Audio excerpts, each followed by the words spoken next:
10 years ago, a group of gods turned everyone on Earth into players of a sadistic game that forced them to kill monsters in real life, or be killed.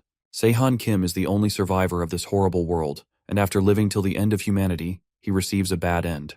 When he's given the chance to go back in time and start a second playthrough, our MC is determined to change the course of events and beat the gods at their own game. He wakes up to a clear sunny sky and birds chirping around him. Somehow he returned to the point before the game started, and even his status window hasn't been unlocked yet. A woman walks up to him while he's in a daze and asks him what's going on in his mind. This girl is Jisoo Han, and she's someone he was close to back in college. She's a year younger than him, and he remembers that she took good care of others and often came to talk to him when he was alone. They were on good terms, but never got to open up to each other until the very end. She jokingly asks him if he's out of it from playing video games all night and reminds him that his GPA will tank this semester if he doesn't focus up. His GPA isn't a big deal since the semester won't even get a chance to start, but she doesn't know that. For now, he's more focused on the fact that the system was telling the truth despite everything. It really did send him back to the very first day when all the chaos started in their world. The day is August 17th, and if he remembers correctly, that's the day when the games started. Jisoo notices him spacing out again and asks him if he really did stay up playing video games all night. She's not wrong since he just finished playing a non-stop game of life and death. She continues to warn him about their classes and the impending exams that will start soon, but instead of arguing back, he thanks her for her help, which causes her to turn and blush. Jisoo was always looking out for him in his previous life, and he was always thankful for her, but he never got to say it as much as he wanted. Meanwhile, Jisoo notices something that makes her want to move somewhere else. It's Jonghyun Lee, an arrogant creep who used to pick on Sehan and labeled him a video game addict. Our MC can't even remember what happened to him during his first playthrough. That probably means that he didn't even make it through the first stage. For someone as insignificant as that, there's no reason for him to move. Before, our MC couldn't stand the sight of the guy, but after everything he's been through, there's no reason to care about someone like that. In his mind, it's already been 10 years since he lived through those kinds of days. Jisoo doesn't feel comfortable about being there, and it'd be annoying for her if he tried to talk to her, so she still wants them to go somewhere else. Before they leave, though, she notices something going on a little bit away from them. The words she says reminds him of what happened 10 years ago just before the game started. They were in the middle of some small talk on that day as well, when Jisoo pointed out that something was going on in the distance. She thinks they are shooting a movie, when in reality it's something completely different. Little green hands burst out from the ground as goblins pull themselves into their world, shrieking and laughing in joy. The people around them initially don't think it's anything serious, and some people even pull out their phones thinking someone is filming a movie, and these are just little kids wearing costumes. Jisoo also wants to check out what's going on, but Sehan tells her to hold on for a little bit. 10 years ago, he followed her just like she wanted him to, and they both took a look at those monsters, and paid a horrible price for it. People gather around the goblins to take pictures, and it doesn't take long for someone to get stabbed. The goblins start attacking everything on sight, cutting down people and laughing in joy as blood splatters everywhere. It doesn't take long for everyone to figure out that these are indeed real monsters, and they all start to panic. With the sudden appearance of the monsters, the crowd started running away, but that's the worst possible decision they could have made. Goblins aren't that much stronger than an adult male, so to get kills, they love to prey on the weak. That means turning your back to a goblin is as good as asking them to kill you. Goblins kill for sport, and when they kill humans, they do it with a smile. Jisoo reacts quickly and grabs Sehan's hand, but a goblin gets to them first and prepares to stab him. 10 years ago, he was a weakling and a coward, and when the goblin came to stab them just like now, Jisoo put her life on the line to save him. In his first playthrough, he stood frozen behind her as the goblin spilled her blood all over him and the ground. Back then, he left Jisoo behind to die and ran for his life, but now he's a player who has witnessed the world's end. Things are different than they were 10 years ago, and he won't let Jisoo's life be wasted a second time. His settings are still synchronizing from his first playthrough, so he's not as strong as he was back then just yet, but there's no time to waste. He rushes towards the goblin, narrowly dodging a swing from the creature's blade. Then he sends the monster flying with a sharp uppercut, causing the monster to drop its knife in shock. Before it can pick itself up, Sehan grabs the knife before it hits the ground and uses it to stab the goblin. The system dings with a notification, informing him that he's the first player to defeat a goblin in this stage. It also informs him that the products from the DLC store are now available for purchase, and all his remaining points have been transferred over from his first playthrough. He also has access to the forums, which is a service that will be greatly useful to him. And with that, the synchronization of his abilities is complete, and his second playthrough truly begins. When a player completes a quest, They gain points depending on their performance. They can then spend those points to gain stats or purchase special items of their choice. Most video games follow these fundamental rules, and the same rules apply to this world that has been turned into a game. That means that since he brought 700,000 points from his first playthrough, he has exclusive access to pay to win items compared to newbies. Meanwhile, multiple orbs fly over the campus grounds, watching over everyone in the area. A voice calls out from the sky, welcoming the unwilling players to the game of the gods. From now on, everyone present will have to complete quests to survive, and there will be penalties for people who fail to complete quests. As the people struggle to comprehend that their lives have become video games, Seihan wonders what he should do going forward. If he were to suddenly boost his stats or upgrade his gear, he would definitely catch some unwanted attention. For now, he has to be careful now that they have started spying on them in public. The orbs are observers, and they act as eyes of the gods and the Grandmaster. They can vary in appearance depending on the user, but they all usually look very similar. If they start getting suspicious, it would affect the difficulty level of the quests. They wouldn't let him off easy for just being stronger, and they would make things more difficult as a result. To avoid an outcome like that, he has to try his best not to stand out too much. A goblin charges at him, and he grabs it before it can attack, but instead of killing it instantly, he pretends to struggle in hopes that they would think that he's not that powerful. On the other hand, Jisoo looks through the system and the player instructions and starts to understand their situation. She's able to quickly understand that their reality isn't the same one they knew before. The monsters and the weird notification windows are proof enough of that fact. She's surprisingly calm about the whole thing despite the fact that life as they know it has been completely altered. But Seihan is also way too calm about the situation. He has also been easily getting rid of monsters, which is a bit suspicious for her. Before they can discuss further, the main quest appears from a notification window. They are to escape from the college campus, and they have a time limit of 2 days to do so. A large number of goblins will start attacking them from before, and they will need to either defeat or avoid them as they try to escape the campus. Rewards will vary for each player depending on their achievements during the quest, so active participation is encouraged from the GM. The quest only has a level E difficulty and a time limit of 2 days, so it should be easy for Seihan to finish. Regardless, he can't spend the time talking to Jisoo, and they have to get moving as fast as they can before the goblins come to them. The monsters notice them chatting and give chase. Seihan reacts quickly, grabbing Jisoo's hand and making a break for it before the monsters can get to them. As they run, Jisoo notices the goblins attacking other people who are also trying to escape, but there is nothing she can do for them. Eventually, they reach a point of safety, and she asks about the others. But Seihan tells her that there won't be many casualties yet. A goblin is only as strong as a fully grown man at best, which means that once people start to group up, they should be able to take care of them very easily. That is, at least until the hobgoblin appears. Meanwhile, Seihan finally reaches the place he was aiming for from the start. It's a safe zone that he remembers from his previous life. Back then, he was completely in tears and weak when he accidentally stumbled upon the safe zone. It's a safe area where monsters can't access, which they can use to rest. The goblins that were chasing them managed to catch up and slam their swords into the barrier around the safe area, but they can't make a dent. Eventually, they give up and turn around because they can't get in. This is one of the few places where they will be able to let their guard down, and Seihan advises that they spend some time there before they move. For now, he needs to find a way to arm Jisoo properly, or at least to a point where she can handle a goblin on her own. Elsewhere, some students run for their lives from a group of insane-looking goblins. All of a sudden, someone lands right behind them and manages to take them all out with a single hit each. In a matter of seconds, the goblins that were chasing them down are all dead on the ground. Jonghyun recognizes the powerful newcomer as Jisoo, and he can barely understand what's going on. It all started 3 hours earlier when Jisoo was still resting in the safe one with Seihan.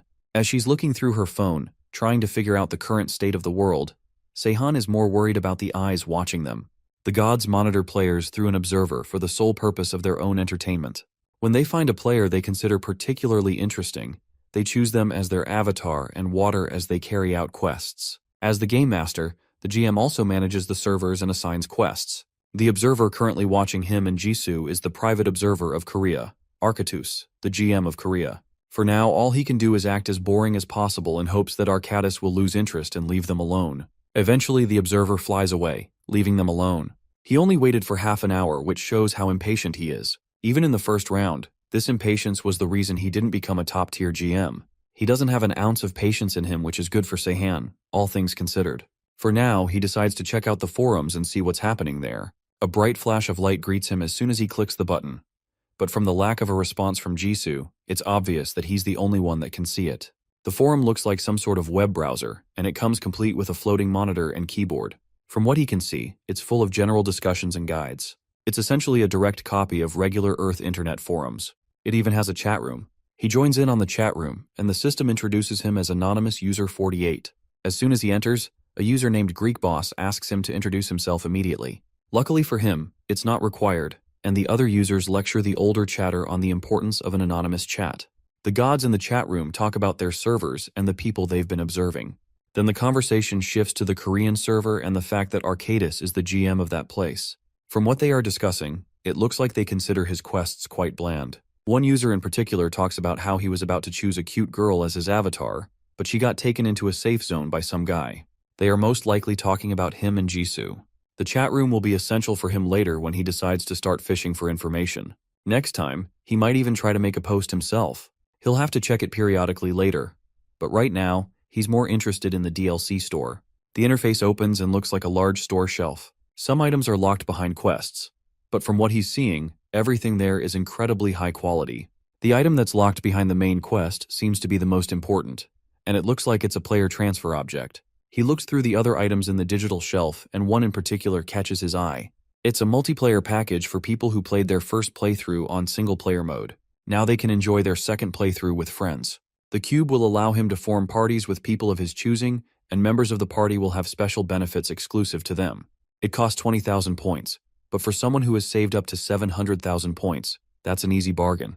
But if all items in the store cost this much, then he will have to spend his points carefully. A voice catches his attention, and he turns to see someone trying to rally a group of people together. It looks like people are starting to group up, which means that the goblins won't be as much of an issue anymore. The people band together and start using makeshift weapons to push the monsters back. Although their group is not perfect, as they start to fight together, they slowly start figuring out how to take out the little monsters. Jisoo calls out to him, snapping him out from his trance of watching them take out the goblins. It looks like she's ready to join in on the action, and he agrees that it's about time they get going. She's getting used to their new environment really fast, and although it makes life easy for him, it would be really weird if he told her everything he knows in an instant. For now, he needs to focus on his initial goal of arming her. He hands her the worn dagger that he stole from the goblin he killed earlier. She accepts it, but she's also worried about how he's going to fight if he doesn't have a weapon. Seihan assures her that he will get another one later, and she's more vulnerable than she is at the moment. His calm attitude and confidence are really surprising to her. He was always unusual in the way he acts, but right now, he's like a completely different person. That aside, the dagger isn't very durable since it's incredibly rusty. It won't last too long for her, but it should be good enough for self-defense. Then he hands her a VIP brooch, which is an item that allows her to recover her wounds faster and also gain points 20% faster than the base rate. He obviously can't tell her that he bought it from the DLC store, so he lies and says that it was a drop from the goblin he killed. She accepts his explanation very quickly since she already knows about how items work in video games. In reality, though, he had to spend 20,000 points buying 2 of those brooches for both of them. The DLC store sells much different items than the regular store, but they are way more pricey. Even with that, it's significantly worth it, considering their effects. If a player dies in this game, it's the same as reality. They are gone forever. In that regard, spending 20,000 points to recover wounds faster is more than worth it. And since it also increases the speed that they acquire points, it's a great deal. With that done, they exit the safe zone and continue their journey. Video games are usually all about equipment. The better the tools you have, the stronger you get. And if they can get powerful tools, they have a higher chance of survival. The two stealthily walk through campus, and Seihan reminds her to stay calm and mainly focus on defense. Elsewhere, the GMs of multiple regions gather to monitor and talk about their players. One GM complains that the people in his area simply died off while praying to God. Meanwhile, everyone in another GM's area went nuts, and thanks to gun ownership, they ended up shooting every monster in sight. Arcadis, on the other hand, isn't interested in most of the players in his region. There's one in particular that interests him, a celestial slayer. The two students continue to make their way through the campus, trying their best not to get spotted by the monsters running wild through the area. Seihan has given a lot of items to Jisoo, with a certain plan in mind to take out the major threat to their lives. Once they're sure that Jisoo remembers the plan and has properly packed everything up, they move out. The two hide on the roof of a building as the monsters continue their rampage. They give each other a signal, and Jisoo takes off running towards the monsters. The plan is pretty simple. Once there is a large group of goblins, there will always be a goblin leader in charge. Jisoo asks him how he has this information, but he plays it off by reminding her that he's a video game addict. People like him will always know these sorts of things when they play video games all the time. Goblins are just like the animals in wildlife documentaries. When there's a herd, they usually have a leader. The leader is also most likely the boss of this quest, and until the boss is defeated, it'll be difficult to escape. Seihan's plan is to defeat the boss to make escaping the area much easier for them. Her goal will be to lead all the goblins out of the area to make it easier for him. First, she uses the perfume of temptation that Seihan gave her to gather all the low-level monsters towards them. The perfume of temptation is a potion that attracts weak monsters in the area. Once all the goblins have been lured to one area, then she will use a potion of invisibility which completely hides all traces of the user after consumption for 5 minutes. With that, the area will be clear of goblins and she will be safe from danger, allowing Seihan to take out the boss monster without worries. That pretty much makes her the bait, but she couldn't help asking him how he got all these potions. Regardless, the plan is in motion, and she has successfully managed to attract a good number of the goblins in her direction. It's time for her to use the stealth potion to get away from danger. Before she can do so, though, she sees Jongyun and another girl running away from a large group of goblins. He's calling for help, and although she should prioritize her safety and the plan first, she can't help her compassion for people. She also remembers that Seihan said that the reward will be great if there are a large number of survivors. Because of this, she jumps down and manages to kill all the goblins in a matter of seconds, saving Jongyun and the girl. But she also noticed that her body was surprisingly light as she was fighting. Jongyun doesn't give her time to think about it though, and his annoying yelling gets on her nerves. She starts to consider if she should have bothered saving him in the first place. After all, he should be thanking her, not being an annoyance. As she turns to glare at him, something takes control of her body. She starts to feel lightheaded and loses her breath, and no matter what she does, she can't seem to calm her body. Jisoo struggles to fight through the weird feeling overtaking her so she can take the potion before it's too late. But the feelings are too strong. She ends up dropping the potion on the ground, and the only thoughts she can think of are stopping the goblins before they can hurt Seihan. The monsters gather around her, and she has a menacing aura surrounding her. But instead of looking scared and afraid for all the monsters surrounding them, she is eerily calm and even has a smile on her face. Elsewhere, Sean idly wonders if Jisoo is doing all right. Despite his worries for her though, he has a more dangerous threat to take care of. It's the hidden boss of the area, and Seihan takes a moment to greet it. After all, it's been 10 years since he last saw the hobgoblin that halved the student body population of his campus.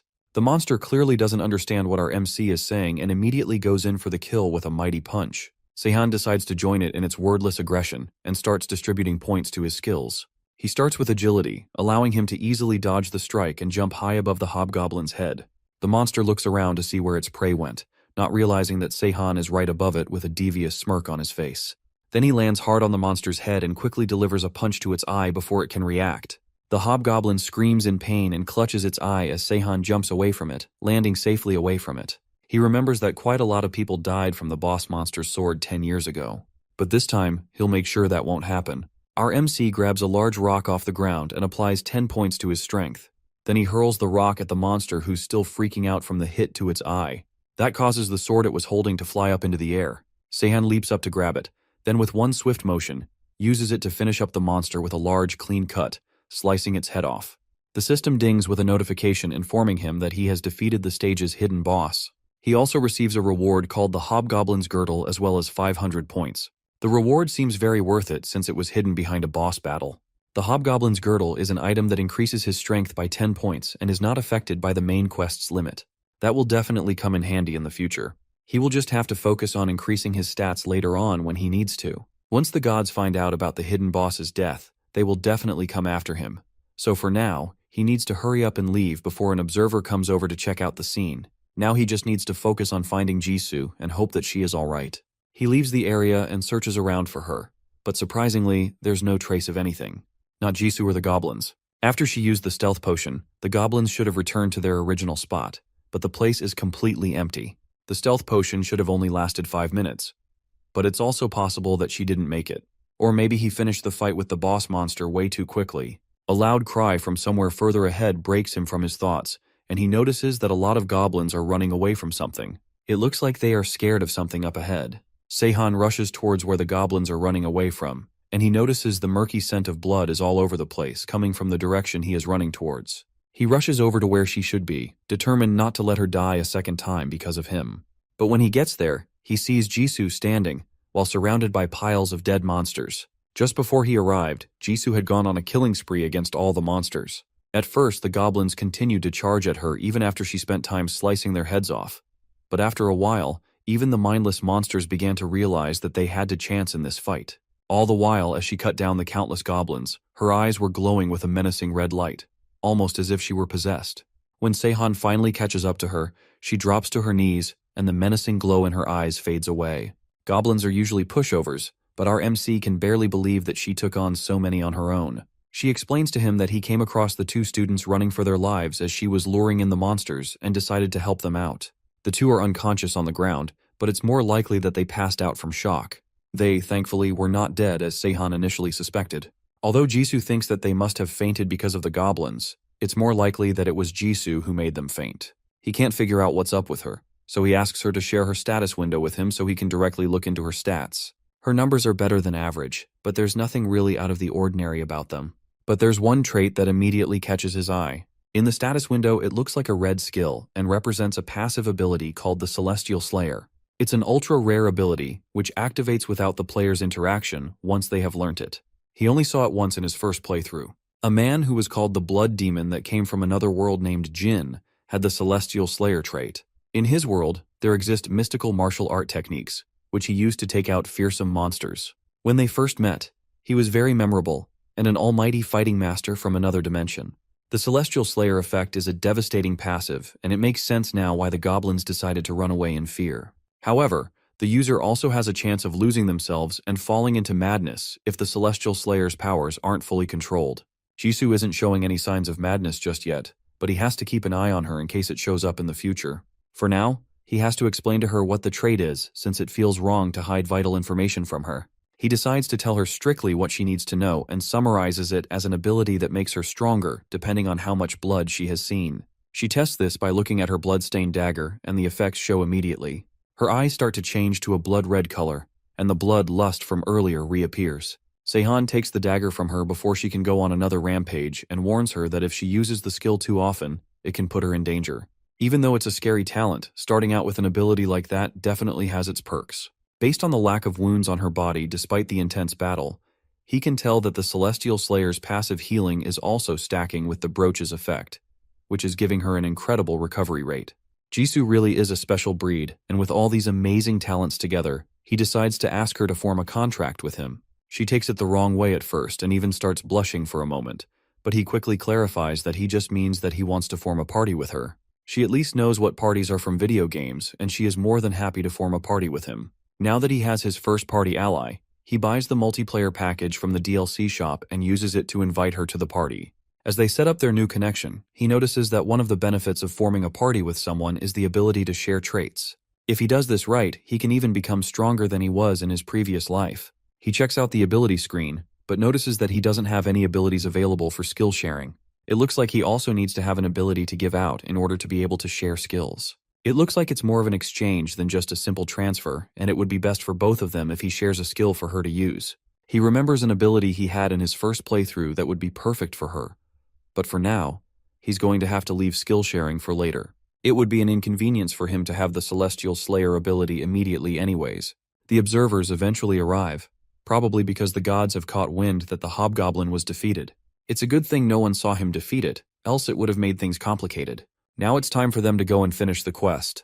Jonghyun eventually wakes up, and just like before he's whining annoyingly and pointing accusatory fingers at Jisoo. She would rather have it this way than to have him staring at her and trying to hit on her. Seihan gets straight to the point and asks them what they are doing running around campus during such dangerous times. Jonghyun tries to insult Seihan for asking such random questions, but a knife to his throat stops him from speaking too far out of line. It's Jisoo, and the look on her face tells him that if he doesn't behave, she won't hesitate to end him. Jonghyun's attitude changes immediately with the knife to his throat, and he's a lot more comfortable answering Seihan's questions. It also looks like this intimidating personality is Jisoo's true personality. Jonghyun explains that the reason he was out in the open is because he and the girl with him are supposed to be scouting the area. If one of them gets in trouble, the other is supposed to escape and inform the others. With detailed plans like these, that means that someone else more organized is giving the orders. There's no way Jonghyun would have gone scouting on his own. Jonghyun tries to argue, but the knife back at his throat makes him admit that he was picked because they pulled his name out of a draw. That means that someone is gathering people to fight against the goblins, and they are also able to lead a group of people who are in a state of panic. This person must have a sharp mind and good leadership skills to be able to do something like that. Considering that everyone else was wiped out in his first playthrough, the best choice here is to escape rather than confronting them. He tells Jonghyun to take him to their leader who is gathering the others. Once again, Jonghyun tries to argue with Sehan, but another knife is directed in his direction. Except this time, the one holding the knife isn't Jisoo, but a goblin who rushes after him. Sehan easily grabs the monster by its arm and kills it immediately, much to Jonghyun's shock. A characteristic about goblins is that they tend to aim for and attack the weakest one first. So the fact that they came after him should tell Jonghyun everything he needs to know. With this in mind, Sehan asks him again if he wants to lead the way to the leader or stay here, outside, alone. As Jonghyun leads them towards his group, Sehan gets to see the carnage and death that has swept across the campus. In his previous life, he was also busy trying to run, and the only thing that saved him was the safe zone he managed to stumble across. After a while of walking, Sehan asks where exactly Jonghyun is taking them. He's leading them to the evacuated gym. Inside, there are many students and faculty who are still alive. Although many of them are injured, most likely from the first attack. The leader rescued and evacuated the others while being as confused as everyone else. Whoever pulled this off is someone calm and trustworthy enough who has a good reputation as well. There's very few people on campus who can think and act like that, but one person immediately comes to mind. Sehan correctly guesses that it's the student council president who's in charge and sent Jonghyun out on that scouting mission. The president is Hyungyun Yoon. He's smart, good-looking, and has proven to be a leader. The gods will definitely focus their attention on him for sure, and with the number of observers around him, it's obvious they already have. He'll be considered a rare avatar by them, and he most likely died to a hobgoblin in his previous life. The fact that he hasn't left, though, means that he doesn't know that staying in the school means certain death. In other words, he's not a god's avatar yet. But from the number of observers following him, he must have gotten a ton of requests by now. He seems suspicious of them for now and doesn't know who exactly to trust. Hyungyun notices Jonghyun and his new group and rushes over to them. He also immediately recognizes Jisoo and tries to greet her, but Sehan cuts him off. For now, they need to escape the campus immediately. Unlike Jisoo, Hyungyun doesn't recognize Sehan and doesn't immediately trust his warning. Sehan reveals that the leader of the monsters is dead, and they all should have received a system notification that the hobgoblin has been defeated. Because of this, all the surrounding goblins are in a daze now that their leader has suddenly disappeared. That makes this the perfect time to escape the area since the quest was to escape, not to survive. That's only the surface level gist of it, but he can't reveal any more with all the observers watching them. To further prove his point, he reminds them of the countdown in their quest window, which is currently at 37 hours.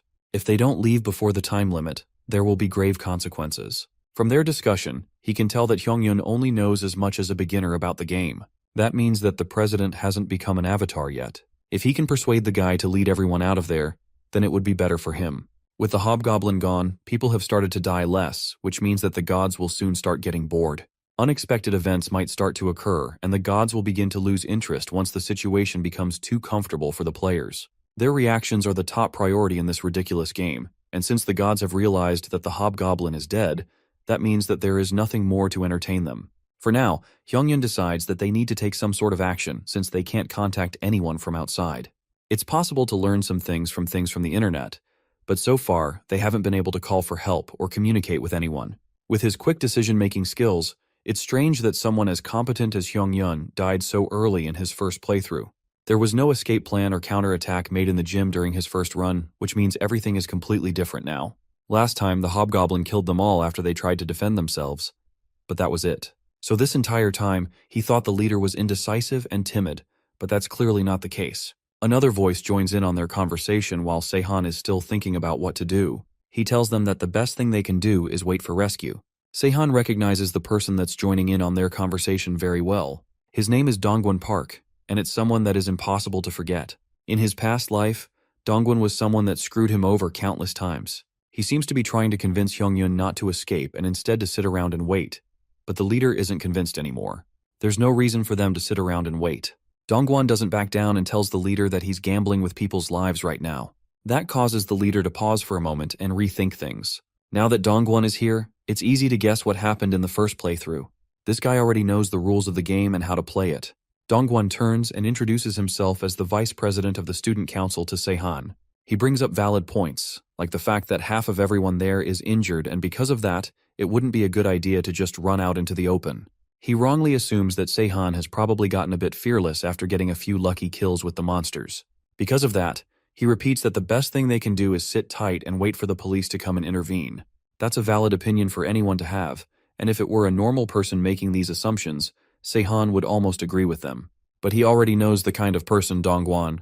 There's no way he would think about the good of everyone else above the good of himself. In the first playthrough, he was a psychopath who enjoyed joining different groups and enjoyed watching them crumble from the inside. He doesn't care about the deaths of others as long as things end well for him.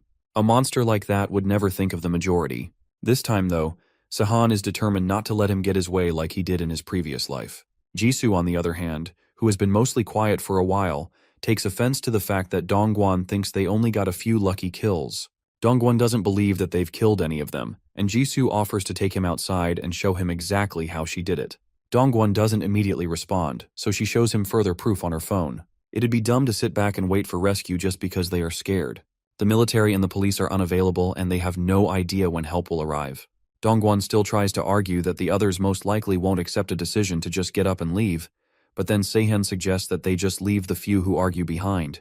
They don't need to convince everyone in the first place. If they choose to ignore the warnings and stay behind, then that's their problem. But if Dongguan knows the truth about the situation, then there's no way he would decide to stay behind. His goal is most likely to get everyone in the auditorium killed for the extra reward from his kill count.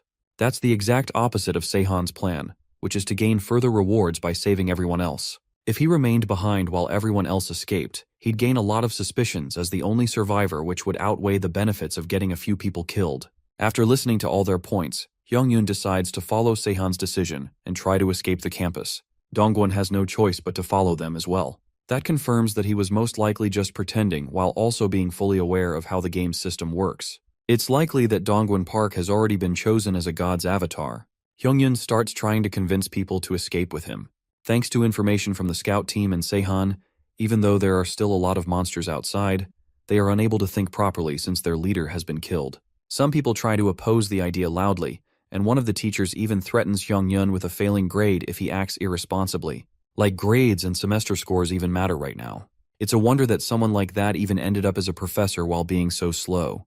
Eventually, everyone is prepared with makeshift weapons, and they set up to try and escape the campus. Jisoo asks Se-han if they really have to leave like this, but he's sure that they will be fine as long as nothing special happens. She doesn't immediately understand what he means by something special, but the goblins at least won't be a problem without their leader. The problem is Dongguan, who is a god's avatar. Unfortunately, there are too many eyes watching them, else he would have tried to kill him immediately. As they make their way through the campus, goblins start to gang around them, but Hyungyun advises them to all stick together. They won't attack anyone unless they are separated from the group. Thanks to his leadership skills, the group is progressing well towards the main entrance. Their worries aren't done, however, even though they are at the exit. A system notification pops up informing them that the difficulty of the quest has been raised from E rank to D rank, and sentinels will start appearing on stage. In an instant, the ground starts to shake as if there's an earthquake. Then suddenly, a giant minotaur appears right in front of the students. It doesn't move at first, but its overwhelming presence is enough to scare the people who were so happy just a moment ago. The GM released a monster that you normally wouldn't see until the 15th quest into a crowd filled with noobs. Hidden bosses like the Hobgoblin can be managed in one way or another, but they've spawned a monster that regular players could never hope to defeat even if they team up. Sentinels are unwinnable scenarios often found in single-player games. The fact that they've released one here means that they definitely want more people killed. However, since this is only the first quest, there must be a limit to the Sentinel's powers. Despite the fact that it's a C-class monster, the stats of the Sentinel don't go past F-rank limits. The other students aren't as level-headed, and they start to wonder what they should do against a monster like that. Dongguan prepares to tell them all to run, but Jisoo slaps her hand over his mouth before he can give the order. If they all start running away, the monster would have started charging at them immediately. Unfortunately for them, he's not the only one with the idea, and another student takes the initiative by sprinting away and calling for the others to do the same. A few of the students run, but some of them realize that they can barely move. It looks like the monster's roar has some sort of fear effect. That's better since it stops some people from running away aimlessly, but the few that do manage to run away can't be saved anymore. In a matter of seconds, the Minotaur catches up to them and smashes them away easily. Even the professor from earlier, who was more focused on semester scores, is not left behind, and he immediately gets blown to pieces by the monster's massive fist.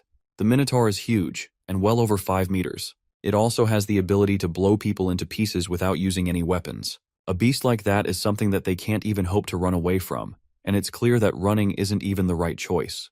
As Hyungyun tries to figure out what to do, Sehan steps up to take charge. Someone is going to have to act as a distraction while everyone else escapes. He offers himself as bait so that they can run away. Although Hyungyun initially tells him that there is no need for him to do something so crazy, it's obvious that no one else would volunteer to do it anyways, and they can't just wait for the thing to annihilate them. It's surprising that even in a situation like this, Sehan shows no sign of nervousness. He's reacting to the situation optimally and making rational decisions. Compared to Hyungyun's level-headedness, Sehan is on a whole other level. Jisoo continues to hold Dongwon's mouth, and she watches as Sehan calmly walks towards the Minotaur. She's concerned for a moment, but he waves his hand dismissively towards her, showing that he has a plan. She trusts him and decides to release the annoying vice president from his powerless squirming. Dongwon takes a moment to regain his composure and rub his sore face. He originally wanted to take all the rewards, but now that things have turned out like this, there's not much he can do. They warned him about the Minotaur before, so he will have to back off. There'll be many more quests for him to do later on anyways. Sehan gets ready to head into the fight and even grabs a red cloth to use and lure the beast away. Hyungyun doesn't even know how much time he can buy by himself, but at this point, they have no other choice. He takes a moment to bow towards Sehan and thank him for his sacrifice, which makes our MC nervous from the sudden attention. Sehan then leaps onto higher ground and prepares to take all the Minotaur's attention by waving the cloth around. Once it's fully focused on him, he yells for the others to run towards the main entrance. With Hyungyun screaming commands at them, they all obey and successfully reach the exit without any problems. He even gains an ability called Commanding Shout, which helps him pass along orders. Sehan, meanwhile, is confidently leading the Minotaur around, dodging its massive attacks and causing it to slam itself into the wall and the ground. Eventually, everyone manages to make it out of the campus, and they successfully complete the quest in time. They all take a moment to check each other, and although some people are in rough shape, they all made it out alive and well. Now that the people are taken care of, Hyungyun turns around to go and help Sehan, but there's a barrier stopping him from going back to the previous stage. Since he can't head in directly, he yells for Sehan to get out of there while he still can. He notices them calling for him and turns to answer, but the Minotaur takes the opportunity to land a solid hit, sending him flying into a wall. Then the beast launches itself immediately, slamming itself into Sehan with massive power. The others stare in shock at what just happened, and it's safe to assume that our MC is dead. As they watch on, the barrier starts to close, cutting off their view of the fight. Hyungyun apologizes to Jisoo, who also watched everything happen, but she just watches the fight with a blank expression on her face. Despite their worries, though, Sehan is still alive and sitting under all the collapsed debris, waiting for them to leave. He wasn't a good guy in his previous life, and it'd be more accurate to say that he was incredibly selfish. That's why he felt weird when Hyungyun thanked him so passionately. He was weak, and there were plenty of players who were way more talented than him. Back then, he just wanted to stay alive, and to achieve that, he had to be cold and selfish. But now that he has returned to the beginning with a new perspective on life, he wants to choose a different path. Maybe this time he can try being a hero. Now that he's sure that all the observers have left and there's no one left to monitor him, he taunts the Minotaur into attacking one more time. The Minotaur seems surprised that he survived the fatal hit, but just before he got blasted away by the massive punch, he increased his health stats to the max for his current level to survive it. Since he took that hit directly, Sehan is certain now that his original theory was correct. The Minotaur's starts are maxed out up till the F-rank level of 100 points. Sentinels are usually set to be impossible to defeat by an ordinary player. In his previous life, he avoided going up against one at all costs, and when he did have to fight one, he made sure to prioritize his survival by any means necessary. He didn't care about the lives of others as long as it meant that he could live on. However, he doesn't want it to be that way this time. He prepares himself as the Minotaur charges at him with outstanding speed, tearing up the ground around it as it runs towards him. Just before it hits, though, Sehan spends some more points to upgrade his strength to the max level as well. But thanks to the item he got before, he can even go beyond that. As he's literally holding the bull by the horns, he equips the Hobgoblin's girdle, which increases his strength by 10 points above the main quest limit. Since he's above the limit of the main quest, that also means that he's currently stronger than the Minotaur. It immediately shows as he breaks off the beast's horn, causing it to rush back in pain. Then our MC takes advantage of the opportunity by leaping into the air and kicking the Minotaur in the face, sending it flying. In his past life, he was a selfish player who played alone, and an ordinary guy who barely had any special traits to speak of. The things he's pulling off right now would have been impossible for him in his past life, but right now, he wants to be a hero. With the Minotaur defeated, he officially clears the main quest and achieves the Platinum tier. That's a bit underwhelming since he helped everyone escape and even volunteered as bait. Then he defeated the hidden boss and the Sentinel all by himself. Platinum is the highest rank a player can get, but it's still disappointing that this is all he can achieve. There's nothing he can do to change it though, and now all he can do is wait for the rewards. He would ideally like a weapon or some sort of useful ability. Anything other than consumables or experience points would be great for him. The barrier opens for him as he goes to leave, and he surprisingly finds Jisoo waiting outside for him. He thought she would have followed the others, but she waited for him to come out. Perhaps she was worried about him. She actually knew he was fine despite everyone else thinking he was dead. Ever since they formed a party together, she has been able to check the state of other party members. From her stats window, she could see that he was still fine even after he got hit by the Minotaur, so she figured that he was just acting like he was defeated. He seems to prefer not being noticed, so she didn't want to break his act. She asks him what rank he achieved, and while he received platinum, she got gold, which is the second highest ranking. The third is silver and the lowest is bronze. Gold rank is usually considered one of the highest tiers, and platinum is on a whole different level. Now that all the competitors are done with the quest, the rewards for the survivors get distributed. He gets the achievement self-sacrifice as well as bonus points for defeating the first sentinel and a hidden boss. That gives him adaptive orichalcum as a reward, as well as 2 new upgradable abilities. The first is Final Hour, and the second ability is Regeneration. The abilities must be bonuses for hunting monsters and being the world's first to defeat a sentinel. Upgradable abilities have a lot of late-game potential since they can become more powerful over time, but it's a shame that he didn't get an S-tier ability like Jisoo's Celestial Slayer. He doesn't have time to think about it, because the message about the second quest has already arrived. It requires them to journey towards the Lome World Tower and defeat the boss monster. The difficulty level of this quest is C, and it has a time limit of 2 weeks. It's the same quest as the one from his previous playthrough, which makes it easier to predict. For now, players from the same stage will most likely share the same quest for a certain period of time. It should be the same for Jisoo and Dongwon's group. Everyone else also headed to the Lome World Tower, but Jisoo didn't go with them since she planned to wait for him. She also didn't like being around Dongwon since he has a creepy vibe around him. It's possible that she has already figured out that he has ulterior motives. Considering that she has really great intuition and an ability as powerful as the Celestial Slayer, it's possible that she could have become a renowned player if she didn't die so early in her previous life. She might have been a famous hero or a villain. In any case, she would have stood out quite a bit, but there surprisingly aren't any observers watching her. He asks her if she has become a chosen avatar yet, and she says she hasn't. That's odd since gods would have explained the benefits of becoming an avatar in the requests they sent. Jisoo explains that she doesn't want to serve someone she can't even see. It sounds way too creepy for her liking. Jisoo seems to have a really cool head, and it's hard to tell if the Celestial Slayer's influence has taken over since she's not showing any signs of madness. Even the blood demon from his last life had a hard time getting rid of the madness of the Celestial Slayer. Despite her refusal though, she received up to 12 avatar requests, which just shows that she's worth the effort. But she declined all of them. Despite that, she's part of his party now, and since they are now bound together, he has to train her so she doesn't become a god's avatar. The first ability she will learn is a specialized killing technique that only Celestial Slayer users can master, the Crimson Asura. The Crimson Asura is an ability that Seihan never managed to master in his previous life because he wasn't a Celestial Slayer. He found out about the mystical martial arts from an encounter with the blood demon. Martial arts are not upgradable by nature, so they are usually difficult to obtain or train, and that's why he didn't try to get them in his previous life.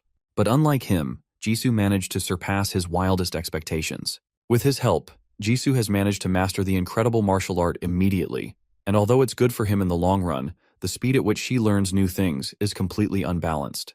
A few hours earlier, they were roaming through the now ruined streets of their city. Seihan wanted to practice the new abilities he got from the first quest, and the first is Final Hour. It's an ability that boosts attack power and survivability, and since it's an upgradable ability, it will only become more powerful going forward. The next is the Regeneration ability, which is a passive skill unlike Final Hour. That ability plus the effects of the VIP and the Celestial Slayer mean that almost all wounds will be taken care of immediately. Both Jisoo and Seihan equipped the brooch, and they had managed to clear out a majority of the area while also stacking up an insane amount of points. That was when Seihan decided to take her to a private area to share abilities. The two found an abandoned cafe and sat down to share abilities through their status windows. Seihan shared his regeneration ability while Jisoo shared the Celestial Slayer. Although Final Hour for her wouldn't be so bad, regeneration would be way more effective for her. Unfortunately, since they are just sharing abilities, the effectiveness of their shared abilities is reduced to 30%. The effectiveness can be reduced to a maximum of 80% depending on their friendship level. A shared ability doesn't carry over the penalties of that ability either. While that means that he won't get the full buff of the Celestial Slayer, he also won't get the madness penalty from it either. Jisoo is not too impressed about being given a simple regeneration ability. She would have preferred something more offensive. Sehan disagrees though and believes that regeneration is great for offense, since having good survivability means that she can focus more on fighting than worrying about getting injured. Dodging won't be crucial since she can now regenerate injuries fast enough and she can spend the time that she would have spent dodging to attack instead. Hearing that definitely makes her rethink her thoughts on the regeneration ability, and she starts to appreciate it more. Now the next thing they have to figure out is where to go next. The second quest has a generous time limit, so he wants to take the free time to learn new abilities and teach her some as well. Jisoo is thankful, but also confused by Sehan's sudden generosity. The Sehan she knew was always more self-serving and only cared about himself. But even with her concerns, she can't deny that learning new abilities is always a good thing. That's how he ended up teaching her the Crimson Asura, and she mastered it scarily quickly. While she's busy training with it, Sehan decides to take another peek into the gods' forums. It's a lot more active than last time, and there's one name in particular that catches his eye as soon as he opens up the chat room. It's a god named An Honest Life, and this particular god is someone he knew well from his previous playthrough. This god is also Dongwon Park's god, which is fitting since they are both insufferable to our MC. From what Sehan can see, it looks like Hyung-Yoon has been keeping a close eye on Dongwon, and it looks like because of that, he won't be rewarded as much as his first playthrough. Other than that, the rest of the chat seems to be filled with idle small talk. Someone named Young Jester complains about how their avatar is a loser who's wasting their potential by robbing a bank. Sehan plays dumb and manages to convince Young Jester to allow him to take a view through her observer. She invites him over, and he's physically teleported there to meet him. Thankfully, his appearance is still anonymous since he set his profile to private. In this weird room, he meets Young Jester, and she invites him over to come and watch through her observer. On the screen, a young man who looks to be a police officer bends down to talk to a girl hiding in a dangerous place. Although he's trying to be gentle with her, she screams and tries to run away from him. This is exactly what Sehan wanted to see, and one of the people on screen is the person that he needed for Lome Tower, and the key to defeating the monster living there. Sehan returns to the real world to meet Jisoo, and the two of them start heading towards where he saw through Young Jester's observer. It's in the opposite direction from Lome Tower, and thankfully, there are no observers around the area. That also means that there are fewer survivors around the area. On the way, Jisoo realizes that the streets are a lot messier than she expected. She thinks that destruction must have been caused by the monsters, but the truth is that it was mostly caused by humans. It was a similar sight for Sehan in his first life, but the truth is monsters don't have a reason to lay their hands on human structures. Because the laws are useless, and the police and the military are nowhere in sight, people are taking the opportunity to loot and ravage everything they can. Although, even with everything that's going on with the gods game, it seems like civilization hasn't fully collapsed just yet. Surprisingly, the news is still on, and it's reporting on the strange and bizarre things happening around the world. Even with that, though, there's no way that the gods or the system will leave human authorities alone. As they're talking, a goblin tries to sneak up on Jisoo from behind. She reacts fast enough to stop it before it can attack her, but because of her dull blade, she got some blood on herself. Thanks to that, she wants a new weapon that should be able to deal additional damage. Even though she managed to kill the goblin with one hit, she still wants something better. The Celestial Slayer trait is just a 30% increase for Sehan, while it's a 100% increase for Jisoo. That means that she must be extremely strong even though they have only just ended the first stage. Since she's interested in getting a new weapon, Sehan offers to help her find a new one after they catch up with the person he's looking for. They eventually reach the place that he wanted to go, and it's a bank. Of course, they are not here for the money since money is practically worthless in their world now, and there is nothing to buy with it. Instead, there's someone in this place that they really need for the second stage. Inside the bank, there's absolute chaos as people try to attack and steal from the vaults. The officer that Sehan saw in the Young Jester's observer tries his best to protect the innocent people while taking on the robbers directly. As the civilians flee to safety, the officer leaps towards an unsuspecting robber who tries to counterattack with a knife. The blade is easily slapped out of the robber's hand before he's spent flying by a powerful bash from the cop's knee. Another one tries to attack from behind, but a straight punch to his gut sends him flying as well. With that, all the robbers have been successfully taken out, and it wasn't even much of a problem for him despite the fact that some of them were players as well. Outside, Sehan and Jisoo watch the whole thing, and our MC confirms that the officer is the one they are looking for. He managed to overwhelm the robbers, so it's possible that he could be using a special item. However, it's far more likely that the officer is incredibly strong because he is another chosen avatar. The man finally notices Sehan and Jisoo watching him from afar, and he calls them over to talk. He warns them to get as far away from the bank as they can if they don't have business there since it's very dangerous. Se-han gets straight to the point though and tells the officer that he doesn't have business with the bank, but he actually has business with him, Mina Lee. The officer is shocked that he knows their name and flinches back in surprise. He tries to argue, saying his name is actually Gyeongcheol Nam, but Se-han isn't fooled, and neither is Jisoo. She grabs his arm and notices that his heart rate has quickened and he's clearly flustered. That's enough to convince her that he's lying about his name, and what Se-han said surprised him. Although it's more surprising that Jisoo's senses are sharp enough to pick up these subtle details. The officer drops his pretenses and asks who they are, but Se-han only reveals that they are people who are aware of his true identity. He gets so freaked out that his speech pattern changes, and at this point, the cop has no way of hiding their identity anymore. As they're talking, an observer comes over to watch them, and it seems like it belongs to young Jester. It looks strange, however, and it's different from other observers that he has seen so far. Now that the secret is out of the bag, the officer drops the fake identity and reveals their secret ability. After turning back, it's revealed that Mina Lee is not a middle-aged cop, but actually a teenage girl. She went through a lot of trouble to act like a helpless little kid. Then she knocked the real cop unconscious, before taking his clothes and outfit.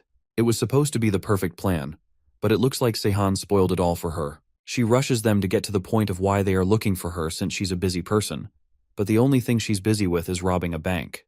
Her true ability is the power to transform into another person or object. He obviously can't tell them how he knows this, but thankfully, Jisoo doesn't ask. The more obvious question is how he knows that she was robbing a bank. After all, from what they saw, it looked like she was going around trying to help people in need. She even disguised herself as a cop so people would trust her. On the outside, it looked like she had righteous intentions. But the truth is that she brought the robbers there in the first place. Since everyone evacuated to the bank because of the monsters, she couldn't rob the place like she wanted. Instead, she manipulated the robbers into coming to the bank. If the robbers raid the place a few times, people would stop coming there because it's no longer safe. Once the place was empty and she got rid of a few pesky robbers, she could loot all the money for herself. In his past life, Mina and Dongguan were the best manipulators that he knew, and he has seen their tricks way too many times to not instantly recognize it. Now that the plan has been foiled, Mina accepts her fate and asks if they are going to report her to the police, but any form of authority is practically gone at this point. And besides, she would be able to escape easily from jail anyways. For now, he wants her to accompany them for a while until they can complete their second quest. Mina is surprised that they are still on their second quest since she has already completed hers. Her attitude completely changes towards them now that she perceives them as weaker than her, and it looks like this is her real attitude. There's no benefit to Se-han if she looks down on him, so he decides to use some intimidation tactics to keep her in line.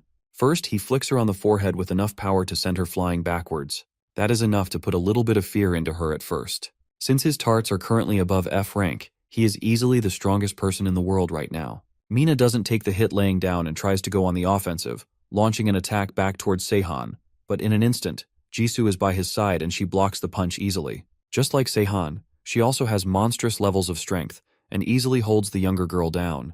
To escape, she tries to transform into something, but Jisoo squeezes her wrist, breaking her concentration and causing her to stop her transformation.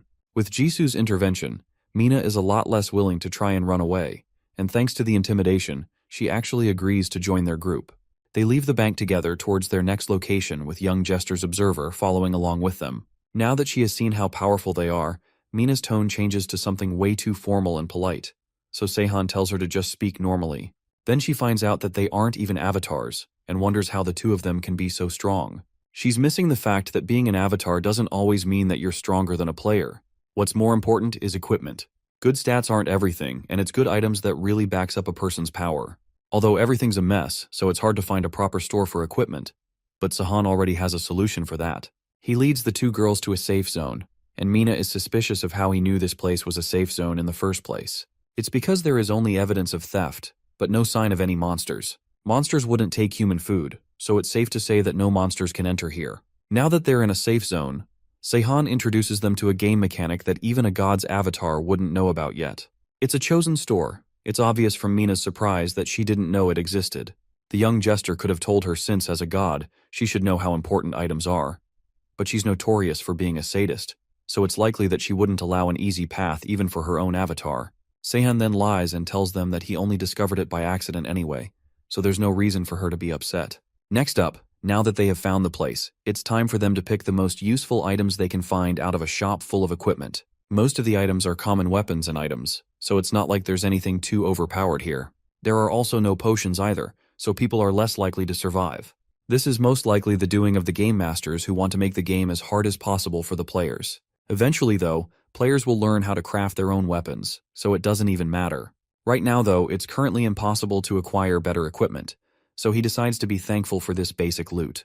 He picks out a decent set of armor and some equipment for himself, then buys some more armor for Jisoo. He gives her a chest strap that is supposed to protect her heart if she wraps it around her body. Since she doesn't have any points to spend for herself, he has decided to buy her things to increase her stats. Next up, it's time for her to pick her weapon, and there are 4 types of weapons to pick from: swords, spears, bows, and blunt weapons.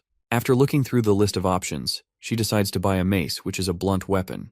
The Crimson Asura goes well with any weapon, so it doesn't matter what she picks, and a mace is also easier to use for a beginner than a sword or a spear. Besides Seihan, Mina slyly watches the two of them pick out weapons and doesn't say a word.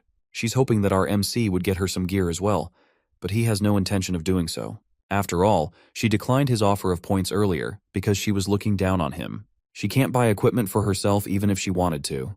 Each item is worth 200 points, which is way more than she's able to afford. Once they'd equipped the appropriate equipment, the 3 of them head out towards the location of the second quest, and they kill monsters along the way. One of Seihan's weapons is a sword that he has enhanced with the orichalcum that he received as a premium reward from his first quest. The special ore is a versatile item that can be used as a solid or liquid to coat a piece of equipment. When the coating is removed, it will return to its original form. It can also change form, and it's reusable as well, which means his weapons can become much more powerful than they originally were. Orichalcum is the strongest metal, and even though it increases the strength of the sword, the weight of it doesn't change. They continue walking, and they eventually reach the Lome Tower where the second quest is supposed to hold. The place looks surprisingly normal, and if not for the system, there'd be no sign of a quest happening here. Their quest is to defeat the second stage boss, which is different from what Mina had to do.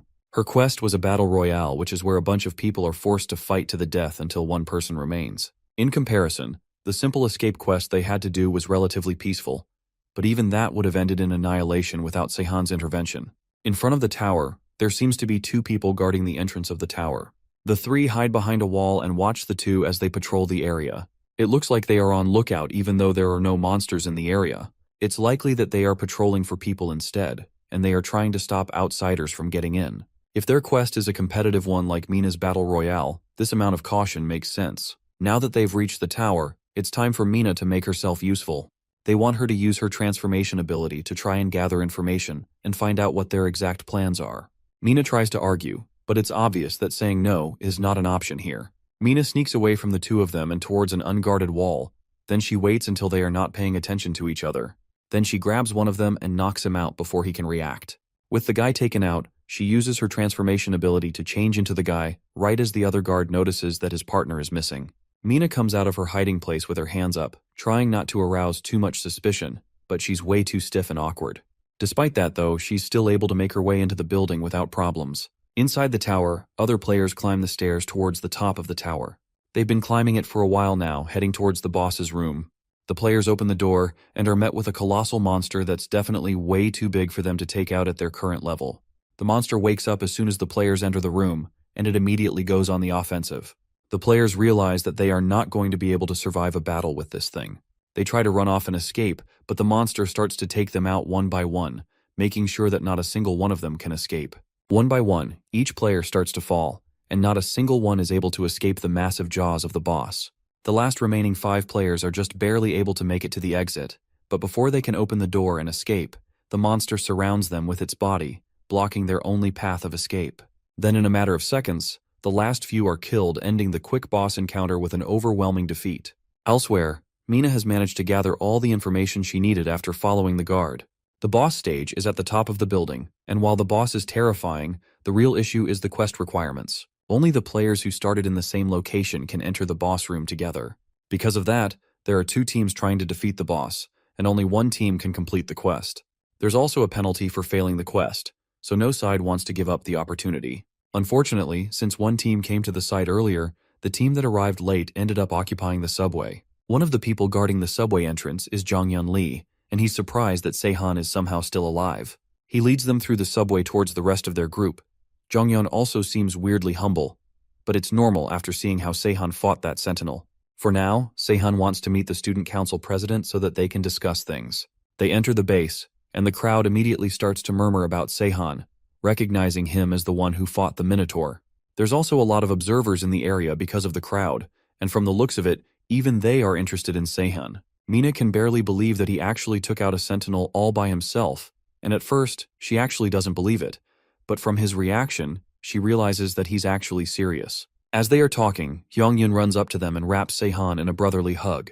After a brief chat, they discuss the situation in Lome Tower, and the reason that they are holed up in the subway is because they arrived late to the tower after the first quest. That matches what Mina reported and also means that they need to beat the boss before the ones above them are able to, and they also need to defeat other players along the way. Right now, though, they are no match for the other team, and even they couldn't defeat the boss, so there's very little hope. But Seihan has an idea that will drag the other team down from the top. There's only one stage boss, and with two teams trying to defeat it, the losing team will be penalized, and the punishment for failing a quest is death. So to make sure that they are chasing after the right target, Seihan asks if the other team knows about the stage boss, and if they are the ones who said that it's at the top of the tower. Hyungyun confirms that the other team really is the one that discovered the boss first and reported it at the top of the tower. Now that he has this information, Seihan suggests that they let the other team have it. If the other team is at the top of the tower, then they can go ahead and defeat it if they can. That doesn't mean that Seihan wants him and his teammates to accept death, though. The truth is that the monster at the rooftop might not actually be the boss at all. The monster is definitely way too powerful to be a regular mob monster. The other team showed Hyungyun the video earlier, and it was definitely a horrific beast. What's more, as soon as they entered Lome Tower, they got a notification that mentioned the boss stage. Then they searched through every floor and found no trace of any other monster, much less another boss. But despite searching through every part of the tower, they failed to search the underground level as well. One big difference between a boss monster and a regular monster is that a boss will always build its own pack and keep them around itself. Elsewhere, a player from the other team runs to inform their chief of something important. Hyungyun and his team have come to negotiate with them, and this time, they brought along Seihan and his party. Earlier, it was decided that Hyungyun, Seihan, and a few trusted people would head out to try and talk directly with the other team. One of the people following them is Dongwon, which is suspicious since he didn't trust Seihan's decisions before. It's obvious from how quickly he changes sides to favor himself that Dongwon has a sharp mind despite his terrible personality. That makes Seihan consider using him in the future to further his own goals. But before the plan gets agreed on, Hyungyun raises his concerns of if it's really alright to try and talk to these people. After all, most of them have criminal backgrounds, and their team has women and children. In Seihan's first playthrough, there were many guilds in Korea, and one of them stood out in particular for their strength. That is the infamous guild formed by a band of criminals who escaped from prison as soon as the world changed. The group killed people like insects, and didn't hesitate to cross any line as long as it benefited them. They were known as the Sins. The man who's famous for creating the guild is the top dog, Ju-won Kim, and that man is currently staring down at Seihan and his group as they come to make a deal. Hyungyun starts the negotiations and tells them that he has come to make a suggestion to their group. It was discussed earlier that cooperation between the two teams would not be an option, but Hyungyun isn't there to ask for cooperation. He instead wants to suggest that the criminal group go ahead and defeat the boss on the rooftop with their consent. Ju-won doesn't need consent, and he was going to take on the boss regardless, so Hyungyun doesn't have any authority in their negotiation. For him to just allow them to take on the boss without opposition, that's as good as him running away and preparing to die. Hyungyun tells them that they have no chance fighting against the criminal group or the boss, so they thought it would be better to wait for them to defeat the boss, then they would hope that another boss spawns for them to take out. That's a lie, obviously, and it's shocking that the student council president can lie so with such an honest expression. Ju-won is rightfully suspicious and warns them that if they are lying, then they will all die, but Hyungyun continues to lie, despite the unpleasant aura that Ju-won releases to intimidate them. Seihan can recognize the aura of an avatar when he sees it. Ju-won must be the avatar of one of the highest gods, Hades. Ju-won asks the rest of his team what they think about Hyungyun, and they are all in favor since if the college students try to come against them, they'll just get murdered anyway. Since there's no opposition, Ju-won accepts their suggestion, but on one condition. They want someone to stay with them as collateral for the criminals. At first, Hyungyun tries to offer himself up, but Dongwon steps up instead. Since Hyungyun is the class leader, he shouldn't have to stay there when the rest of his team needs him. Ju-won, on the other hand, isn't satisfied, and he wants the entire team to stay locked up. Then he sets his sights on Jisoo in the back, and he wants her to stay specifically. Then, without provocation, he rushes in to try and attack her, but his blade is parried easily by Seihan. The two face off for a moment, and Juwon can barely believe that someone dares to try and face off against him. Juwon must have been wary of Jisoo even though he doesn't know that she's a celestial slayer. It's obvious that he felt something from her presence alone. Hyungyun tries to ask why Juwon would try and attack one of his teammates, but he's completely ignored. Instead, he walks straight up to Sehan and the two face off directly against each other. The other criminals start yelling in hopes of intimidating the group, but Sehan doesn't back down and advises Juwon to accept their offer if the criminals don't want to go up against them. Juwon can tell that Sehan isn't an ordinary guy, and he tells his group to quiet down for a while. His main issue isn't Juwon though, and he feels a chill going up his spine thanks to the aura of the woman next to him. Jisoo's deadly glare causes the criminal boss to freeze up in fear, and he can only describe her power as something similar to a man eating flour. The other criminals continue to encourage the man to fight, but Juwon is completely paralyzed by fear, and he can barely control his breathing while facing Jisoo. Sehan places a hand on her shoulder to stop her from releasing the paralyzing aura, and she finally calms down. She was just so angry from the way that Juwon was talking to our MC that she couldn't control herself. It was a relatively small aura for a celestial slayer, but it was still enough to completely petrify the criminal boss. No matter how much of a psycho Juwon is, there's no way he can compare to a celestial slayer. With the aura removed, Juwon can finally move again, and he shakily accepts their terms for only one person to remain with them. As they previously agreed, that person will be Dongwon. As the group turns to leave, Juwon is left angry at the fact that they dared to do something like this to him. He swears that he will complete the quest and make sure that all of them die. They return to the subway and regroup, and Hyungyun was a bit worried towards the end there, but thankfully, they all made it out all right. Dongwon decided to stay voluntarily though, so there's no need to worry about him at all. For now, they should focus on preparing to face the actual boss. Sehan takes them back to the safe zone from earlier and introduces them all to the item shop that he showed Jisoo and Mina earlier. Just like the other two, the group had no idea something like this existed, but they helped themselves to the vast number of items and weapons in the shop. As the group arm themselves, Hyungyun asks Sehan if the other team will really leave them alone after killing the boss. There's no way they would do that since all of them were so eager to kill them earlier. For now though, Sehan assures them that they don't need to worry about it, although he refuses to elaborate why. There'll be no such thing as an after for the group once Sehan is finished with them. Sehan leaves the group to make a phone call, and as he's rounding up, Jisoo sneaks up on him without being noticed. She has a weird way of moving around without giving off any presence which Sehan is still not used to. He doesn't tell her who he was speaking with on the phone, and instead, he shows her the new items he got from the item shop. One of them is a sharp spear, and there are also training bracelets with adjustable weight settings. All of these are for his plans going forward, but he still refuses to elaborate exactly what he wants to do. As the two head back to rejoin with the group, Jisoo asks Sehan when he decided to learn how to use a spear. He can't tell her that he learnt it from his previous life, so instead, he lies that he had a little practice before the start of the game. Back in his last life, he wasn't particularly good at anything, since all the weapons he tried were pretty mediocre.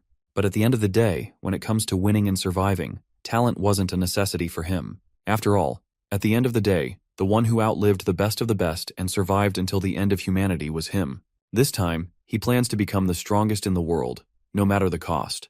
They regroup with Hyungyun, who managed to buy some good equipment with the points he got from completing their first quest. It also looks like he became an avatar as well. Considering Hyungyun's personality, it must not be an evil god. Only time will tell though, and all he can do for now is watch and see what happens. Now that everyone is fully geared up, it's time for Tem to head out and take on the boss. Before they leave though, Sehan tells them that he and Jisoo will be moving separately from the main group. Then he hands Hyungyun the spear that he just bought, coated in orichalcum. He instructs the leader to stick the spear in the center of the room when they find the boss stage. Because of the orichalcum, it should go into the ground easily as soon as they stick it into the floor, and they just have to make sure that the tip is facing upwards.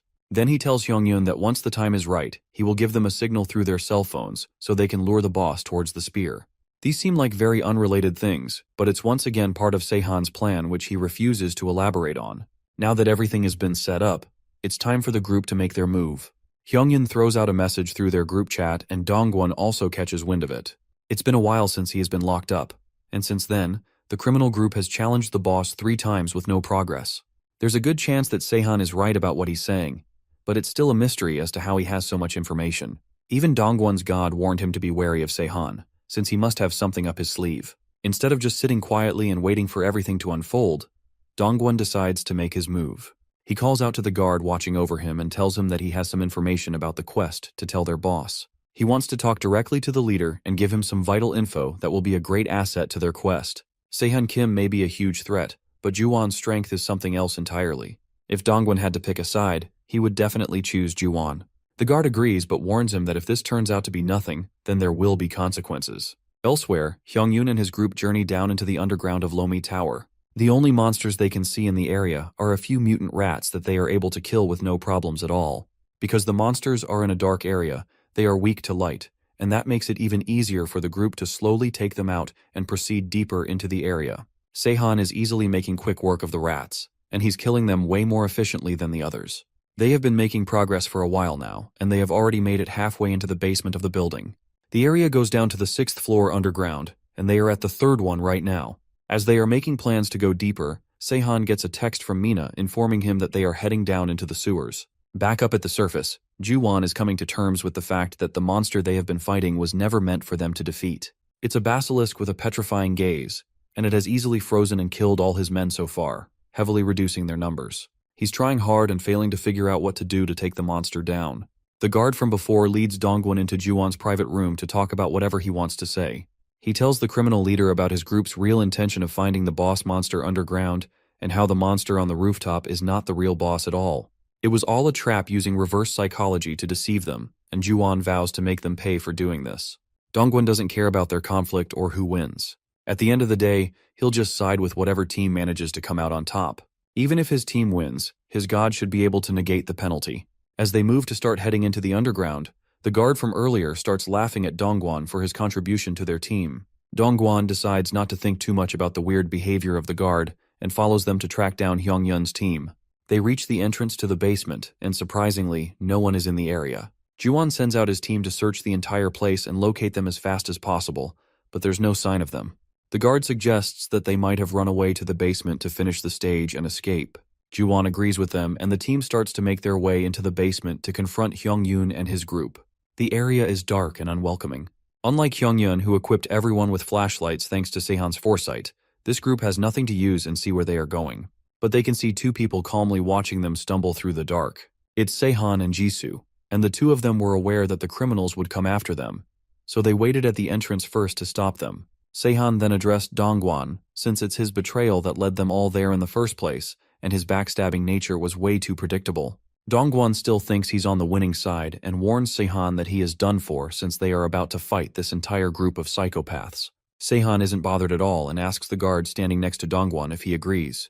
It turns out that this guard was actually Mina the entire time, and she was working with Sehun to lead these guys here in the first place. Sehun wanted them all gathered in one place because he had been planning to wipe them all out at once. All of them including the criminals, Dongwon and the monster at the top of the building. Now that they are all ready to brawl, Sehun prepares to fight them. Although he's short on time since he has to hurry up and fight the basilisk at the top of the building too. Jisoo steps up as he's wondering how he's going to do everything in time and tells him that he should go ahead. With her level of strength, she should be able to handle these guys pretty easily. Since Jisoo has offered to take care of them herself, Sehun grabs Mina and leaves, since he will need her for the final boss fight. Before he leaves though, he tells Jisoo to leave Dongwon alive for later. That's disappointing for Jisoo since she wanted to personally take him out, but she obliges since it's an order from Sehun. With that done, our MC turns to leave, but a blade comes rushing towards him. In a split second, while still holding Mina, he dodges the attack and rushes towards Juwon, sending him and half of his group flying with a single punch. Now that he has no more obstacles, he turns to leave again, allowing Jisoo to take over the beatdown. He noticed that something changed about her personality, but he can't quite tell what it is. Regardless, he decides to leave everything up to her for now. Juwon starts to pick himself up from the ground and orders his subordinates to stop standing around and go attack. After all, it's just one girl against a whole group of criminals. The first person to run up to her is the first to figure out that you shouldn't judge a book by its cover. She uses her weapon to cut his body clean in half, killing him before he even had a chance to launch an attack. Jisoo warns them all that none of them are leaving the area without her permission as she prepares herself for another attack. Juwon notices from the look in her eyes that she sees them similar to how he would see an insect, almost as if she's heavily looking down at all of them. He once again tells his men to try and rush her, and they all go charging in with their weapons. But Jisoo is more concerned about how much blood she might accidentally splatter on the ground. The first man to try an attack gets his head smashed in before he can even land a hit. The person behind him doesn't even have time to figure out what happened before Jisoo rushes over and takes him out with a clean uppercut. Another man takes advantage of her blind spot to stab her from behind, but she shrugs off the attack like it's nothing and punches him on the forehead, killing him instantly. The wound inflicted by the stab heals itself instantly, and thanks to her Celestial Slayer abilities, the sight of her blood starts to make her even stronger than she already was. Meanwhile, 3 other men try to attack her all at once, and she easily dodges all their attacks, before one-shotting every single one of them before they can even react. Jisoo's rampage continues, and she easily takes all the men out with single precise strikes without anyone even managing to land a hit on her. There are at least 30 of them, all fighting together, and she's easily overwhelming them without even breaking a sweat. Juwon watches all of this happening in shock, but he still believes that he can handle her. After all, he's stronger than her and larger too, so he should be able to take back the fight. Jisoo finally turns her attention to him and throws the extendable part of her mace towards him, but Juwon blocks the attack by grabbing one of his teammates and using him as a human shield. Now that it's come to this, it's time for him to show off why he's a chosen avatar of the god of death, Hades. He activates a special ability given to him by his god called Death Sentence, which allows his attacks to have a guaranteed chance of killing an opponent with 1 hit for a minute. His weapon charges up with energy as he activates the attack, and he's sure that he will be able to take her down and finish this once and for all. As he prepares to launch his attack, Jisoo turns her attention to him for less than a second, and he suddenly finds his head detached from his body. In the split second that she acknowledged him, she killed him instantly without even a second thought. Despite his confidence, he couldn't even make a difference in fighting her. Elsewhere, Sehun and Mina rush towards the top of the tower. Mina is still concerned about them leaving Jisoo behind like that, but Sehun is mostly confident that she can take care of herself. He looked strong on the outside, but in reality, he only has one powerful ability, and it takes a long time to activate. For now, they should be more focused on Sehun's plan with the basilisk. Mina doesn't believe that our MC wants to fight something that dozens of men have already failed to bring down. Sehun himself isn't completely sure they can win, but that's why he brought Mina as his trump card. Her transformation ability might be her only power, but that's exactly what he needs from her. After a few more minutes of climbing, the two manage to reach the top floor, and it's time to face the final boss. Before they enter, he needs her to transform into a certain animal. It will be hard for her, but Sehun promises to give her 2,000 points worth of gear later if she does what he wants. With the motivation of points, Mina is a lot more willing to transform for Sehun, and she turns into a weasel, though she still doesn't know exactly how that will help him. Now that all the preparations are complete, Sehun opens the door to the boss room so they can finally start the final battle. The place is a mess and filled with statues of people who were turned to stone as they were trying to escape. This is the effect of the basilisk's petrifying gaze. Now that they've successfully made it in and not immediately died on the spot, it's time for Mina to head in and go find the boss. That won't be necessary though, since the thing is so big that she didn't need to even look very hard to see it. The giant monster is the size of the room and just as terrifying as it is large. It is clearly the sentinel of the stage, which means it was a monster never meant to be beaten. As he approaches the monster, it wakes up and introduces itself as Orga, and kindly tells Sehun that his life will be spared if he leaves quietly and without making too much noise. Sehun has no intention of turning back now, even though things are not in his favor at all. Unlike the Minotaur from the first stage, this sentinel is a named boss that has been properly made to be unbeatable. The biggest problem with fighting a beast like Orga is its petrifying gaze. Once it opens its eyes, it turns everything that it sees into stone. That is usually the case, but he has a plan with his trump card Mina. It's her time to shine, and he tells the girl who is still in the form of a weasel to go and try to fight the boss just like he told her to earlier. When she tries to refuse, he grabs her by the stomach and tosses her towards the beast. Orga opens its eyes to look at her, and Sehun takes the opportunity while it's distracted to rush in and try to deal some damage. Since the monster wasted its petrifying gaze on Mina, it has a cooldown before it can attack again.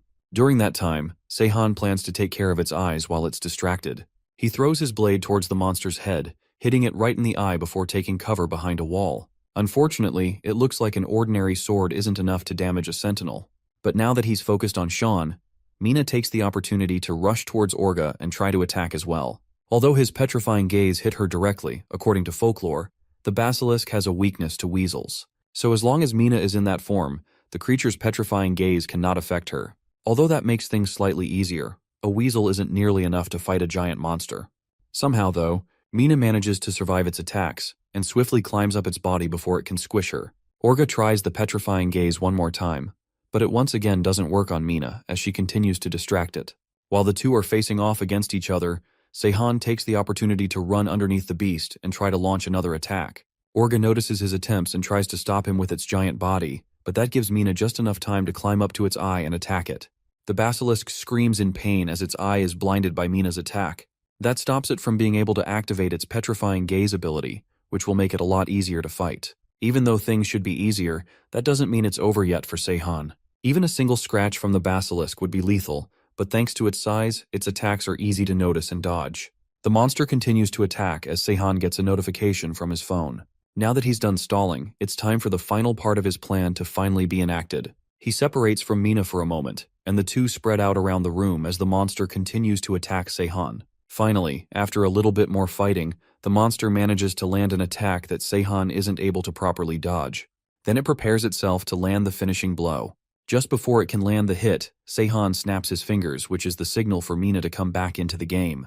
She turns into a chicken and yells out as loud as she can, which causes the basilisk to shriek back in pain. Just like with the weasel, the basilisk is also inexplicably weak to the sound of a chicken's call. Seihan takes to the offensive and uses his dagger to try and attack the beast, but they don't even leave a scratch on its hard outer scales. Although he's not able to injure it, the attacks that have landed so far are enough to weaken it exponentially. However, things are starting to look dangerous, and Seihan is going to need to try his best to finish this as soon as possible. The tricks and weaknesses that he has prepared are not enough to weaken the gap between them. The monster moves closer to our MC, confident that it can finish things off quickly, now that Seihan doesn't have any more tricks up his sleeve. Seihan notices that the basilisk has stepped right where he wants it, and tries to keep it busy by talking more. He admits that the gap in their power is way too much, and he knew from the beginning that he wouldn't be able to win. That's why he had to think very hard on how exactly he would kill the basilisk. In his previous life, he was used to battling impossible opponents, because he has done it countless times before. To defeat an opponent that is superior to him in every way, he doesn't need the power of the gods or overwhelming stats, or any of the other things that make other players overwhelmingly strong. What he needs is experience and patience, and those two things are what allowed him to become the last remaining survivor of the gods' game. Orga is done hearing the pointless rambling and finally prepares to launch the final attack, but it's already too late. Seihan's plan is complete, and he smirks as multiple explosions ring out through the building. The walls and pillars start to crumble around them as Seihan explains that he had someone install bombs all over the building over the course of an entire week. These bombs can be remotely detonated, but they rarely work on monsters or players. Of course, that means that they won't work on this massive monster. But that wasn't his plan at all. All his running around wasn't for nothing. His true goal was to attach the weight bracelets he bought from the store earlier onto the monster without it realizing. With all of them attached, Seihan turns the weight setting up to its highest level, causing the monster to fall to the ground from the enormous weight on its limbs. Then with one final kick, Seihan sends the beast falling through the floor, down through the freshly destroyed building. Even with all this though, the fall isn't nearly enough to kill the monster, and after it regains its strength, it plans to rise back up and kill Seihan immediately. But waiting at the floor of the basement, right where Seihan ordered it to be placed, is the golden spear coated with orichalcum. Ordinarily, a normal spear wouldn't be able to kill him since this is only the second main quest, and there are no items strong enough to heavily damage a sentinel. But a spear coated with the strongest metal in existence is a whole different matter entirely. Meanwhile, just before the monster fell through the ceiling, Hyungyun and his group were battling the actual boss of this quest, right in a losing battle. The group of players were barely able to land a hit on the thing, and it's obvious that they have no chance of winning on their own. Luckily for him though, he placed the spear into the ground and lured the boss close to it just like Seihan had ordered him to do. Right as things were looking bleak, the explosions went off, and not long after, a giant monster that they had never seen before fell through the ceiling.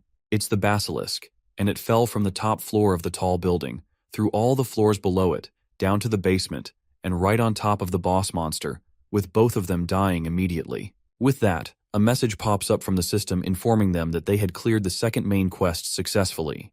Hyungyun is surprised that the main quest has ended, and he received a silver ranking despite barely doing anything, and he has no idea what's even going on. Then the system displays another message saying that the next main quest will begin after a set period of time when certain requirements are met, meaning that they will have a lot of free time before the next objective. As the group is trying to figure out what happened, Seihan joins them in the basement, completely unscathed. From the proud look on his face, it's easy to tell that he had something to do with the quest completion, even though he doesn't have a scratch on him. Hyungyun can't say anything though, because he knows that there's no way they could have defeated the monsters without his help. The Sins, on the other hand, were different, and they were definitely strong enough to defeat the boss monster. Both they and Seihan completely outclassed them in strength and power. Hyungyun is frustrated by the obvious power difference between them all, and he vows to get stronger. Sean, meanwhile, heads down to pick up his spear. Now that the quest is over, the next question is where to go next from there. Sehan says that he wants to travel anywhere the road takes him, but he tells Hyungyun to give him a call if anything happens. With that, the two separate and Sehan walks off to start his next adventure. However, he knows that Hyungyun must have realized that his current strength is not enough. Sehan hopes that he can at least survive until the 7th quest. That shouldn't be a problem for him since he's a chosen avatar, but our MC still doesn't know what god chose him. Sehan and Mina meet back up with Jisoo in an unoccupied store. She's casually cleaning her weapon, and it seems like she even changed her armor after the fight. That means that the battle she had must have been at least slightly intense. Just as they agreed, Jisoo spared Dongwon's life and locked him in a closet to wait for Sehan. Our MC heads over to check on him, and the former vice president immediately gets up and tries to attack Sehan before he can even say anything. On top of imprisoning him against his will, Jisoo also placed one of the weight bracelets around his neck, which Sehan quickly turns on, slamming Dongwon into the ground because of its weight. After it seems like Dongwon has learnt his lesson a bit, he turns off the intense weight, allowing him to move again. The device won't come off easily, and because of it, he's completely under Sehan's control. This is all because he tried to kill everyone multiple times, all the way back to when he tried to keep them in the gym during the first quest. He was so determined to betray them this time that he didn't even notice Mina standing right next to him. It only managed to work out because Sehan was there. In any other scenario, their entire school would have been killed because of him. This is Sehan's physical punishment to him. His psychological punishment is something even more devious. Sehan shows him an absolute contract and asks him to sign it. It's a contract that can never be violated by the person who signs it. It states that the contractor must be altruistic, caring, and sincere, unless they will die by an implosion from their choker. At first, Dongwon tries to argue, but Jisoo comes up to them and stands menacingly behind him with her weapon, making it obvious that refusal is not an option. Dongwon rushes to sign it, and as soon as he does, he turns and tries to leave as fast as possible to escape Jisoo. He can go anywhere he wants now anyways, since thanks to the bracelet, Sehan can track him anywhere he goes. Thanks to that, Dongwon is now forced to obey him no matter what, and he would die immediately if he dares to go against any of Sehan's orders. He approaches Jisoo, who is checking the status of her last quest. She achieved gold tier again, but also must have gotten a lot of points because of the shared rewards between party members. Now that they are done with important quests though, it's time for them to decide where they want to go next. Jisoo has somewhere she needs to visit, so because of that, they have to move separately for now. Thanks to the fact that they are party members, they will easily be able to track each other's location and reunite at a later time. With that, the two plan to separate so that Jisoo can head out on her personal quest. The only person left to compensate is Mina, who had been the most helpful during their quest. He decides to give her a reward for everything she has done for him so far, and she's excited that it might be something powerful. Sehan reaches into his inventory and pulls out a stealth ring which will allow the user to hide themselves completely. It's a B rank item and also extremely rare. It's such a good item that Mina is almost hesitant to take it from Sehan. Jisoo stares at Mina jealously for a moment, and Sehan assures her that he will get her something next time as well.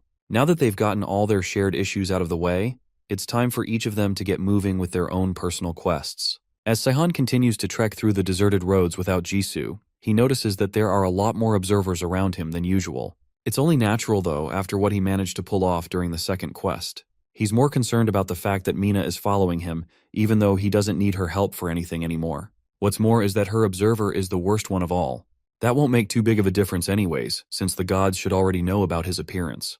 The question still stands as to why Mina is following him anyways.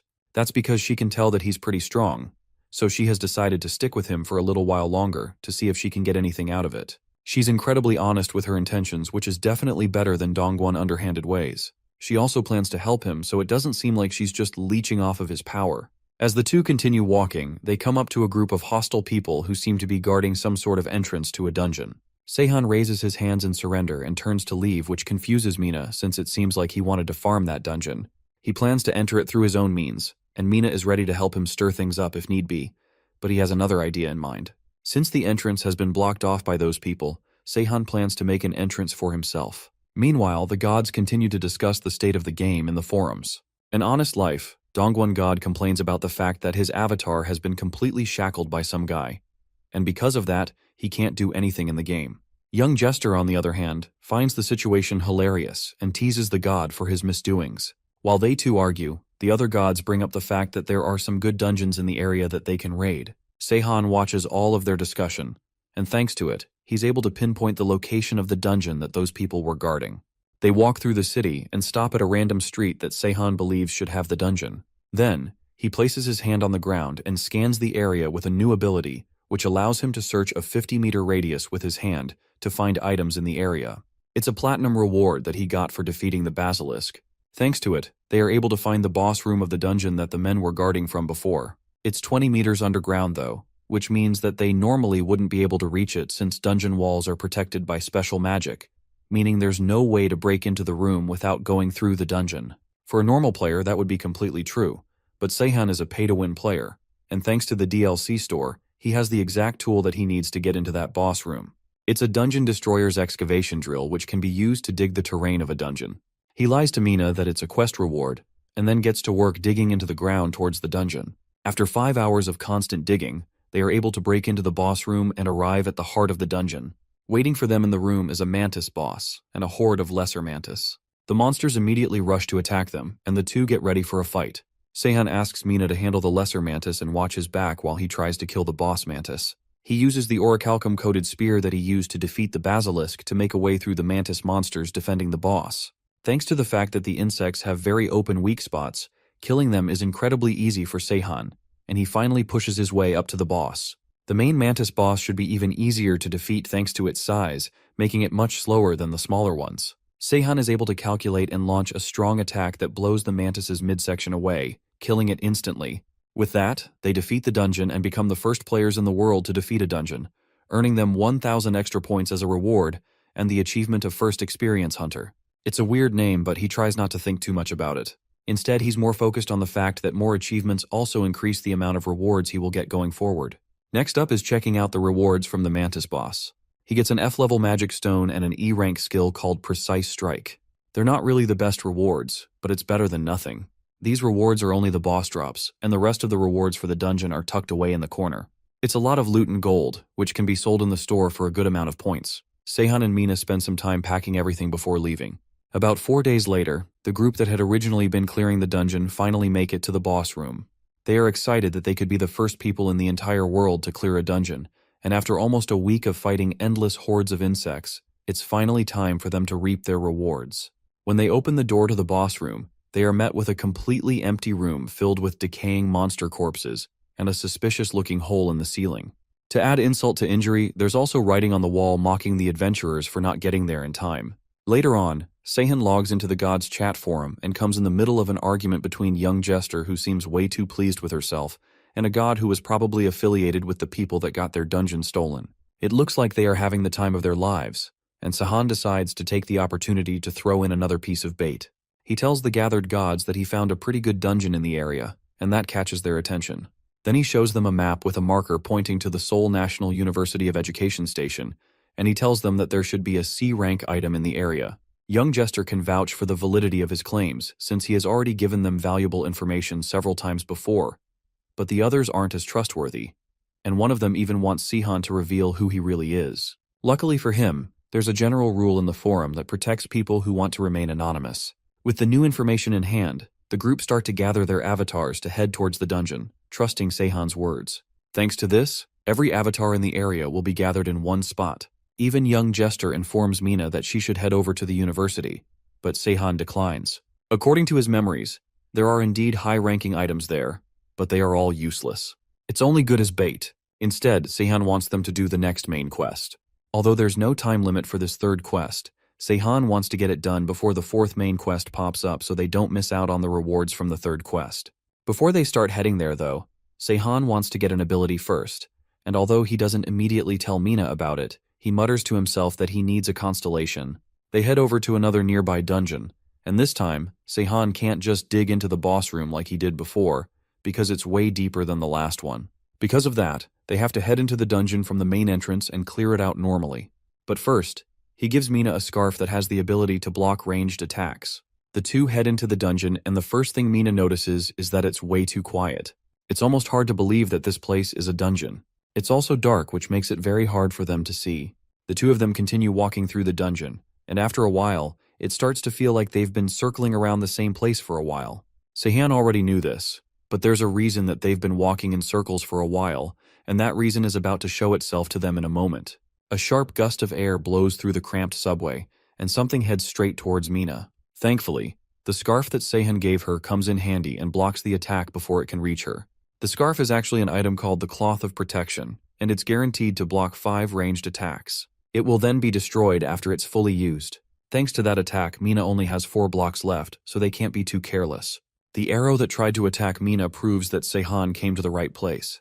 He takes a quick peek into the forums, and it looks like other avatars are having the same problem as some monster in the shadows keeps killing them before they can fight back. Mina brings up an idea that she could turn into something small, but anything that she might turn into will still get hit regardless of how small she is. There's only one thing that can avoid the attacks. Seihan tells her what that animal is, then gives her some instructions to follow after he gives a signal. Another arrow heads towards Seihan, and the cloth protects him, leaving him with 4 protections left. Then he wraps an item around the arrow called the tracking threads. When the thread is wrapped around an object and thrown, it heads towards the object's original owner. The arrow flies through the darkness and eventually lands beside a dark archer who was hiding in the dark. The monster is called a Ranger of the Night, and it's a creature that gains movement speed when moving in a dark area. Seihan rushes towards it before it can run away again, and in defense, it fires an arrow at our MC, consuming another use of his scarf.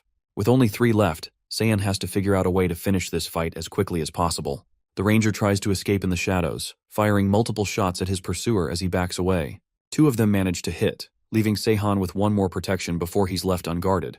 The Ranger draws his bow and fires 1 more arrow, using up the last protection from the scarf, causing it to disintegrate into nothing. But it's already too late. Seihan has closed the distance, and it's only a matter of time before the 2 clash. But the Ranger smiles as it has one last trick up its sleeve. With Seihan so close, he makes for an easy open target, and the Ranger draws its bow again, firing a shot that's guaranteed to hit. But Seihan has already won this fight, and he skillfully dodges the arrow as a bat flies down from the ceiling, holding a small orb in its hands. In video games, there are usually small creatures that creep around in dungeons. They are usually set to be non-interactive to the characters and monsters alike. Thanks to that, they usually go unnoticed no matter how much they move about the stage. And that's exactly what Seihan was counting on when he told Mina to transform into a bat and blend in with the other bats hanging from the room of the stage. And when the time was just right, she would soar down with an orb of light, which is an item that flashes a bright light, blinding all players and monsters within its radius for 10 seconds. With everyone in the area blinded, Seihan takes the opportunity and stabs the monster right through the chest before it can escape again. The strategy works brilliantly, and the monster lays dead at their feet after a grueling battle. It looks like there aren't any special rewards like in the Mantis dungeon. This was a raid dungeon, and these kinds of dungeons usually don't offer many rewards since there are no monsters other than the boss. However, the rewards for defeating the boss are still incredible. From this battle, he gained a B-ranked Coat of the Night and C-ranked Knight's Gloves, as well as a new skill called Shadow Rush, which the boss monster used multiple times to blend into the shadows and escape. Finally, he gained an ability called Guaranteed Shot, which allows him to throw or shoot towards a target with pinpoint precision. With all these rewards, Seihan's stats are not fully stacked, and he has an incredible amount of abilities. Right now, he should be the strongest player in the world, but it's still now enough to defeat his target for his next quest. Clearing the next main quest won't be a problem, but his goal is 100% completion of the game. He also has a first playthrough transfer package which he will unlock eventually after completing the main quest. Once he uses it and gets his old abilities back, he will be able to defeat that monster in the 3rd quest. His next target is the monstrous crow that devastated his last playthrough. Meanwhile, with another member of his team somewhere else in the city, Jisoo rings the doorbell of what used to be her home. There were many monsters in the way of her getting here, but none of them posed a serious problem. After some more knocking, Jisoo is forced to use her super strength to break open the door. Inside the house there are more monsters, but they are more of an annoyance to her than a threat. She quickly takes them all out in a matter of seconds, crushing some of them with her bare hands as if they were simple bugs. Deeper inside her house, she finally finds one of the people she was looking for. Her father lay on the ground in a pool of his own blood, clearly long dead. Jisoo takes a moment to cry for her lost parent, but her tears are interrupted by a ringing phone on the table. She shakily picks up the call, and it's her mom on the other side. Back with Seihan and Mina, the 2 of them arrive at their next quest location, but it's not what they expected. It's an amusement park called Lome World, and despite the devastation going on throughout the world, the staff there greet them with smiles as if nothing is wrong. It's almost as if the monsters skipped this place in their rampage. However, it's obvious from the wrecked surroundings that monsters have been here recently. It's strange, but there's no way of explaining the weird atmosphere of the amusement park. Mina decides to directly ask the staff what her deal is, but the woman just tells her that she is free to enter Lome World and look around. The place is very clearly suspicious, but Sehan moves to enter it regardless. Their next quest is inside, so they have to enter anyway.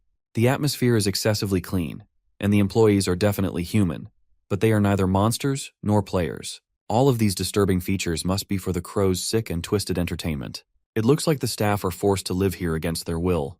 Despite their kind smiles, it's clear that all of them are terrified of something, and they are just working to protect themselves. As they continue to walk through the amusement park, the next quest finally shows up. For Mina, it looks pretty easy, but Sehan's quest is different from what he remembers in his past life. In his last life, the quest was a D-rank mission, but this time around, he got a C-rank difficulty.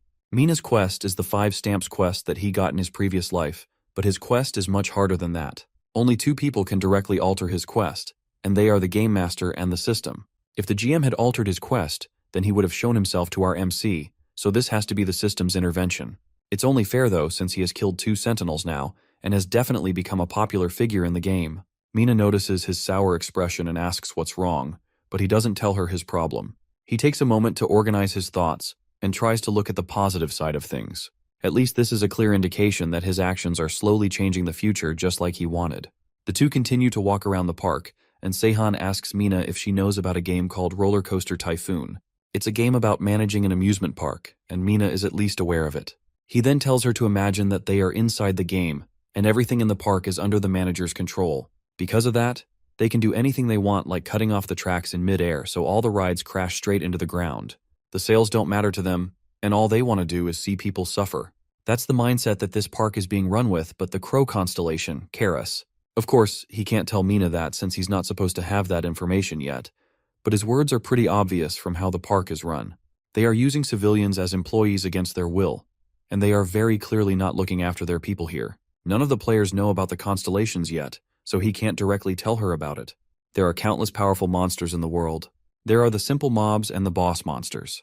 Then there are the sentinels, who are the highest caliber of monsters.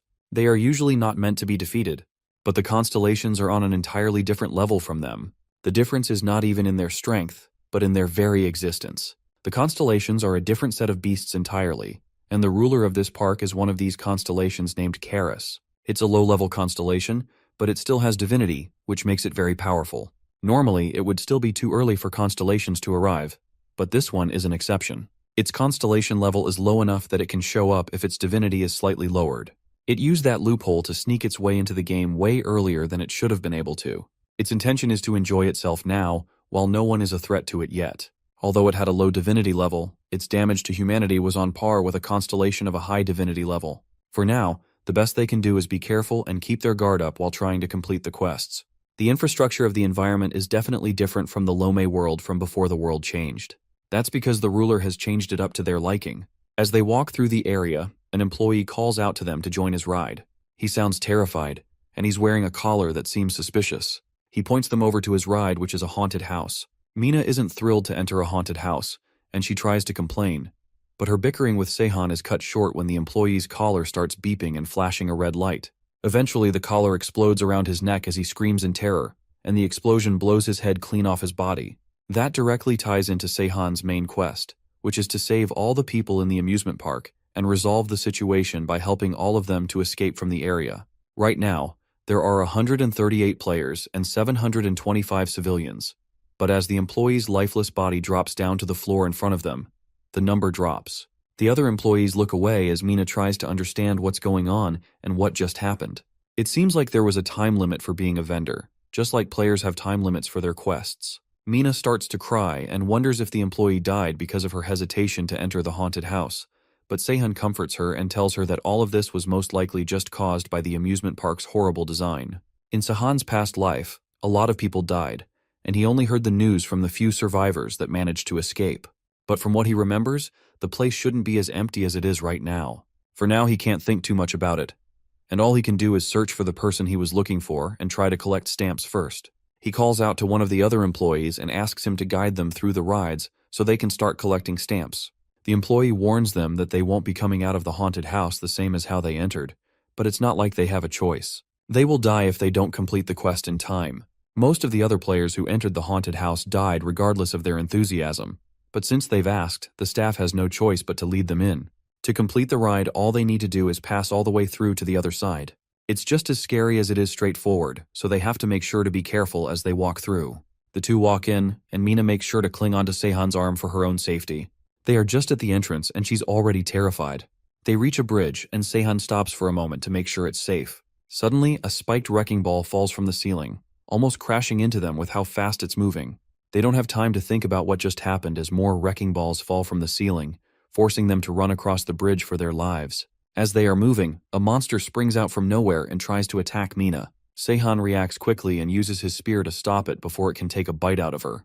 Then he kicks it back, sending it flying away before it can attack them. With that taken care of, he goes to check on Mina, who is on her knees, crying in fear. At this point, there's no way she can carry on, and Sehan is forced to lift her on his back for the rest of the way through the haunted house as she cries into his shoulder. Throughout the house, they meet many different obstacles and monsters, and Sehan manages to take them all out and run through the entire ride while carrying Mina on his back. Usually, Mina should also be able to take on all these monsters, but she's way too scared to try and fight on her own. Sehan continues to run through the haunted house with the crying girl clinging onto him for dear life. This place is similar to a regular haunted house. You make your way through it as traps pop out from every corner. The only difference is that these traps and monsters are very much real and trying to kill them. This is easy for him, but it's difficult having to fight and protect someone at the same time. However, he decides to treat it as practice for when he decides to fight and protect people in the future. In his previous life, he would never have even tried to do any of this for someone else. After a little more fighting, they manage to make it out of the other side, and they even finish in record time too. Sehan confidently relaxes now that he's finally out, but Mina is completely winded and out of breath. It's clear that the whole thing took a lot out of her. She tries to play it off, but the sweat and tears covering her face are proof of just how much the entire thing freaked her out. Now that they are done with the first ride, Sehan takes the opportunity to ask about the collar around the employee's neck. He wants to get one of them to study for later. The employee is confused, but doesn't argue, and gives Sehan one of the collars to take with him. According to the man, a user can set certain conditions that will trigger the collar to detonate remotely. To test out his theory, he encases the collar in orichalcum. Then he tosses the collar away so the explosion doesn't affect them. Then, he activates the collar. And just as advertised, it explodes exactly when he wants it to. Surprisingly though, even though it exploded, the collar seems fine. That's because the inner explosion of the collar isn't strong enough to destroy the outer coating. As soon as he removes the orichalcum, they can see that the actual collar is completely destroyed. With this little test, Sehan has managed to figure out a way to help the other people in the park. Mina never took him as the sympathetic type, and she asked him directly what caused his change in attitude. That triggers some memories of a man in his past life who once fought to protect everyone he came across and never abandoned those who needed him. RMC couldn't become like that in his previous life, even though he was also saved by the man. This time he wants to try and be better, but they can't just go around releasing the staff of the park. Even if they get rid of the neck pieces, it's still dangerous for them to walk around the place. For now, it'll be safer for them to do what the system wants them to do until the quest is over. The best thing for the two of them to do is to continue gathering information as they go through more rides. Mina is excited to go through more rides in the amusement park since, other than the haunted house, she's confident that she can take them all on. That's until much later in the day, after they are done going through all the rides, that she realizes that she was very wrong about her assumptions. This place is clearly not a normal amusement park, and the rides definitely reflect that. They are more like death traps than anything, and the two of them barely got out with their lives intact. The roller coasters didn't have safety bars, and monsters flew in from the sky. There were also giant monsters at the end of the water slide, and the gyro drop didn't have proper brakes, so they almost fell to their deaths. In comparison to all the chaos on the other rides, the haunted house was practically a cute little attraction. At least they have collected 4 stamps, which means they only have 1 more left to complete the quest. Unfortunately for them, it's already too late, and the park is closing down, meaning that they won't be able to get the last stamp in time. The sky darkens and evening falls as the park closes down for the night.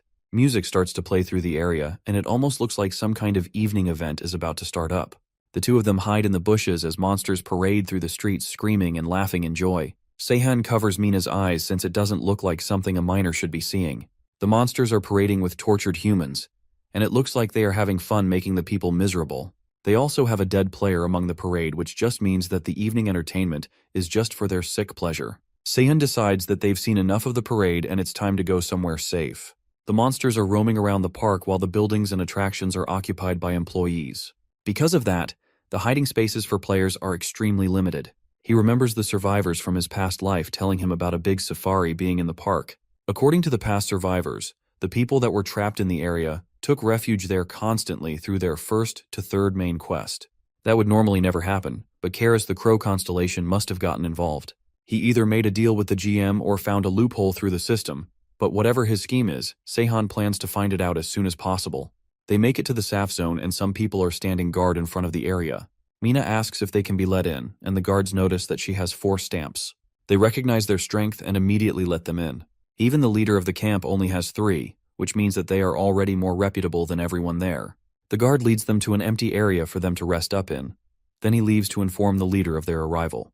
According to the guard, the people gathered there are about 200 in total, and they are both players and civilians combined.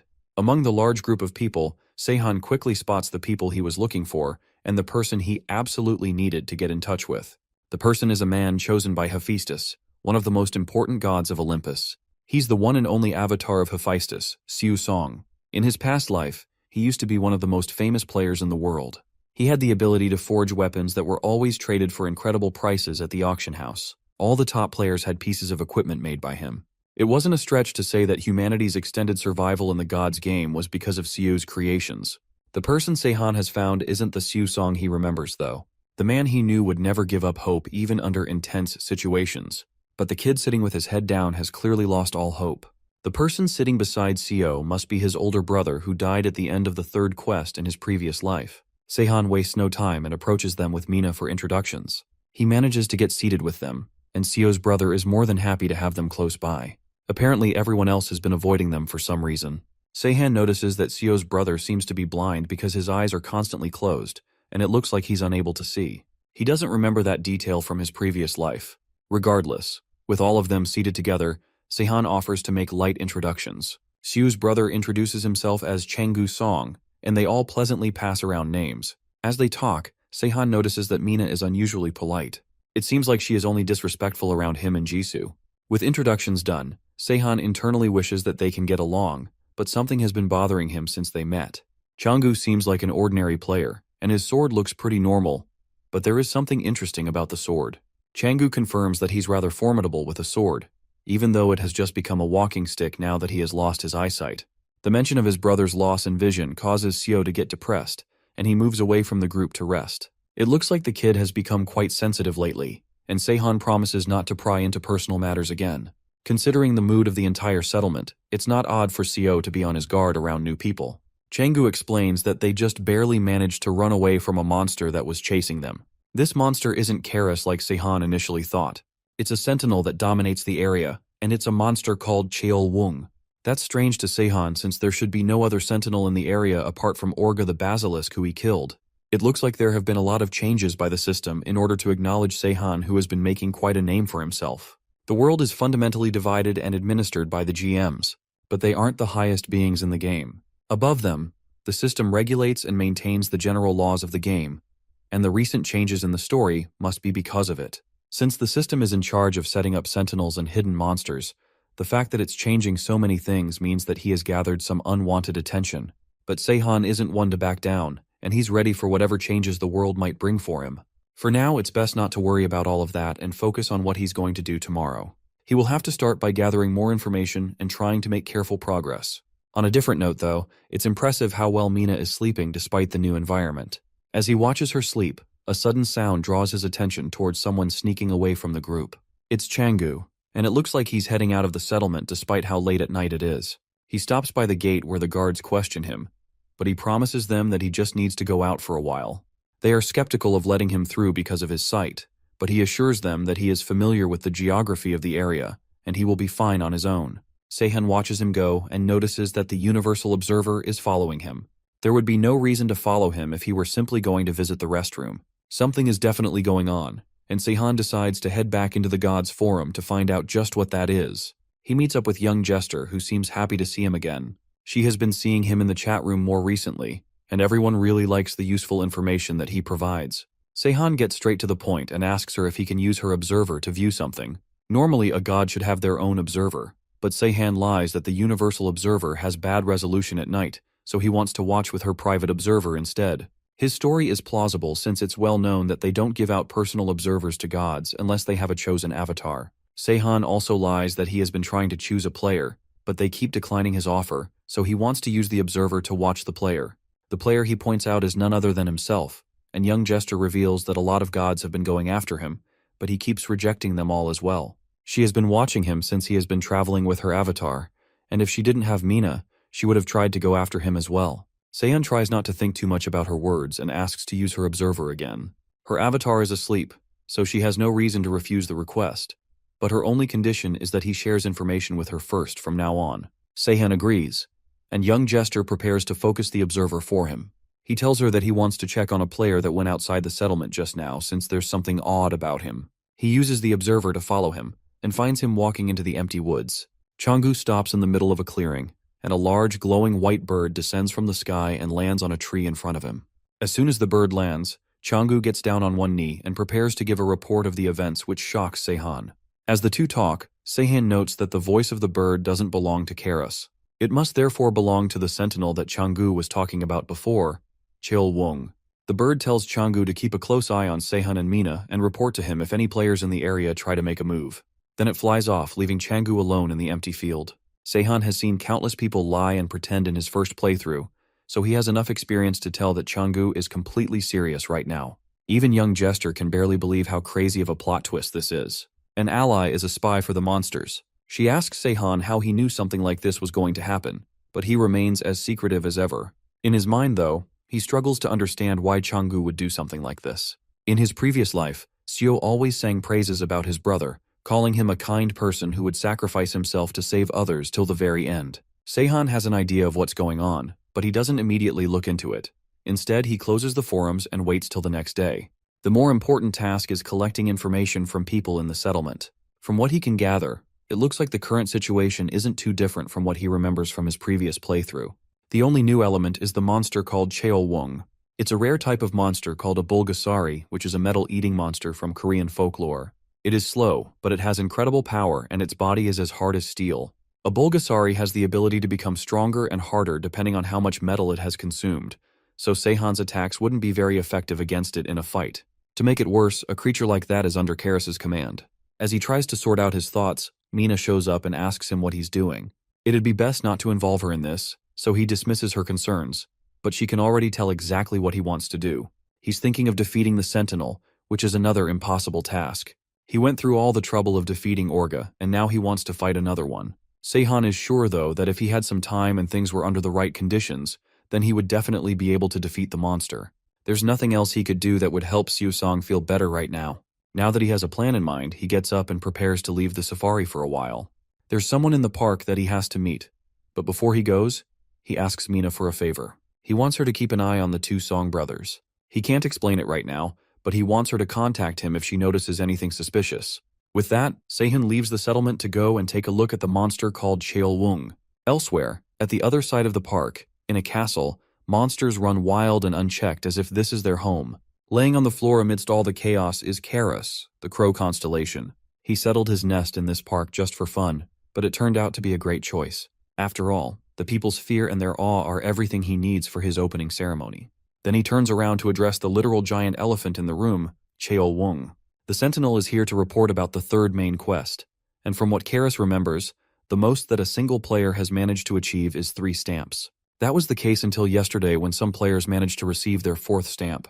That wipes the smirk off of Karas's face, and he takes a personal look into the status window to confirm. Somehow, without the help of a god, they have managed to almost beat the quest. He watches footage of them taking part in the rides, and from what the crow can see, they'll definitely obtain the 5th stamp and complete the quest by the end of today. Karas can't do anything about it though, since things will get complicated if a constellation like him gets involved too soon in the third main quest. He's only because of a loophole he used to intervene in this game.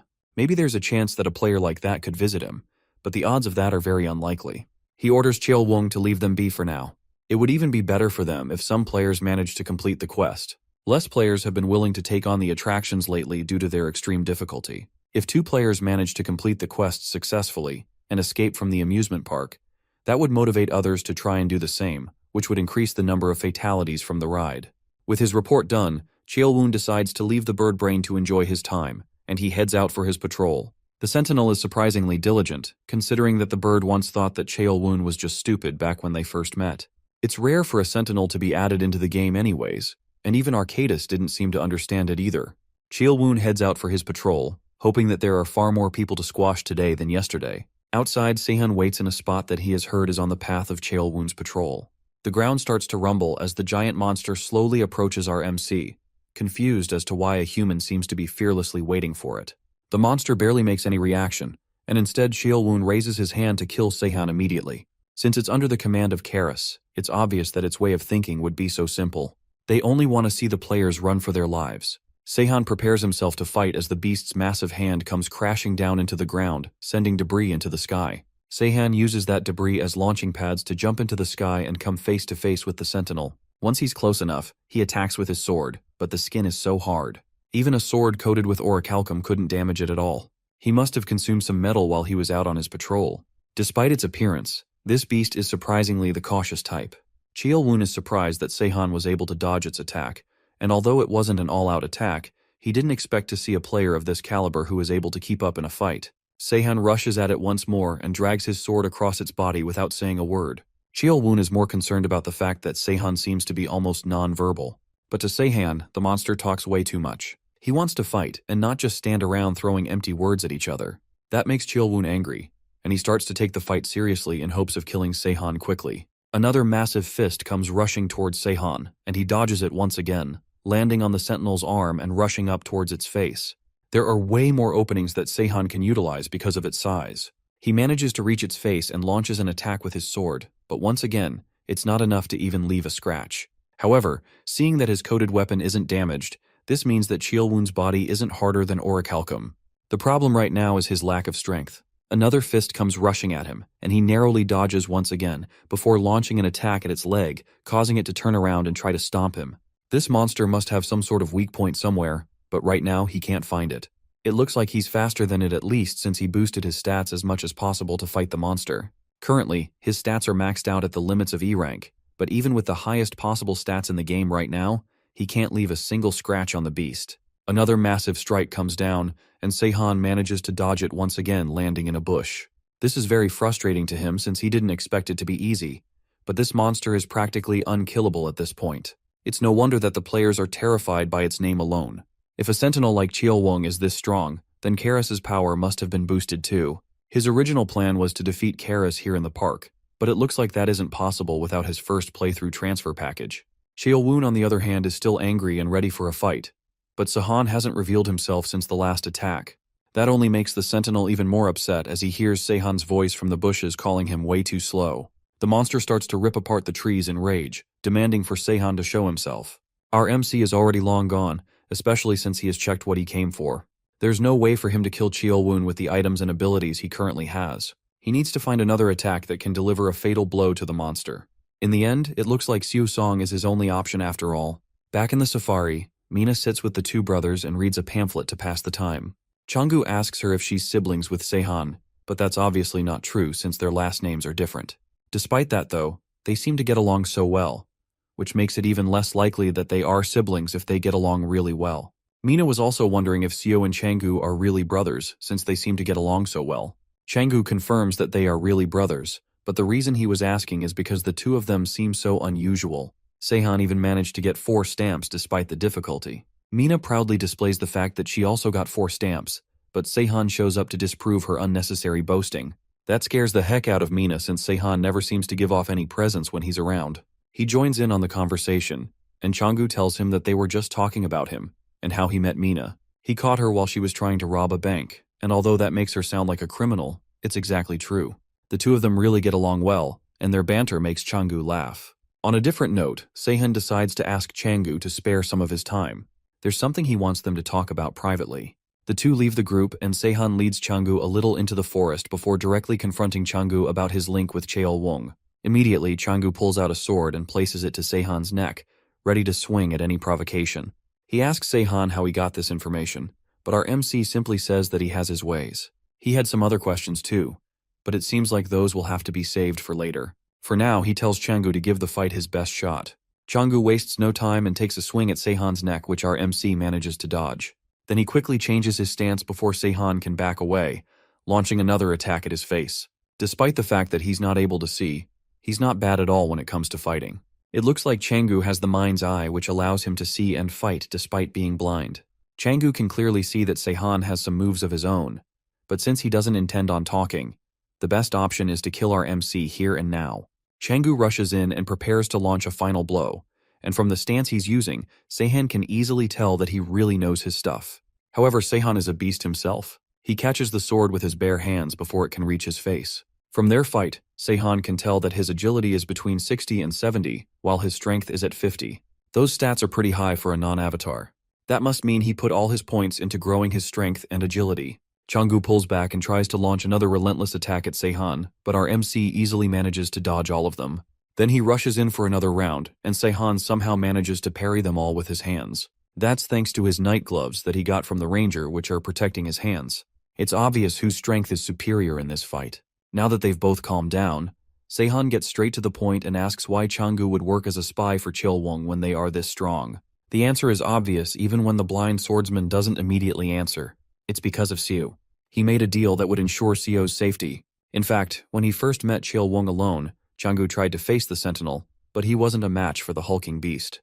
In fact, the sentinel only saw Changu as its plaything. In the end, he ended up losing his eyesight, and Xiu lost his will to fight after seeing what happened. After that, he had no choice but to obey whatever Chilwung asked of him. Even though the experience that day was nothing but utter despair, he at least wanted to try and keep Xiu alive, even if it meant hell on earth for him. He has been a spy since he first arrived at the safari, and most of the reports were about the group's movement. Now that the cat is out of the bag, Changu expects Sehan to tell the group about him. However, our MC has a different plan in mind. Since his double life hasn't hurt anyone yet, they can probably use it to their advantage. They can also use it to get to know Chilwung's actions as well. Chilwung isn't doing anything with the information because it enjoys their fear, and it told Changu to keep an eye on them to make sure that they don't escape.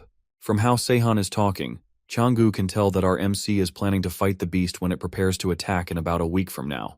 Although Sehan is definitely strong, even Changu doesn't believe that he will be able to fight against the sentinel. Any plans or attacks are useless against its strength. Sehan is already aware of all this since he fought the beast earlier.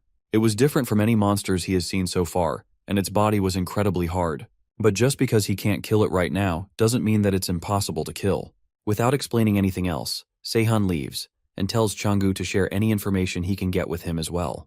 There's no time to explain things anymore, but Changu will have to confess everything to Xiu. Xiu will play one of the most vital roles in the whole thing, and they need him to lift his head up from despair so he can work hard. The two of them head back to the safari, and Changu keeps to his word and tells Xiu about everything that has happened so far. The kid is understandably upset that he's been left in the dark about the whole thing. Changu just didn't want to make him worry unnecessarily more than he has already done. Xiu isn't hearing it though, since something terrible could have happened to Changu if he didn't say anything sooner. Mina and Sehan watch from the sidelines, and the younger girl realizes that this is why our MC wanted her to watch over them. Now that they've settled their thoughts, the next step is to kill the monster Chilwung. Mina can't believe that he wants to do something so dangerous again, and she decides to leave him to it while she goes off to finish her quest. That's a bad idea though, since Chilwung should be looking for him right about now. Sehan has been busy, and it's now coming back to bite Mina for being associated with him. She begrudgingly returns to the group as Xiu joins them to discuss their plans. They don't have time to waste, since thanks to Changu working as a spy, the monsters could come to kidnap people at any moment. On top of that, they have about a week left before the sentinel makes its move. They have to fight now, and it's their only way to escape. It would usually be impossible to win a fight with the metal monster, but Sehan knows that he can trust on Xiu's help to balance the scales. He's going to need Xiu to make a weapon that can kill the monster. Now that Xiu knows the full story, he's more than willing to help. Now that he has the kids' cooperation, it's time for them to get to work. Sehan purchases the basic smithing package from his VIP store and sets it up especially for Xiu to work with. With a setup like this, Xiu should easily be able to craft whatever he wants. Mina asks Xiu if he finds it weird that all of this equipment just popped out of nowhere, but the kid doesn't care about the details. Right now he's just happy to be helpful with something.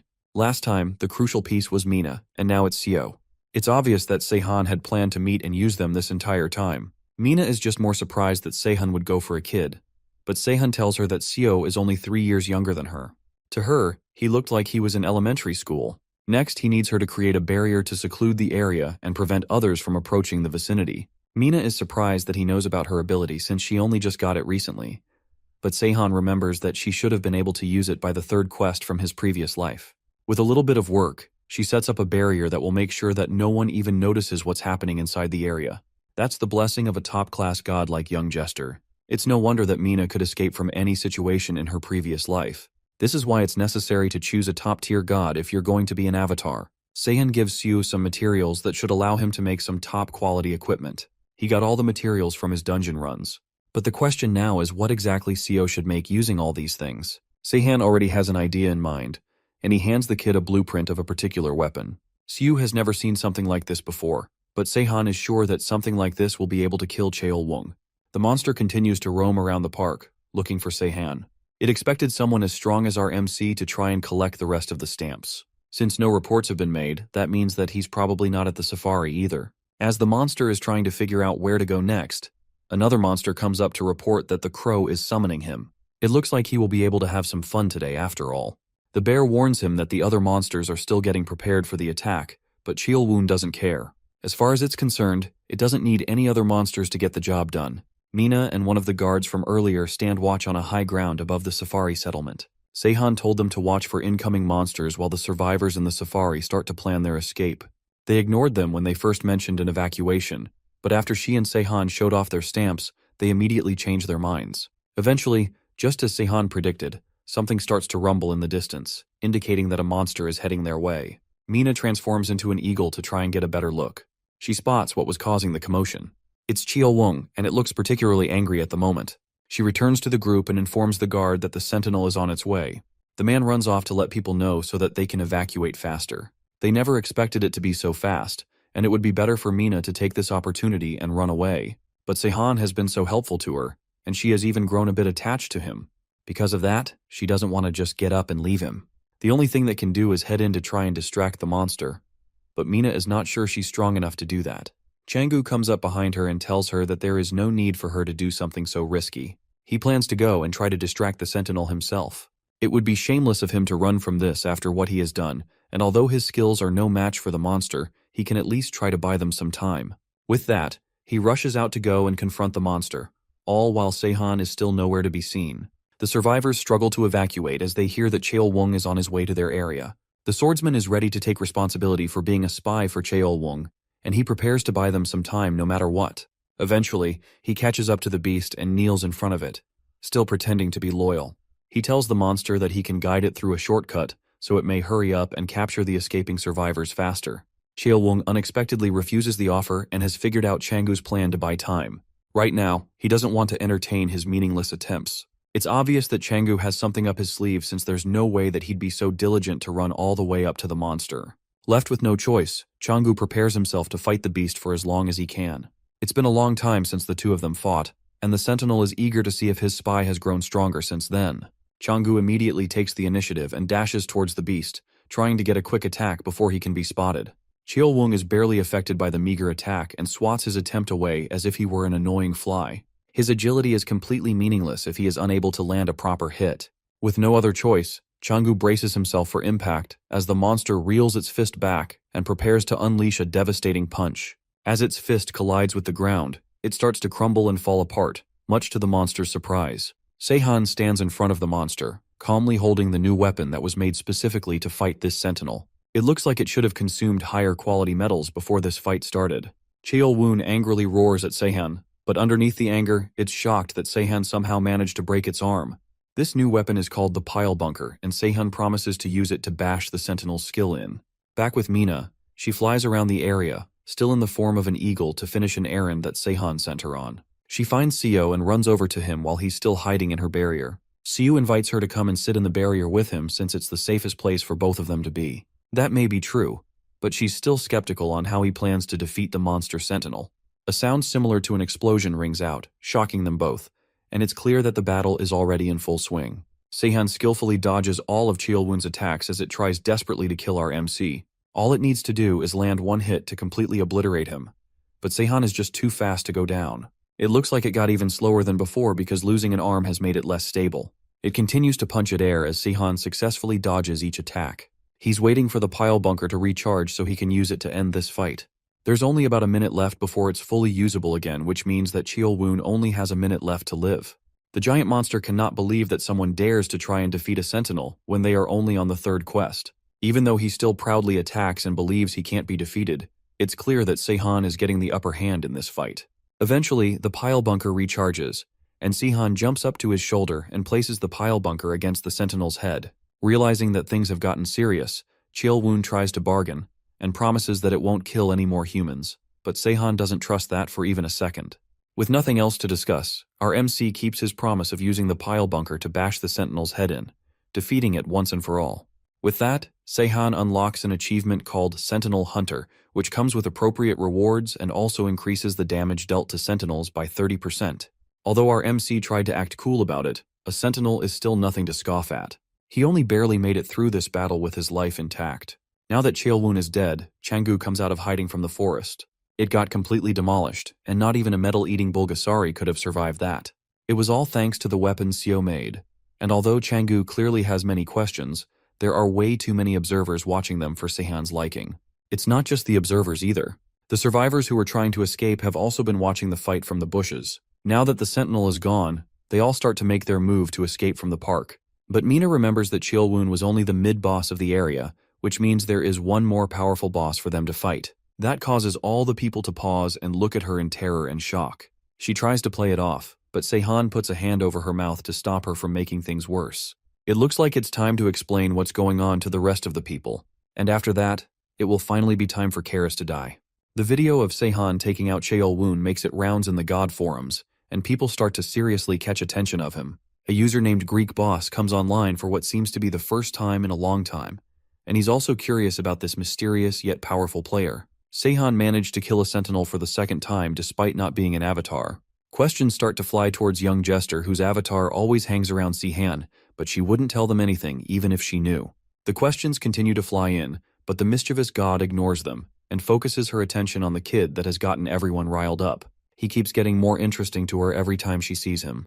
But the question now is how he's planning to handle the crow. Mina meets up with Seihan and asks him if he got any loot for defeating a sentinel. This time, he got a grimoire as a reward, and although it looks like an ordinary rock, it's actually an A-rank ability that gives the user the ability of a Bulgasari. That means that they will be able to convert any metal they consume into a part of their body. With an ability like that, Seihan can change parts of his body into orichalcum. The item is very hard to come by, and it's a very rare and useful ability. Mina is very obviously jealous despite the fact that she's the one who asked him about his loot.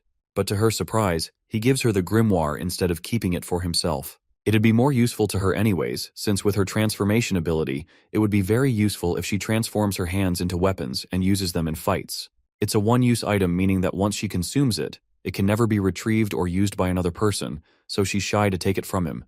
But Seihan encourages her to take it for herself and find use with it. She's unusually timid at times like these despite her usual personality, but Seihan assures her that it's her reward for helping him up till this point. After more reassurance, Mina finally accepts the offer and absorbs the item, gaining the Bulgasari ability. It's too bad that Mina is not in his party because they could have used skill sharing, but because she's an avatar, he doesn't want to bring her in. But they wouldn't have been able to use her transformation ability if she wasn't, so it's a good trade-off. The civilians continue to make their frantic dash towards the exit while the players fight back the monsters approaching them. Meanwhile, Seihan uses the orichalcum to free the people trapped by the exploding collar. One by one, they are all set free, but there are so many of them that it'll take a while to do it all at once. Mina meets up with him again and reminds him that they are supposed to finish their quest by getting the remaining stamp for finishing the ride. There's no way that they will be able to do that if they all just run away. To fix this, Seihan calls over one of the staff that still hasn't had their collar removed. He should have a stamp on him, and although Mina is skeptical that something like that would work, as soon as the staff member puts the stamp on her arm, a notification window pops up informing her that she has completed the quest. There isn't even a reward for the quest, which shows just how easy the whole thing was supposed to be. That means that they didn't even have to go through all that effort and danger in all those rides. Now that they have figured this out, that means that they can take care of every other player's quest while they are moving. That doesn't include Seihan, of course, since his quest is completely different. Back at the castle, the crow starts to call for Cheol-woon. He hasn't seen the giant monster for an entire day, and things are starting to look worrying. A mouse monster comes to answer the crow's call, but he also comes with terrible news. He tells the crow that Cheol-woon is most likely dead. The crow doesn't understand at first and thinks that the mouse is saying that a lot of people are dead. But the mouse repeats itself and tells Karis that Cheol-woon the sentinel has been killed. The players launched an attack, and the monsters weren't able to react in time. Karis can barely believe it, but he quickly orders the mouse to have every monster in the park obliterate the remaining people in the safari. But that's where the second problem comes in. In truth, all the monsters have already gone to the safari, and according to them, the place is completely empty. That's the last straw for Karis, and he transforms in a fit of rage. Seihan notices the aura coming from the sky and realizes that the time has come. Karis is finally starting to move. The crowd has slowly started to make their way out of the park, but they aren't moving nearly fast enough. There are still some injured people left behind, and their numbers are moving way too slowly for Changu's liking. Seihan meets up with the blind swordsman, and although things have gone well so far, it won't be over until they all pass through the exit. The problem, though, is if they can even make it out safely in the first place. After all, the crow will definitely come for them at this rate. And as if on cue, a pair of dark wings descend in the center of the park, right in front of Seihan and Changu. The presence of the person who landed in front of them is enough to show just how much of a threat this monster is. The monster spreads out its wings, and the massive gust of wind that follows is enough to push some people back, while others cover their faces to shield themselves from the intimidating pressure. The crow, Karis, has arrived in front of them, and he doesn't seem pleased at all. This definitely won't be an easy opponent to fight, and Seihan hasn't been this nervous in a long time. He was tense when facing Orga, but he knew how to work things in his favor and win. And with Chaelwung, he was thrown off by the sudden changes, but never afraid. This time, however, he is feeling something aching at him. It's not fear, though. It's the anxiety to save the people that are depending on him. In his previous life, he would have abandoned these people without a second thought. But things are different now. He turns and orders everyone to get out while he holds the constellation off and buys them some time. Mina wastes no time and yells for everyone to stop staring and start moving. Of course, Karis isn't just going to stand there and watch them get away. He sends out feathers as projectiles towards the crowd of people, and Seihan is forced to use his final hour ability to rush over and deflect every single one of them. Karis is slightly impressed by the fact that Seihan somehow managed to block all the attacks.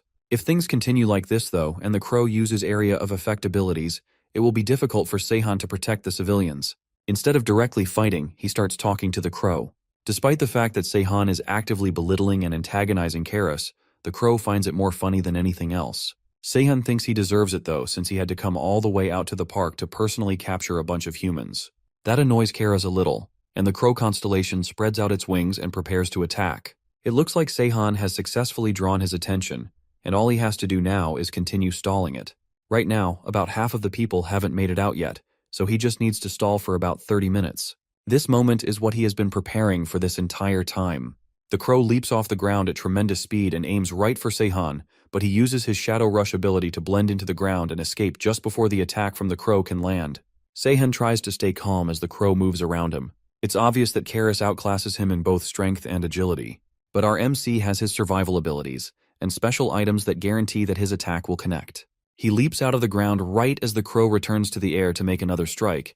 Then he uses his guaranteed shot ability to throw a sharp projectile. Normally, Karis would be way too fast for that to pose any threat to him, but thanks to the guaranteed shot ability, his attack manages to catch up and almost hit.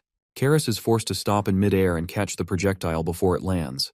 Then he dives to the ground, shattering the pavement below Seihan's feet and causing large rocks to fly into the sky. Seihan manages to dodge them, but the crow uses the dust as cover to launch another attack, swiping the claws at his feet towards Seihan. Our MC just barely manages to dodge, but he gets a cut to his cheek at the last second before he can fully jump away. As the fight continues, Karis starts to get more and more annoyed, and it's clear that he's done playing around. He raises his hand in the air, and Seihan recognizes the ability he's trying to use as something completely terrifying. The constellation's strength is completely beyond what Seihan was expecting, and now it looks like things are about to get much worse. The crow flies into the sky and uses his wings to send another burst of projectile feathers towards Seihan. There are way too many to dodge, and Seihan is forced to take most of them head-on, but the crow continues the attack, throwing more feathers towards our MC. Faced with no other choice, Seihan is forced to use the Celestial Slayer ability, and thanks to it, his movements become much faster, surprising Karis. Now he's able to dodge all the feathers being shot towards him. On top of that, thanks to the effects of the Celestial Slayer and his regeneration ability, he's able to recover from the damage of the feathers that Karis fired at him. With these abilities together, stalling for some more time shouldn't be a problem anymore. It looks like most of the people have made it out by now, so he just needs to stall for a little longer. Karis is forced to use his full power, and Seihan can barely believe how ridiculous things have gotten. Although Seihan's plan requires all the people in the park to escape, Karis is sure that he can still kill everyone before he is forced to leave the realm. On top of that, in his new form, he won't be bound to the park anymore. At this point, allowing Karis to become even more powerful, even with all its abilities handicapped, is still cheating. It used a succession ability which made it many times more powerful than it has any right to be at this stage of the game. Karis starts to move, and he's so fast now that Seihan barely has any hope of dodging his attacks without an ability. He uses Shadow Rush once again to escape a fatal strike, then uses the chance to run. Karis continues to be impressed by the fact that Seihan has survived this long, and it's clear that he's not an average player.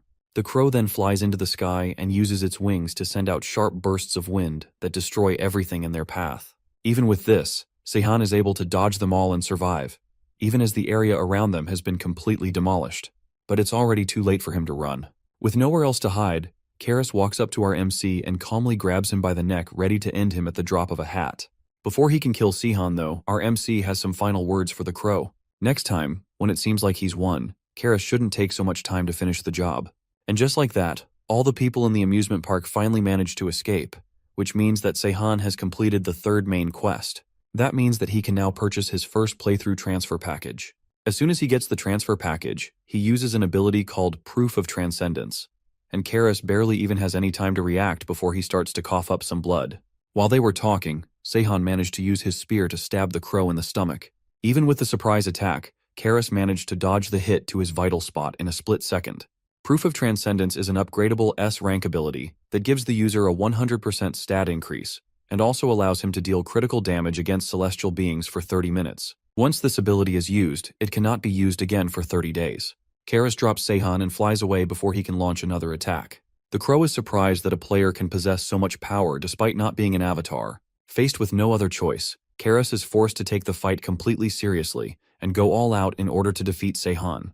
He shoots another barrage of feathers towards our MC, but at this point, thanks to his buffs, he's more than easily able to dodge everything. Then he aims and shoots another spear towards Karis. The crow is confident that the attack won't be able to touch him, but the guaranteed shot ability isn't for nothing. Despite the wall of wind that Karis has put up to defend himself, the spear still manages to break through, hitting Karis, who didn't have time to dodge, and forcing him to fall to the ground. Even with that, the spear couldn't pierce his heart despite him having Proof of Transcendence and guaranteed shot applied. Somehow, Karis is still strong enough to take off to the sky and fire another barrage of razor-sharp feathers. With no time to dodge, Seihan uses a shield to block all the incoming attacks. Then he forces himself to move despite the weight of all the feathers pushing against the shield. Then he throws another spear at the crow, and this one hits right on the mark, stabbing straight into Karis's thigh, bringing him to the ground again. At this point, there is nothing else Karis can do, and Seihan asks him if he is finally feeling the fear from the situation. Karis just can't accept the fact that he has been beaten by a human, and he keeps screaming that Seihan is nothing but a bug in the system. Regardless of that though, the gap in their power levels is way too much now, especially since Karis has already been weakened by multiple attacks. Everything he tries to throw at Seihan is easily countered, and it's obvious that the fight is over. He tries one last massive attack, but Seihan uses Shadow Rush to escape it, then dashes towards the crow to deliver the final blow. Karis manages to block it with a wall made out of his feathers, and it even breaks Seihan's weapon, leaving him with nothing else to use. Left with no other choice, Seihan jumps towards Karis, but there's no way he would be able to win in hand-to-hand combat. Karis easily slams Seihan into the ground, seemingly regaining the upper hand in the battle. But instead of finishing our MC off quickly, he starts to mock him for letting the little advantage he had get to his head.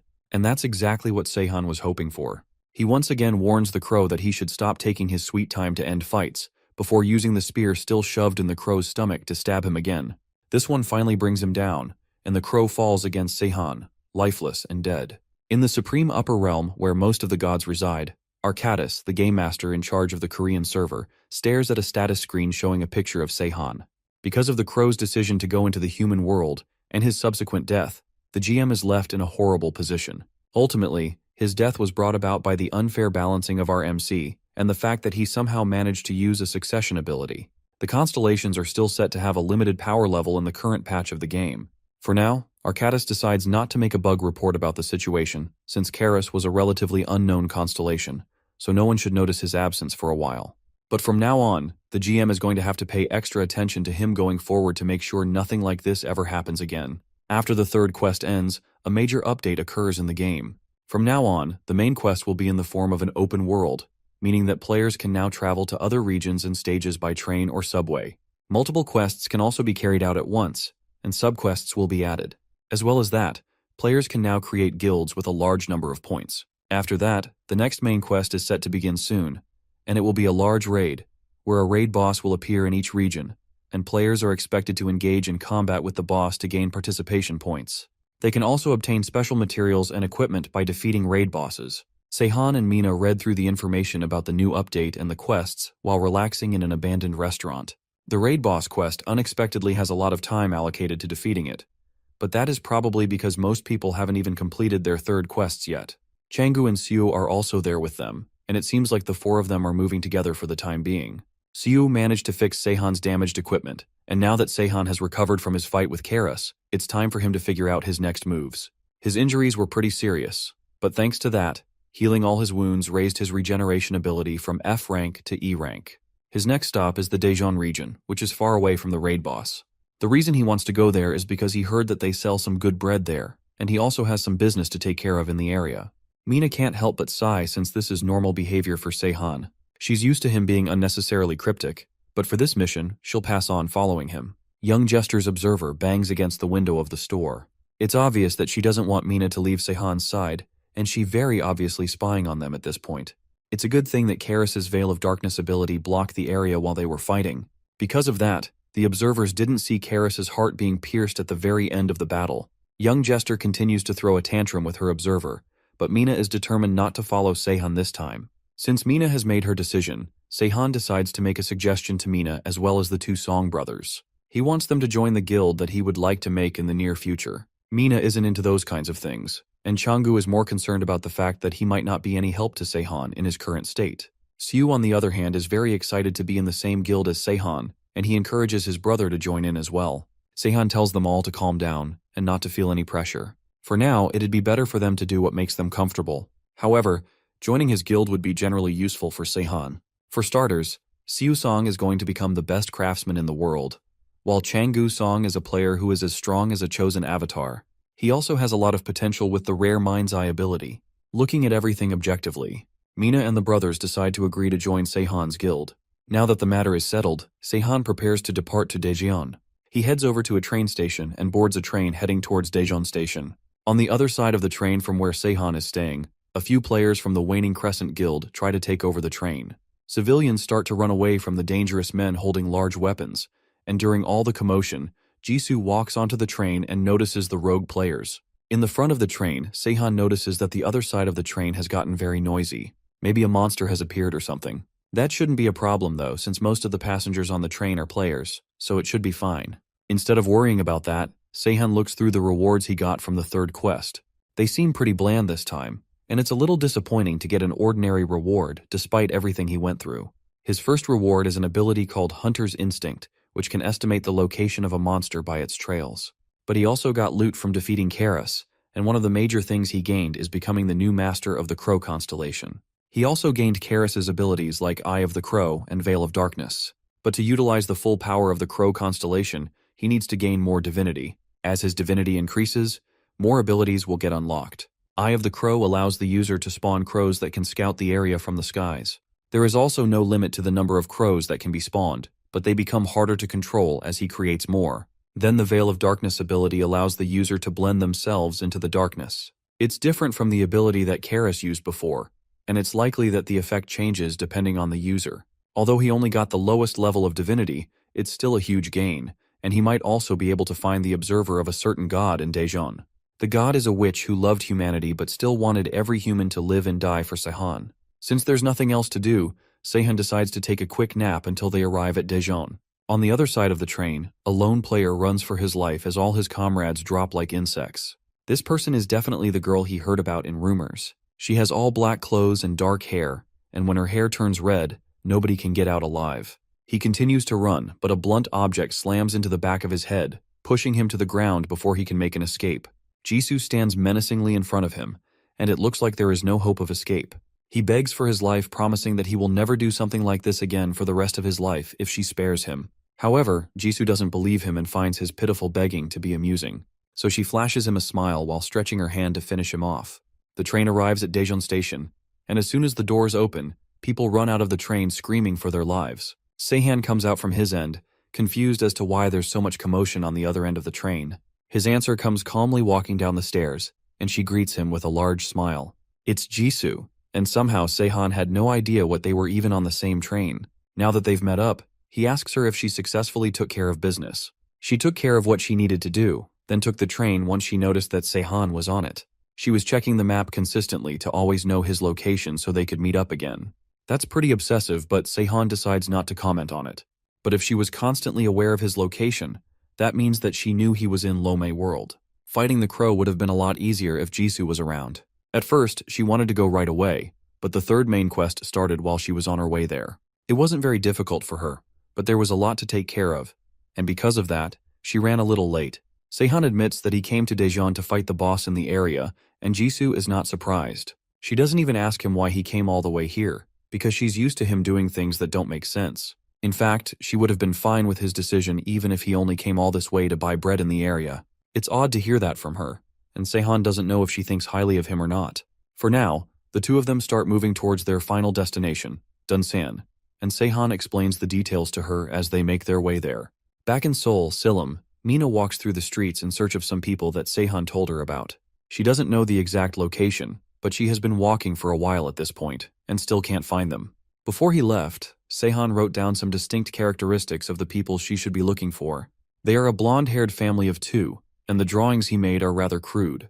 The father is a big American man with a strange laugh, and the daughter is a 13-year-old multiracial girl. By the looks of the area, there seems to have been a monster attack recently that killed a lot of people. As she walks through the wreckage, a wolf monster leaps out from the darkness and tries to ambush her. Mina is prepared, and turns around to finish the beast in one blow, but someone else beats her to it, slamming a large chunk of concrete on the beast, and knocking it away.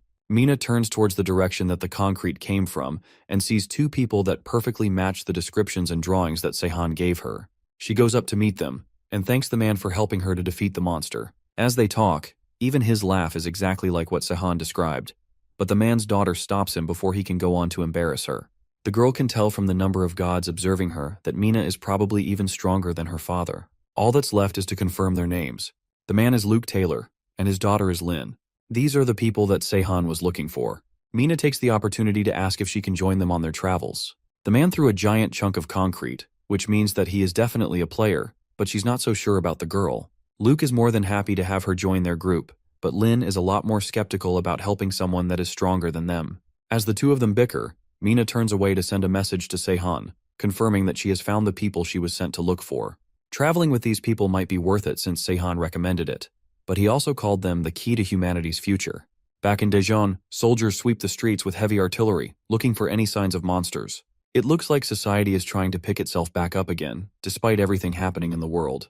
A soldier approaches the two of them as they scan the area and asks if they are players. Apparently, there has been an order to examine all the existing players, and it looks like the government is trying to control the players while the world is in its current state. Instead of answering the soldiers' questions, Sehun discreetly tells Jisoo to run towards a building in the distance. The two of them move separately, before jumping away before the soldier can do anything to stop them. They land on the top of a skyscraper, and Jisoo walks up to Sehun, curious about why they came all the way to the top of this building. Sehun wants to try and use his new Eye of the Crow ability to scan the area for the raid boss. He activates it, and crows start to fly out of his shadow, soaring into the air. The ability is still crude, and he has much to improve, but this will still allow him to get a bird's-eye view of the area. Meanwhile, he asks to check her stats, which Jisoo is more than open to. It almost looks like Jisoo never says no to him, no matter what he asks. He opens her status menu, and her stats are incredibly strong for someone who should be playing the game normally. She also learned 2 new skills called Anatomy Mastery and Vital Strike, and somehow brought her regeneration ability up to C rank. Her Celestial Slayer ability has also been ranked up to a 3-star ability, which is weird, because she should have shown at least some signs of madness if her Celestial Slayer ability is this high. As he looks through her stats, he gets a signal from the crows, indicating that they have found something. They head over to the area indicated by the crows, and from the damage, they can tell that whatever was in the area was not an ordinary monster. This wreckage must be the aftermath of a raid boss. Jisoo asks Sehun how he has all this information, but as usual, he doesn't answer. The raid boss coming out so early is weird though, because there are still a lot of hours left on the timer. The timers aren't reliable, and most of them are just a trick to throw people off. The area has large markings from big claws and wings. It's likely that some sort of winged monster fought with a different beast. But in actuality, all these markings were made by the same beast.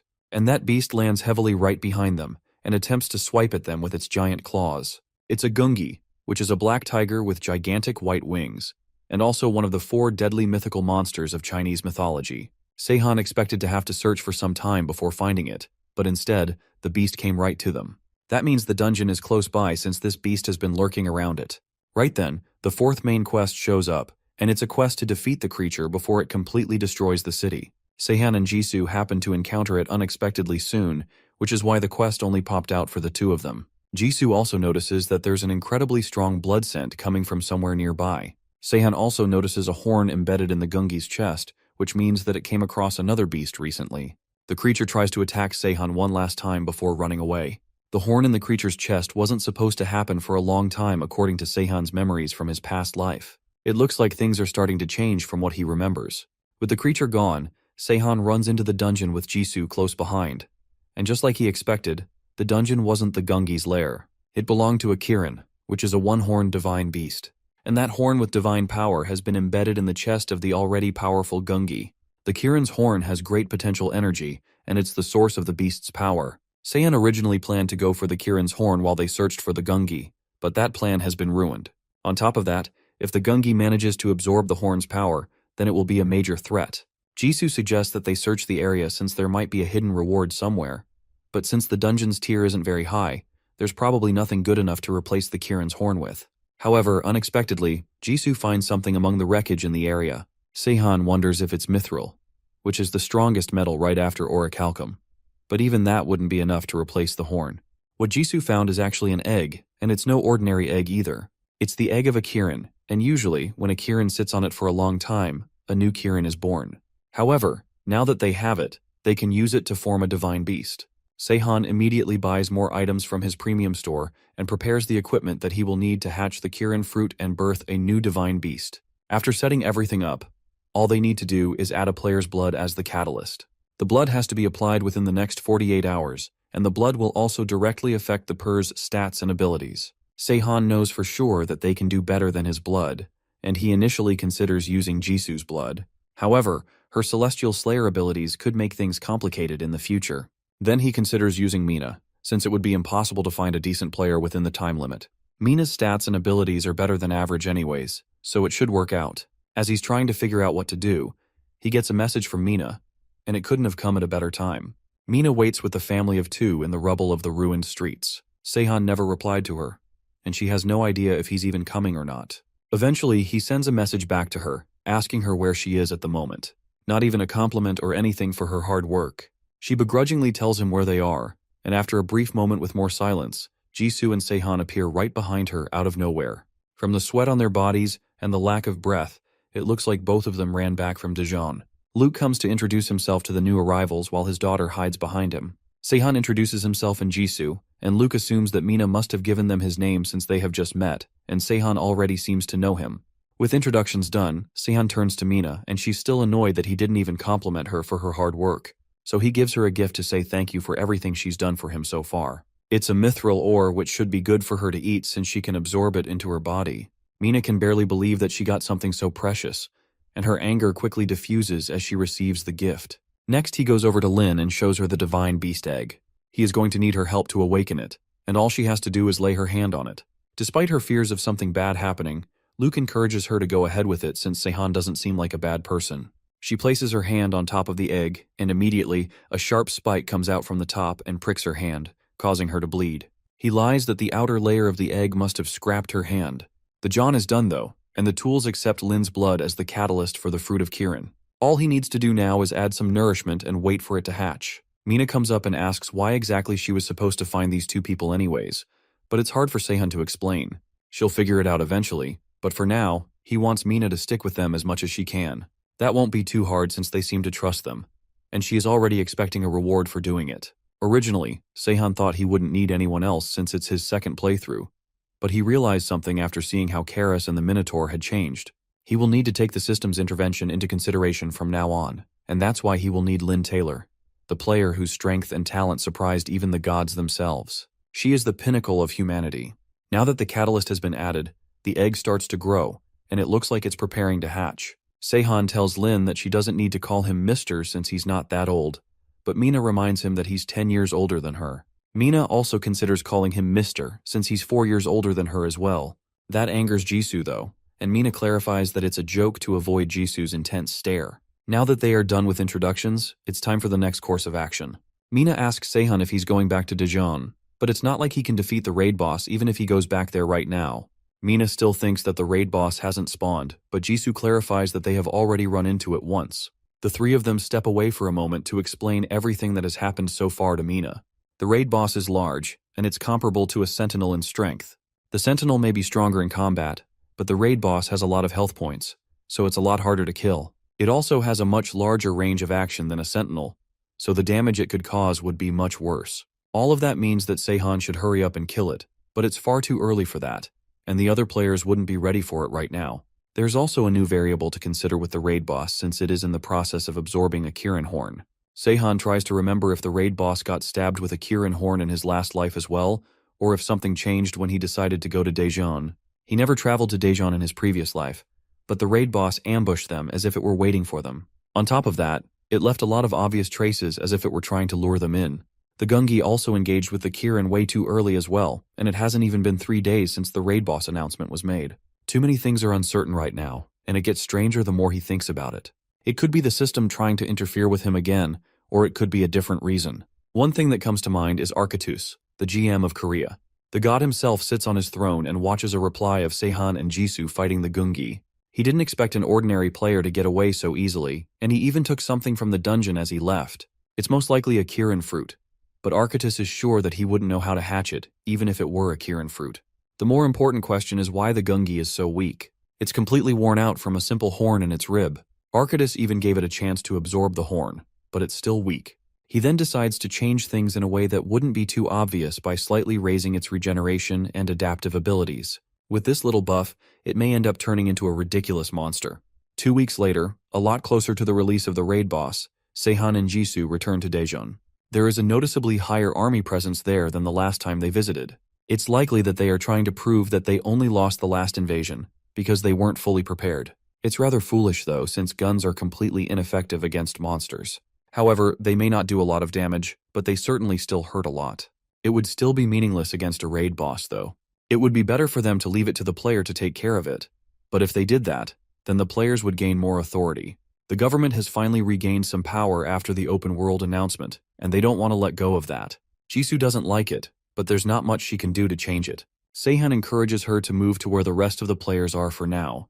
There are noticeably more players in Daejeon than in his previous playthrough.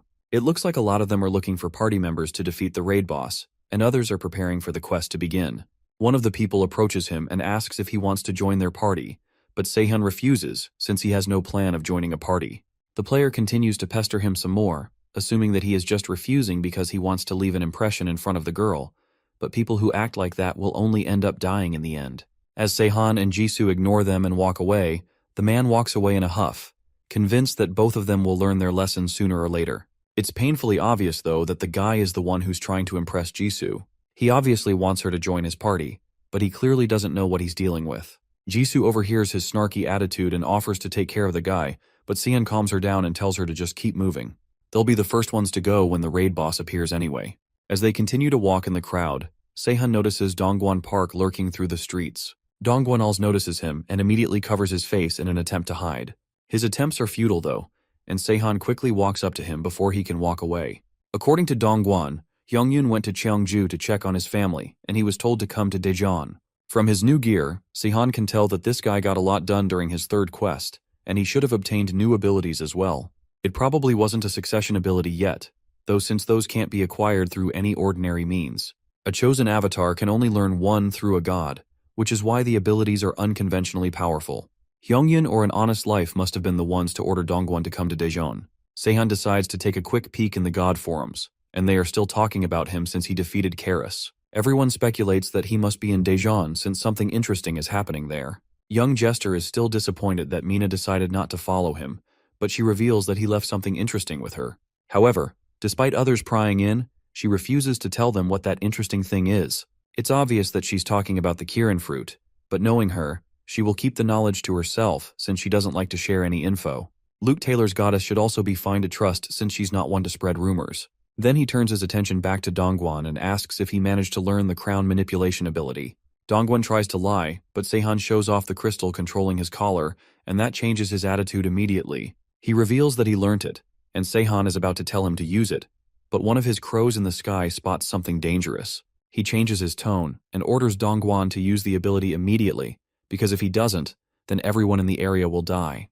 The raid boss is rapidly approaching their location, and it seems like it plans to ambush the players while they are unaware. There's still a lot of time left before it's meant to spawn, which means its main goal is to have a feast before the main battle. Since Dongguan is too slow on the uptake, Seihan tries to warn everyone to run before the boss shows up, but no one believes him. There's still 10 minutes before the raid boss is meant to arrive, and people think he's lying. They continue to ignore him, and it's clear that they won't be convinced by words alone, so he runs back to Dongguan and orders him again to use his ability. However, he can't just use it on anyone, and he first needs to be in a situation where he can get himself into the target's mind psychologically. Since that's the case, Seihan tells Jisoo to bring out her weapon and get ready. When he gives her a signal, he wants her to break a nearby fire hydrant to distract the people. Then he tells Dongguan to use his crowd manipulation ability when the raid boss appears and puts everyone in a panic. Dongguan agrees, but even he doesn't think that the boss will appear. Even if it does, it's unlikely that the crowd would be so easily panicked by it. However, Seihan assures him that things are about to get wild, and he also prepares himself for battle. The ground starts to shake and people begin to look around in fear as the monster approaches. Some even check the time of the raid boss's arrival, but it's already too late. The ground bursts open and a giant paw comes slamming down towards Seihan. He uses the pile bunker to counter it as Jisoo jumps in to aid him, slamming the paw back down to the ground, causing the monster to roar in pain. The other players start to realize that the raid boss really has shown up, and the military takes action immediately as well. They open fire towards the area that the monster came out of and empty every weapon that they have in its direction. However, once the smoke clears, the monster is still alive and well, and the soldiers start to retreat in fear as it stalks towards them. Then it roars one more time, fully clearing the smoke, and showing that it had a major change in appearance with white fur now instead of black, and large red spikes growing all over its body. It looks like it's evolving to its final form, which will be a big problem for the players if it does. Once it properly evolves to its final form, the Gungi will be as strong as a sentinel, and on top of that, its active area will expand even further, making it more difficult to deal with. For it to have taken the power of the horn so easily, that means that the GM was personally involved with this. The raid boss roars and starts attacking the people around. With no hesitation, the soldiers continue shooting at the raid boss with everything they have got. When the bullets show no effect on it, and its single breath makes them slide back from their positions, Kim Seihan yells at Dongguan to do what he was told earlier. Dongguan abides by the order, and using the skill Crowd Control, he urges the crowd to evacuate the place right away and leave it to the players. When they try to argue, he asks them to notice that the contemporary weapons are useless against the raid boss. However, before the crowd is convinced, Dongguan's ability's duration is over, whereas Kim Seihan thinks that the players have received their fourth main quest. This results in the crowd again charging towards the raid boss in order to attack it. When one of the civilians gets really close to it, the raid boss almost steps on the person, but Kim Seihan manages to save the man. He quickly thanks Seihan, saying that he let his guard down for a second, but Seihan advises him to be more cautious since the raid boss is not all about its size. Kim Seihan contemplates the best approach and weapon to attack the raid boss, whereas the civilians also note that the raid boss won't be affected by the long-ranged attacks. Kim Seihan worries about how to deal with the raid boss because it may turn into its final form at any time. Suddenly, the raid boss's wings grow even larger, and then it flaps its wings while grunting and flies up in the sky. This results in even greater destruction of buildings as well as astonishment among the people since they were not expecting it to have flying capabilities. They argue whether they should run at this point or not since the raid boss is going to destroy the whole city if it attacks the ground. Kim Seihan decides to drag the raid boss down before it can attack the ground. He connects his spears with chains and throws them at the raid boss in the sky, which makes the civilians surprised at his strength. Kim Seihan calls out the people from the crowd to help him pull down the raid boss with the chains. When the civilians see that Han Jisoo has already joined Kim Seihan, they realize that if the girl can do so, then they can too. Therefore, the people join in and start pulling the chains. On the command, they all pull it down with a jerk, and the raid boss falls down on the ground, but blue currents start regulating through its body. Kim Seihan wonders if its metamorphosis has begun to transform him into its final stage. Thus, in order to stop it, he jumps up high and pierces his sharp weapon into the raid boss's face. However, after a loud grunt, the raid boss jumps up unaffected once again, which makes Kim Seihan admit its toughness and strength. Kim Si-han wonders why his attack was ineffective when he clearly felt his attack hitting its skull. Han Jisoo tells him to leave it on her because she is better equipped to deal with the raid boss. With that said, she stabs her own heart to maximize the Celestial Slayer's effect, amplifying the damage output. The regeneration ability heals the wound immediately, enabling her to move like that. Han Jisoo jumps up high and lands on the head of the raid boss. When Kim Se-han has realized the future moves of Han Jisoo, he instructs everyone to move back as far as they can. She hits the raid boss's head with her full strength, and as the people run away, it hits his head on the ground. With a last swing of her weapon, she makes the last hit, and the raid boss grunts loudly in pain. The raid boss grunts and roars out loud with an attempt to attack Han Jisoo. She is about to make another hit at the raid boss when Kim Si-han shouts out her name, telling her to stop since it might get quite dangerous for her in this situation. After receiving several powerful hits by Jisoo, the raid boss grunts in pain and bites down on her. However, it fails to swallow them due to their magical properties. The raid boss loses its calm and starts grunting and roaring while shaking his head around. The crowd wonders what's happening to it until the raid boss loses his consciousness and falls on the ground. People start getting closer to it in order to check if the raid boss is still alive or dead. While the people are taking closer looks at the raid boss, Jisoo suddenly comes out of its mouth and walks over to Se-han. The chat room of the Raejeon region of the South Korean server goes crazy when they get to know how Kim Se-han and Jisoo managed to kill the raid boss. After praising them and Dongwon, people start to discuss why their regional raid boss's stats were quite higher than they should have been. This raises their suspicion over the fact that GM might be involved in raising the stats of the raid boss. When asked the reason for this suspicion by a fellow player, the player explains that everyone else is also saying this because the GM even killed Karis. One of them suggests submitting feedback, mentioning the danger of the GM starting to harm even the avatars if they let him be. Therefore, they mutually decide to put an end to this by submitting their feedback. This is how, with the suggestion of Kim Si-han, Anonymous Player 48, GM Arcadis failed to interfere with the Korean server for some time. As a reward after defeating the raid boss, Se-han receives the Code of Gungi, and after reading through its description, he realizes that Gungi had reached its final form right before Jisoo finished it off. He is already surprised to know this when Jisoo shows that she's received the Dark Gem of Sacred Dissonance in her inventory. After looking at it, Se-han's astonishment grows even more, and he plans about how they can make an extremely powerful weapon out of this. However, he realizes that they're missing some of the necessary material, but he still feels thankful to Arcadis for this. Jisoo offers her reward to Se-han, saying that she only finished the raid boss off at the end while he did all the work, but he refuses to take it, telling her she should keep it since it can come in handy when she eventually finds some good materials. He further says to her that gold rank is a good enough reward for him since a lot of players got involved too. When Jisoo claims that she's also acquired gold rank, Dongwon comes to them and reveals that he has received a silver rank. They fail to believe how Dongwon managed to get a silver rank when he was only running away the whole time, so he reminds them how he secured the area for a fight by evacuating everyone. Han Jisoo questions Kim Se-ha if her involvement in the fight lowered his rank to gold, but he refuses, saying that if she hadn't been involved, the fight would have gone on much longer. He then asks Dongwon if he has anything to do, to which Dongwon affirms. He thinks how it would have been better if Dongwon had stayed with Yongyun but allows him anyway with a warning. Before leaving for Seoul, Jisoo expresses her worries about her mother's whereabouts. This makes Se-han wonder why her mother didn't reveal her location to Jisoo. Se-han then looks at Jisoo and wonders what would have become of her had he not killed her in her previous life. Thus, he sees her as his milestone since she represents the possibility of change in destinies. A few men drag little kids with them as the kids are tied to each other like animals and cry. The men wonder if their higher-ups asked for children to get their soul and blood since the higher-ups are demons. Suddenly, John Shin arrives there in order to find someone who intruded into his area. When asked about who he is, Shin-jon claims that he doesn't know that.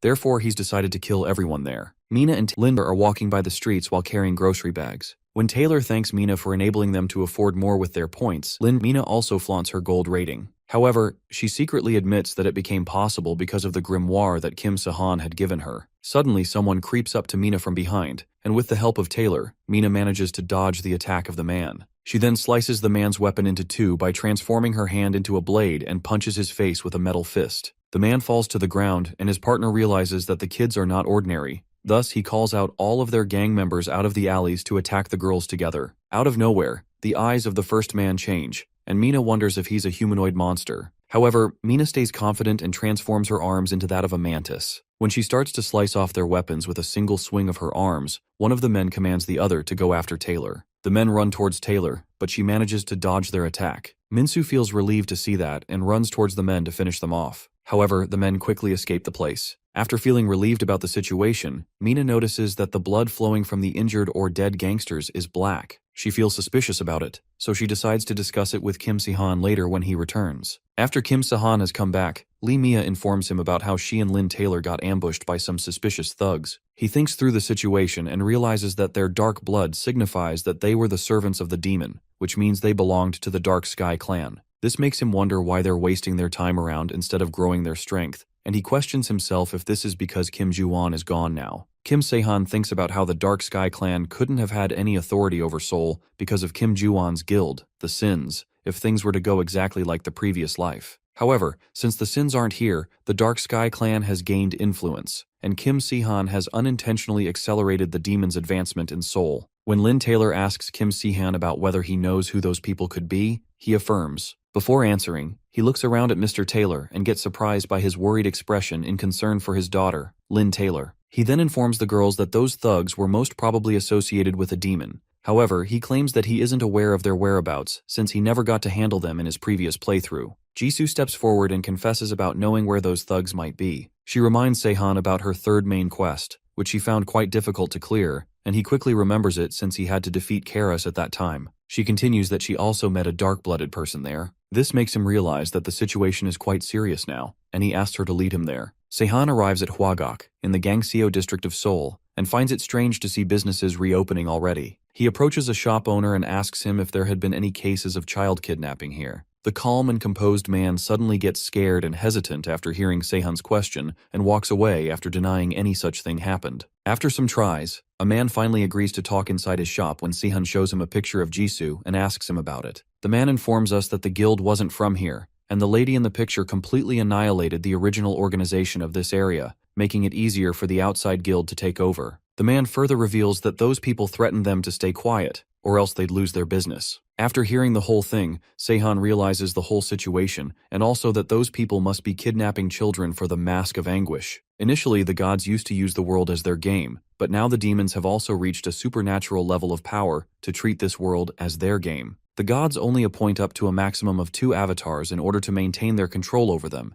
and pay a lot of attention to each of their avatars, resulting in their frequent intervention. However, the demons are opposite to the gods since they share their power with multiple contractors and have a large group of their servants, and sometimes even a whole guild. Contrary to gods, the demons don't care about the contractors' talent, abilities, or compatibility with their power, and only care about the desire for power and susceptibility to temptation that their contractor holds. In other words, they only care about how well their servants will abide by their commands. Since this game is much more than just entertainment for the demons, and all their interests are against the well-being of humans, it signifies how they're after the Mask of Anguish. The Mask of Anguish is made from the flesh of a demon infused with misery, and the one who owns it is the 27th ranking demon, Neveroth. He gains his strength through sadness and the life essence of humans, and converts them into points for him to use in order to grow the power of the mask. Se-han leaves the shop and decides to demolish the Dark Sky clan. He transforms into a crow and starts searching the white building where he was supposed to find the demon servants, as told by the shop owner. However, he finds out that all the buildings are white, and everyone has dark hair and dark eyes. Since he finds it hard to find those men, he goes to another place to get the boss. Se-han beats down several men of the Dark Sky Guild when the other men appear, asking him if he's from the Dark Moon Guild. However, he juggles his daggers, telling them to be prepared to die at his hands. Using the Eye of the Crows, he then summons a large group of crows that start confusing the men while he kills the men one after another. When the other men start to attack back, Se-han uses the Shadow Rush technique and dodges the attack. He wonders where the kidnapped children are but decides to go look for them after he has taken care of all of these servants of the Neveroth here. Se-han manages to wipe them out and starts to look for the kidnapped children. When he opens the door of the room in which the kidnapped kids are, one of them asks him if he is going to take them as well to that one place. Oblivious about the kid's question, he asks the kid what place he is talking about.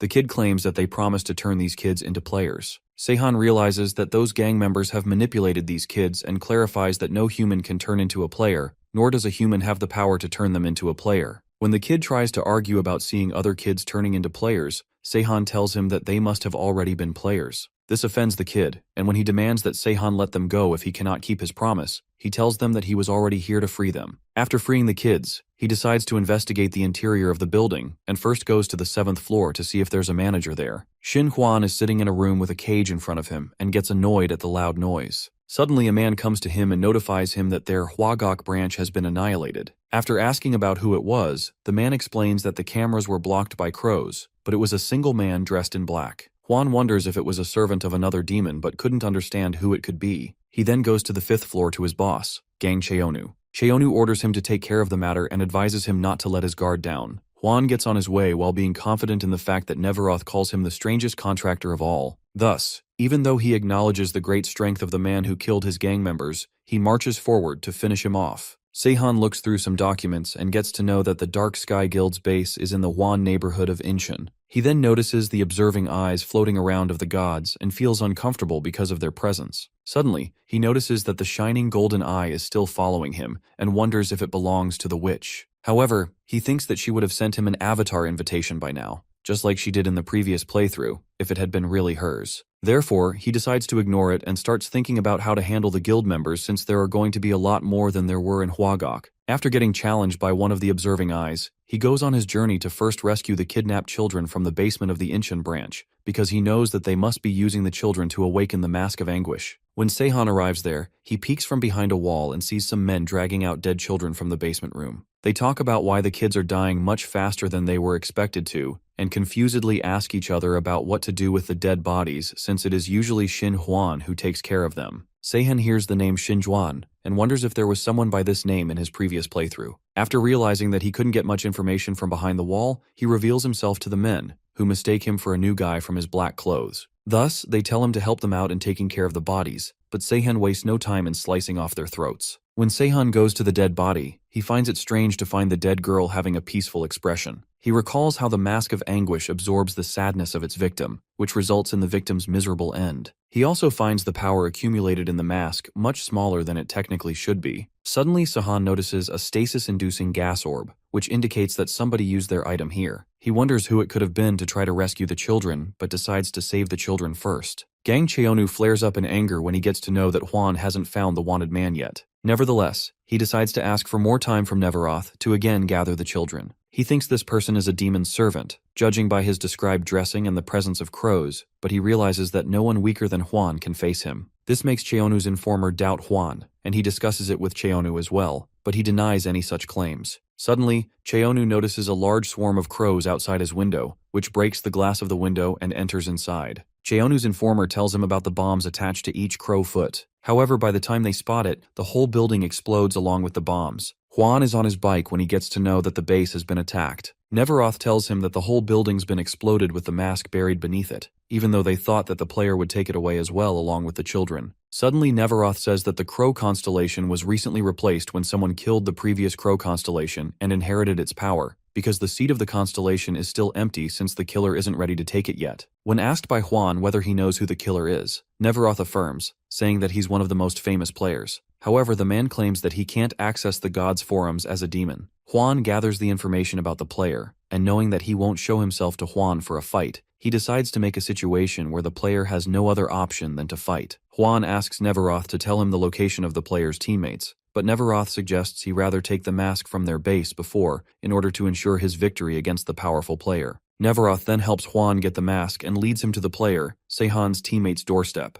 Mina looks at the pouring rain and dries her hair, commenting how heavily it is raining. Lin comes around offering her some hot tea. Mina thanks her and asks if she knows where Jisoo is. Lin tells her that she is still outside. Mina says that Jisoo must be on the lookout even in the rain. Taylor sighs, saying that he really can't figure out these abilities. Mina says that it's as easy as using his hands. Taylor sighs again, saying that he still can't get it. Mina looks at him with determination, saying that she will help him understand it. Suddenly, Lin breaks a plate as she stares in front of the window. Mina asks if she is hurt somewhere or was she scared of the lightning. Lin trembles, saying that something terrible is approaching them as dark shadows come looming over their door. Just as their door opens, Hwan stands there. Mina thinks, asking herself if he is a friend of Seihan, but he hits her in the face. Mina stands in a fighting stance, thinking who that could be. He hits her again as Mina thinks how it still hurts even after she covered herself with mithril. He moves towards her, telling her to stay put so he can end it quickly for her. Mina transforms into her different form and attacks him, but he dodges them. Just as he was about to hit her, Taylor blocks his punch, taunts him, saying that it looks like he knows how to fight, that it's a shame because he must have been pretty strong before the game began. Hwan takes his position and says that he's in a hurry because they all need to die. Taylor laughs, saying that it's not happening because he has a daughter he has to take care of, and they both start fighting each other. At the Dark Sky clan, the crow admires the bomb that he made, thinking how summoning crows gave him a slight headache. He thinks about how others can retrieve the mask themselves. Just as the eye keeps bothering him, he moves towards it, asking what's wrong. The eye tells him that her avatar is in danger. Juan stands in silence now, looking at Mina's and Taylor's unconscious bodies. He thinks how this could have gone wrong if their stats were any higher. He sees Lynn crying over Taylor, telling her dad to wake up,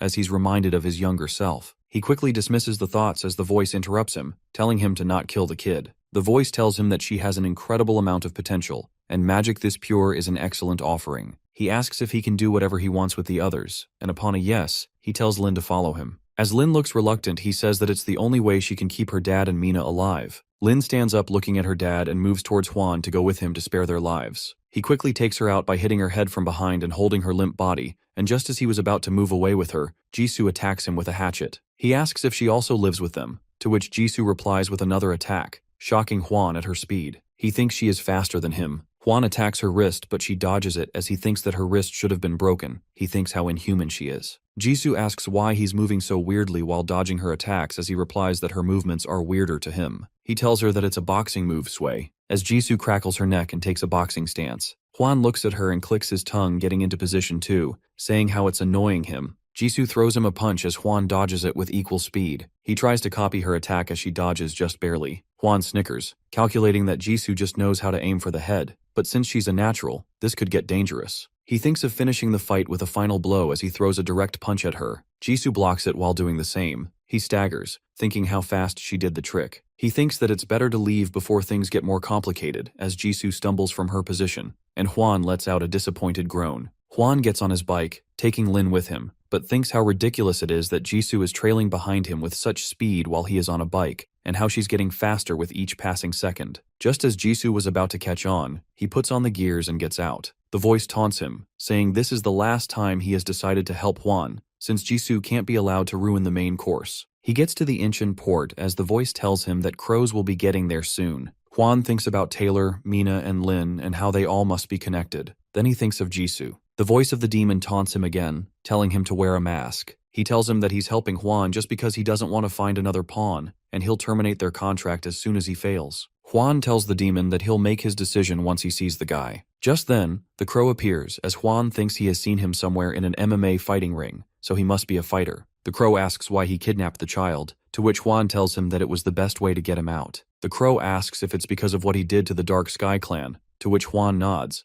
and says that he has things to settle with him, sensing the strong aura coming from him. The crow tells him that his friends were ambushed by the servants of a demon before, so he decided to get rid of everything associated with the demons before they can cause a problem. Juan gets into his fighting position. The crow notices how his hands transformed, thinking if he can modify his body parts just like this. As they start their one-on-one combat, both of them fight each other throwing punches, not including the weapons, but suddenly the crow launches an unplanned attack for Juan and breaks his hand as the demon scolds him for not wearing a mask. He regrets trusting a mortal again. Juan wonders if he's even worthy of wearing the mask of anguish. The demon gets angry, saying if he can't accept it, then he'll make him wear it by force. The demon asks if he knows the difference between a contract with a demon and a god. Just then, Juan starts trembling as the demon tells him that demons can force their will upon them. Juan wears the mask of anguish even against his will as the demon declares that it was getting boring seeing him fight like a weakling. He lets out a scream as the mask wears itself on him, and the crow thinks how this can be a problem. He thinks how Juan's stats could be similar to his current ones, and now that he's wearing the mask that always bugs him. He quickly goes to Lynn and holds her tight, looking at Juan, who laughs as the mask takes control over him,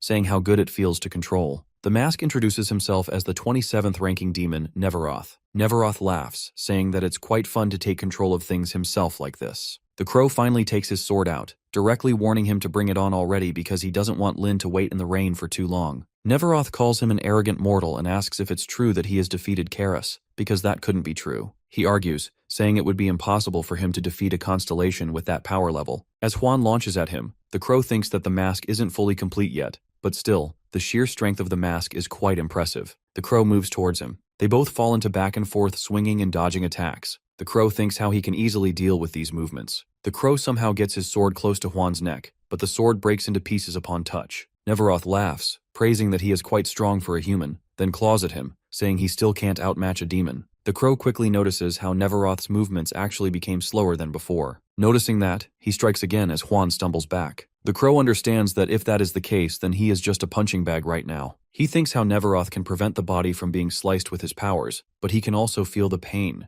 The crow stops, seeing Neveroth still laughing. He thinks about how his rank in the ladder has some meaning. Neveroth says that he wasn't so arrogant for nothing, so he can fight pretty well. As he was about to complete his sentence, he plops on the ground as the demon confusingly asks what's happening, saying that he can't move. Just then, Juan says that he must have been beaten pretty badly within the same body. Neveroth asks how he can still talk like this. Juan replies that his mind has become clear after getting beaten this badly. Neveroth says that he can still take control as long as he's wearing the mask. Juan exhales and smashes his face on the ground with full force. The crow looks at the scene, thinking if he regained his consciousness, then he's resisting the demon's mind control. He thinks how unusual this sight is. The demon keeps screaming, taunting if Juan thinks he can break the mask. A demon's artifact can only be destroyed by the demon itself, an entity of an equal or greater status, or the contractor of the demon. The demon screams, asking if he knows that he is basically terminating their contract by destroying the demon artifact. Juan grabs the mask and pulls on it. He says that he knows he was planning to abandon him anyway, so he will throw him away first before he does it. Juan faces the crow as the crow asks if he's still planning to fight with him. He says that the demon had nothing to do with their fight. The crow thinks how he still wants to avenge his boss, whose face he can't even remember. Juan rejoices how his stats are still the same after ripping the mask.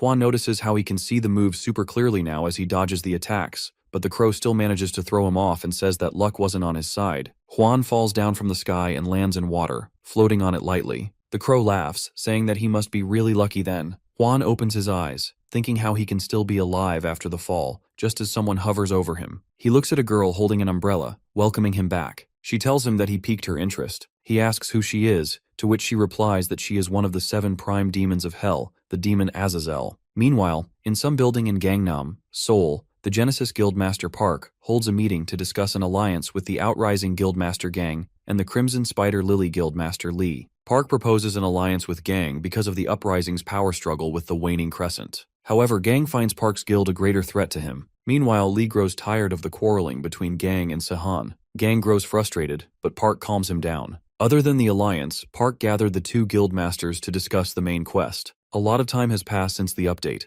and there's no sign of a main quest, but he feels that there have been hints of it. He believes that the numerous dungeons that have spawned recently are hinting towards their next main quest. Seeing how the guilds have been fighting more frequently over the increase in dungeons, Park thinks that the next main quest will be a competition between guilds over the dungeons. Therefore, he suggests not a full-fledged alliance but merely a truce so that they don't fight each other. Players can form guilds after the 4th main quest. Then they can purchase guild houses in the central area of a city to mark them as safe zones. Park's initial plan was to create his guild later on, and since the members were already grabbing too much attention from the gods, his original plan was to join another guild as a mercenary. However, meeting John Shin changed his plan, and Park realized he needed a safe zone to protect himself from intruders and observers. Meanwhile, Sehan's friends are surprised to see the tall building. Sehan tells them about his initial plan of purchasing it sometime later, but he tells them it'll be good for them to stay away from the observers. They all head inside the building to discuss the details. As they walk inside, Sehan notices that Jisoo's been down lately. Jisoo tells him she's upset that she failed to protect everyone. The incident reminded Jisoo of her shortcomings, and she feels that she needs to learn more techniques instead of only relying on her stats and abilities. Sehan is surprised to see Jisoo wanting to be stronger than she is now. However, the encounter with John Shin struck something in him. Sehan didn't chase John Shin because the ground was blown away, but something intervened to nullify his attack against John Shin. Sehan believes only a demon could have intervened directly like that,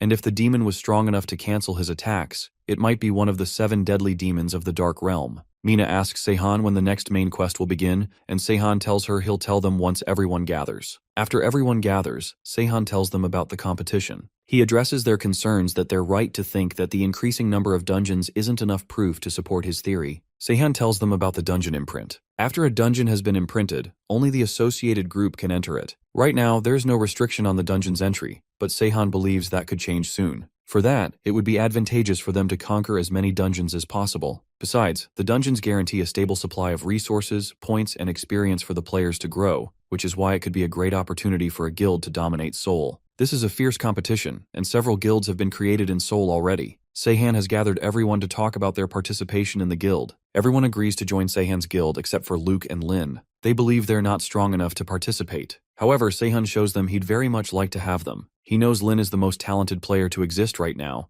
and Luke is also suited to be a god's chosen avatar. and he even became the strongest player in the last playthrough, even if temporarily. Luke agrees to follow Seihan since he considers Seihan a hero. Luke has always wanted to be a hero himself, but he feels that he's already failed by losing once. Mina asks Seihan if she can decide the name of the guild if he hasn't already, but Seihan tells her that he's already decided already, and it's called Deicide, the Destroyer of the Gods. Siu stands in the basement of the Deicide headquarters, and he's impressed by the smell of the new building scent. Meanwhile, Seihan and Jisoo continue training in the gym. As he goes hand in hand with Jisoo, he realizes there's nothing modest about her killing intent. He can feel it even though she's suppressing herself, and her control over it is impressive. Jisoo continues exchanging blows until Seihan finds himself cornered against a wall. Jisoo swings a punch with Seihan having nowhere to escape. Jisoo drives her punch into the wall and decides to end the training there. Jisoo couldn't hit Seihan even once, which makes her wonder where he learned to fight. Seihan wonders why she's asking that question now when she's seen him fight so many times. But Jisoo believes seeing and actually fighting are two different things. However, Jisoo now understands how she should be moving. Suddenly, Mina comes running into the training gym. Seihan decides to have her spar with Jisoo later and asks her why she's here. Mina tells him that the egg incubator was making a weird trumpet noise. Seihan grins in happiness as he realizes the Kirin's fruit is finally hatching.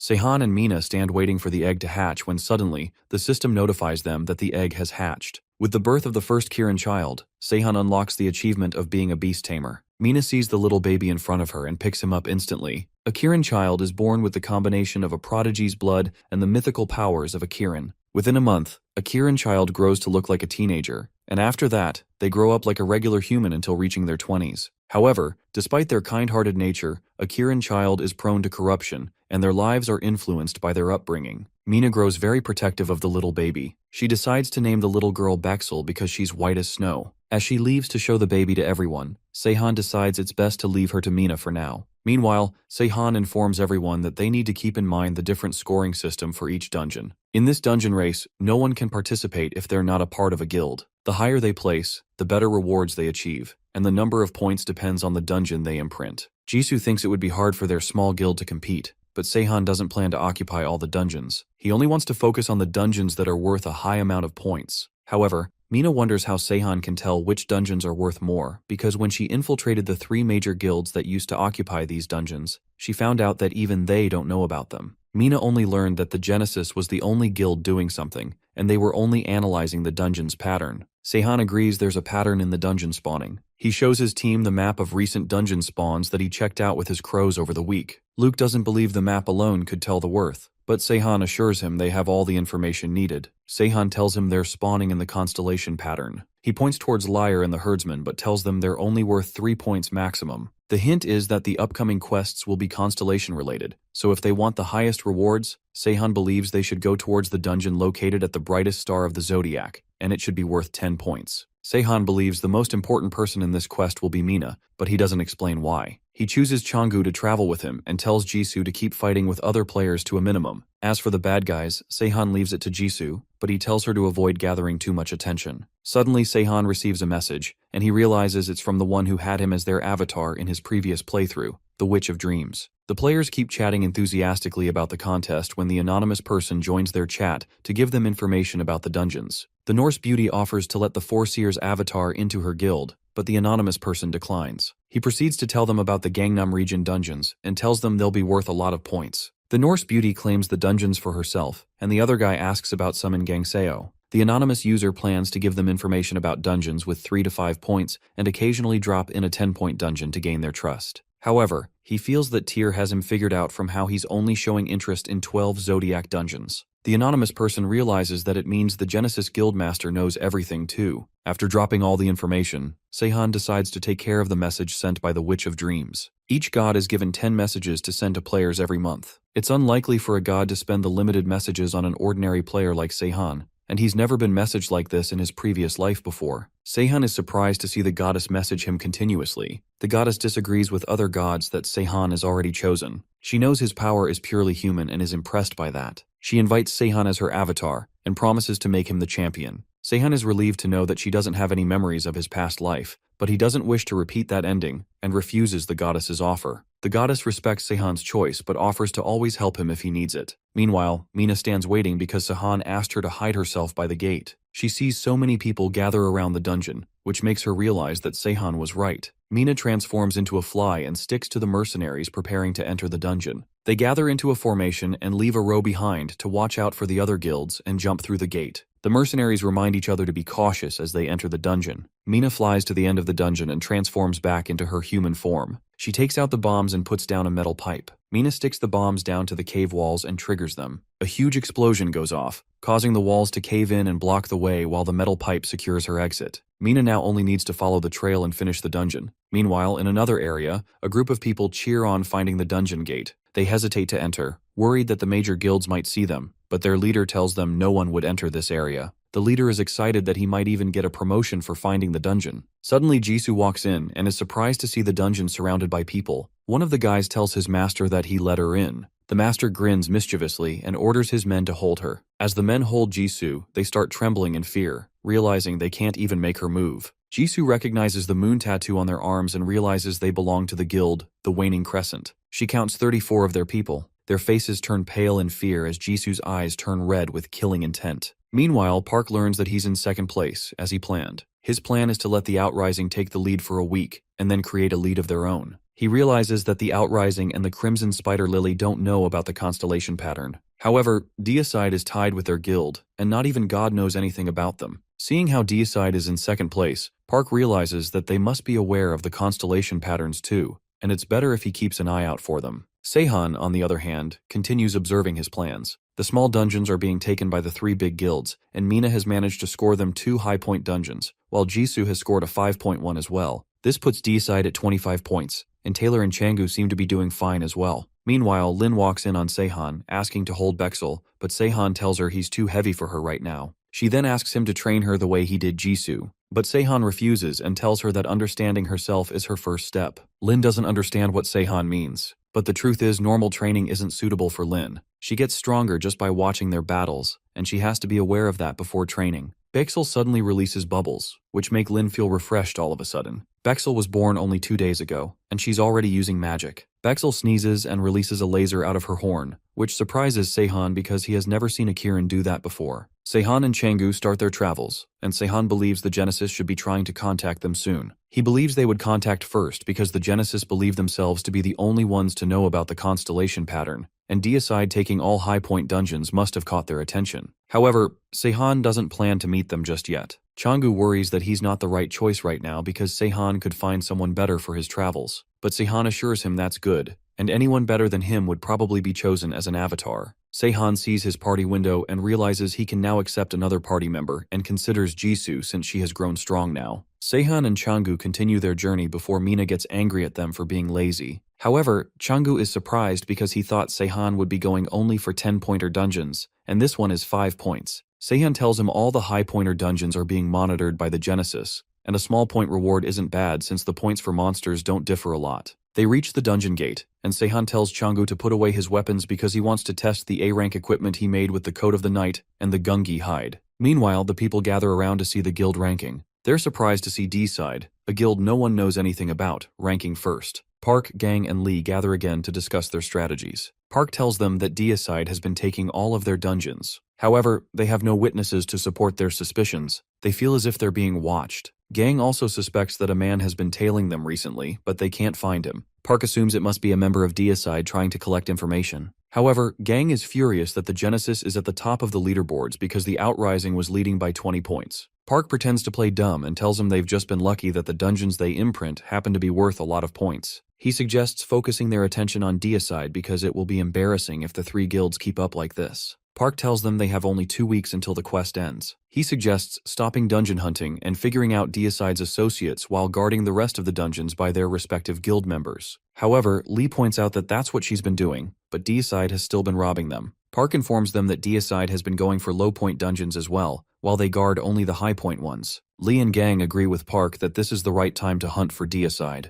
so they decide to stop dungeon hunting for now. In exchange, Park promises to find Deicide. Both Gang and Lee agree to halt their dungeon hunt, and in exchange, Park promises to find Deicide. Meanwhile, Seihan continues observing the dungeons and seeing the active guards. He knows the guildmasters are now more interested in finding him. He decides to fulfill their wishes and pay them a visit. Seihan stands outside the Genesis's safe zone. With all the guards patrolling the dungeons, it's easier for him to get in. He walks inside to find someone to lead him to the guildmaster. Seihan uses his shadow rush to hide himself and sneaks up on Gaeun Hong. However, Gaeun sees him before he can reach her. She swings her sword, but Seihan blocks it. Seihan tries to introduce himself, but Gaeun refuses to hear him out and starts swinging her sword. As Gaeun swings her sword, Seihan dodges it with ease. She now realizes he's no ordinary intruder. Seihan insists on talking it out. Gaeun drops her sword, revealing another weapon that leaves Seihan surprised. He's surprised to see a whip sword in her hand. Gaeun continues attacking with her whip sword, but Seihan keeps dodging. He throws her sword at her to disarm her, but Gaeun draws out her dagger. Seihan is surprised to see her carry so many weapons. After a while of exchanging blows, Gaeun falls to her knees, accepting her defeat. Seihan tells her he's only here to talk with her guildmaster as a representative of the guild deicide.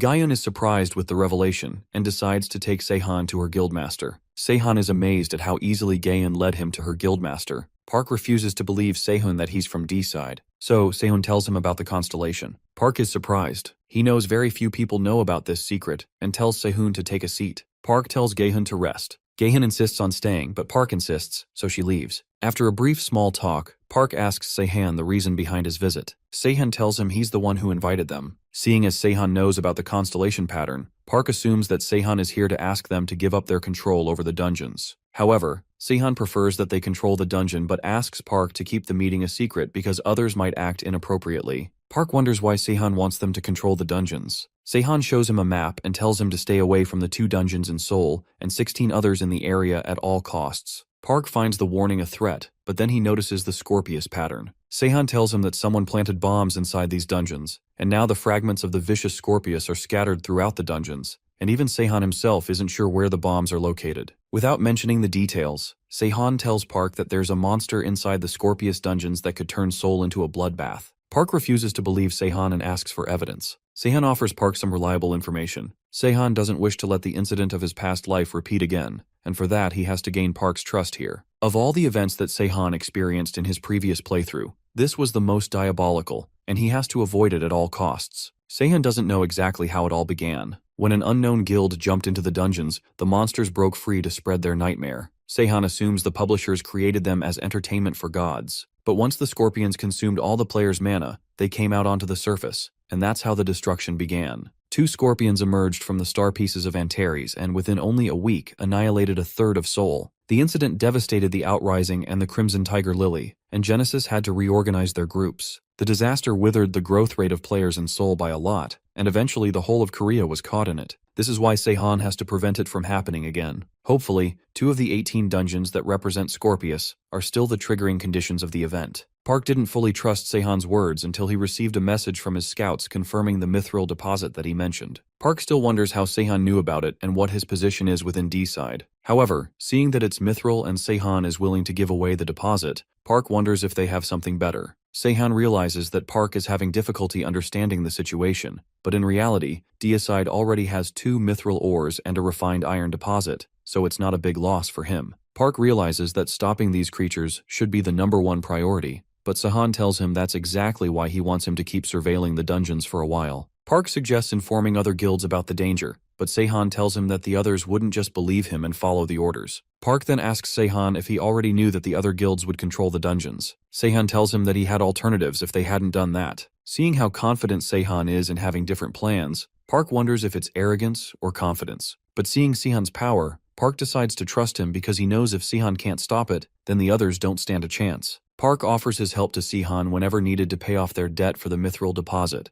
and Seihan takes his leave. Park is left surprised seeing Seihan vanish all of a sudden. He realizes that Seihan could assassinate anyone if he wanted. Meanwhile, Seihan reaches Deicide headquarters. The scorpions are dangerous, but not as dangerous as a sentinel. With proper preparations, Seihan believes he could stop them. He tries the mask that Seo made. It's a special gas mask made from a combination of mithril and 8 other materials. It allows the user to breathe freely even in the most toxic gases. Seihan finds the masks perfect, and for now Seo has made 5. Seihan offers to buy something for Seo as a reward, but Seo tells him that he's already satisfied with the workshop. However, seeing as Seihan is the one benefiting from this workshop, he decides to get him a gift later. Seihan is also very satisfied with the vicious coat of the knight that Seo made him. Its stats are all A-ranked, and it has the Wings of the Gungi ability. However, Seo wonders why Seihan is coating all his equipment with mithril, even though refined iron is stronger. Seihan tells him that it's because of the properties of mithril. He doesn't explain much because he knows Seo can figure out the rest. Seo wonders if he's going alone this time, but Seihan tells him that he can't because there's not enough time. The system could intervene at any moment, so they need to be fast, and Seihan decides that it's time. Mina and Seihan gather to check out the dungeons. Seihan tells Mina that they won't have to go through all the dungeons because he'll tell them which ones to visit. He asks Luke to stand guard for the other players and hands him over a bracelet that he got for clearing a dungeon. Luke tries to check the effects, but since the bracelet is under Seihan's ownership, it's locked. Seihan begins searching with his crows and finds the powers of stars at the 5th and 12th dungeons. Seihan realizes that one of the dungeons hasn't fully formed its gate yet. He believes it must be the last dungeon and where the brightest star of Scorpius must be.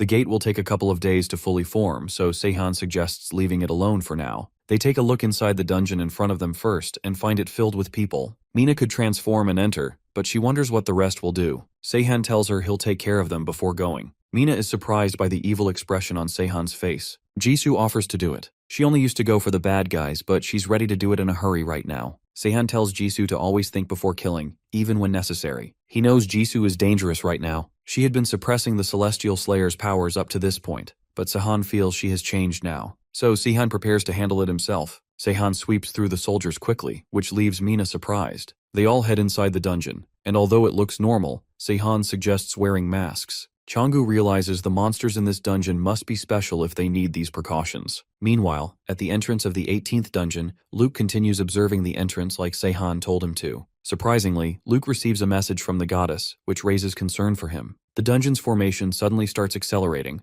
Luke realizes it must mean the publisher or GM might have intervened as Seihan predicted. He thinks about informing Seihan, but then the dungeon grabs his attention. Its unique appearance makes him assume this dungeon must be 10 points. The dungeon's appearance catches Gang's attention too. He starts to get greedy. Although his people warn him against breaking the promise, Gang thinks one dungeon is not a problem. Gang starts getting impatient seeing how the Genesis has been seen around the other dungeons too. He decides to enter the dungeon and tells half of his troops to stay back while the others follow him. Meanwhile, Seihan's team encounters some monsters. They jump at them, but Changgu calmly slays them. As they stand idle, another monster jumps at them, but Changgu calmly draws his sword out and cuts the monster in half. Changgu has grown this strong because Seihan boosted him. Mina gets excited to hear about the boosting and asks Seihan to boost her, but Seihan refuses because he has another plan for her. Seihan intends to have her train with Jisoo because he believes only a prodigy can teach another prodigy, and Mina would become much more powerful after a few sparring sessions every week. At last, they reach a place where they see a huge crystal floating. Seihan realizes he's finally found the energy of a star. He takes a spear and tells everyone to check their masks for any openings. Seihan stabs the crystal with the spear. A huge glow surrounds the crystal. It starts to crack, and a giant scorpion comes out of the crystal. The scorpion's poisonous mist nearly wiped out Soul's player base in Seihan's last playthrough,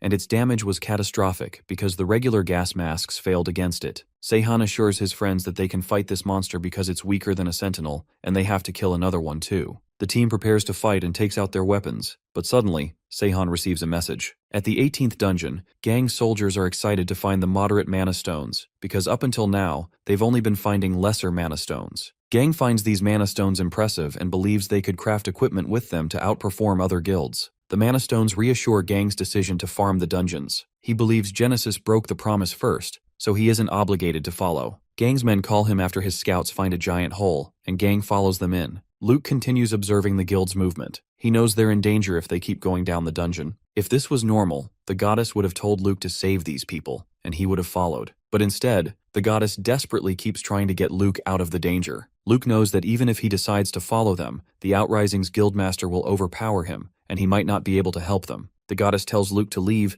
but he refuses to abandon civilians. The goddess tries to convince Luke that they're players and not civilians and they're stronger than him. Even then, Luke has the spirit of the soldiers, and the players are civilians for him. Luke's happiest moment of his life after the world changed was when the goddess chose him as her avatar and told him he had the heart of a hero. The goddess was impressed with Luke's courage and his heroics, and she offered to work with him, and as the avatar of Astria, the goddess of justice, Luke believes it would be laughable to turn around. Meanwhile, Gang stands admiring the crystal, thinking it's the imprinting stone of the dungeon. Luke barges in and tells them to evacuate because a monster is about to come out of the crystal. The crystal starts to crack. Gang refuses to believe Luke, but then he receives the message to evacuate. However, they're now too late. The crystal shatters, and the scorpion comes out of the shell, Antares, the Scorpius, didn't expect the rift to be created so soon. He became interested in the game because of the death of the Crow constellation, Charos, and because Charos' position was inherited by a human. So, when Antares was asked to lend some of his scorpions to the game, he decided to personally participate as well. However, since the 12 constellations of the zodiac were beings of a mid-level or higher divinity, Antares' power had to be adjusted according to the difficulty level, and that led to this situation. Antares starts wreaking havoc in the dungeon. His power reduction is at best just an inconvenience. The players start running away, and Antares decides to reserve his poisonous mist for now. He recognizes Luke as the avatar of Virgo, but doesn't believe there's anything special about him. The game began quite a while ago, but even then Antares doesn't believe a player should be able to kill a constellation yet. He thinks there must be a special way, but only the one who defeated Charos can tell him. Antares starts crushing everyone. As he swings an attack at Kang, Luke steps in and blocks the attack. Antares now realizes an avatar is special. Kang and Luke barely hold on to the attack. Kang's arm broke in a blow, and he realizes now he was too greedy. Luke tells Kang to escape, but Kang insists on staying. But then, Kang realizes they both can't fight against this monster, and he decides to leave. Antares is impressed with Luke's selfless sacrifice, but he's still not the merciful one. He swings another blow, but Luke blocks it. While barely holding his ground, Luke realizes this is the end. In his last moments, he thinks of Lin, and knows that the guild will take care of her. Luke is almost about to give up when suddenly, the goddess calls him to become her herald. Antares is surprised and annoyed because Astria has never made that pledge, even during the Age of Mythology. Luke is surprised that the goddess wants him to become her herald. Antares is surprised with Astria's offer, but his surprise grows even bigger when Luke's bracelet suddenly glows. A voice tells the goddess to hold back on her decision. Antares is surprised with the sudden entry, but he's more surprised with Seihan's strength as he holds back his claw single-handedly. Seihan tells Astria that Luke is fitted to be her herald, but she knows that it shouldn't be done. Astria is surprised how he knows about that. Seihan adds that since she only offered to save his life, it's not needed anymore. Seihan knew that the recall bracelet would be useful. Luke wonders if Seihan doesn't think he's worthy to be the goddess's herald. But the truth is, Luke's too fit to be her herald, but his human body can't take that power. In the previous playthrough, Luke's body broke because he used Astria's power to its full extent, and Seihan refuses to let that happen again. Luke thanks Seihan for saving his life, and Seihan tells him to rest while he handles the rest. Antares is offended seeing them casually chat. But Seihan knows he's here to know how he got rid of Charos, and he decides to show him how he did it. Antares and Seihan continue to exchange each other's blows. But since a mediocre constellation like Charos was stripped of most of its powers,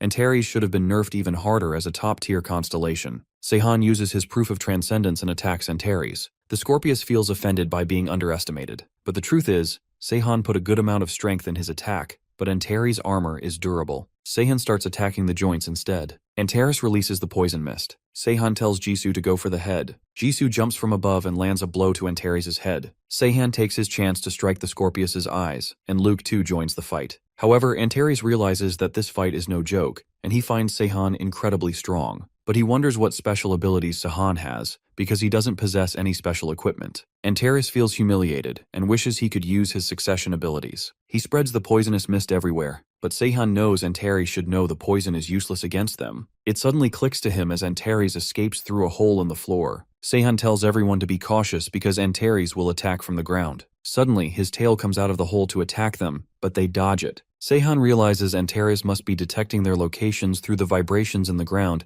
and asks Jisoo to keep it busy. Seihan then asks Luke to message the goddess to talk to them, because he wants to borrow the power of the seventh sign. Seihan asks Luke to summon the goddess because he wishes to borrow the power of the seventh sign. Luke summons the goddess, and Seihan asks her to summon the seventh sign of the goddess, Libra. Astria knows Seihan wouldn't tell her how he knows about it, but she refuses to give him Libra's power if he plans to make Luke use it. Seihan assures her that Luke won't wield Libra's power, and so the goddess agrees to summon Libra. Jisoo continues to keep Antares distracted, and Seihan asks her to keep it up for a while. He then covers Antares' claws in orichalcum coating. Luke takes his cue and recognizes the target. He tries to summon his power, but he feels suffocated by just trying to pronounce the ability. But at last, he gathers his energy and summons the scale of the goddess, Libra. Meanwhile, Park and Gayun look up to the sky. They recognize it's from the outrising area. Seeing the sky glow, Park can't understand what's going on, and he wonders if that's why Seihan told him to stay out of the dungeons. As a bright glow descends down into the dungeon, Antares is surprised they actually summoned Libra. He knows no one here has an ounce of divinity, which makes him wonder why they would summon the scale. Luke barely holds on as the scale finally descends. Seihan, hidden behind cover, sees the scale simmering, but it starts to disappear since no one is using it. Seihan knows Luke must have fainted, but he performed his duty well. Seihan now takes his turn and starts raining fire on Antares.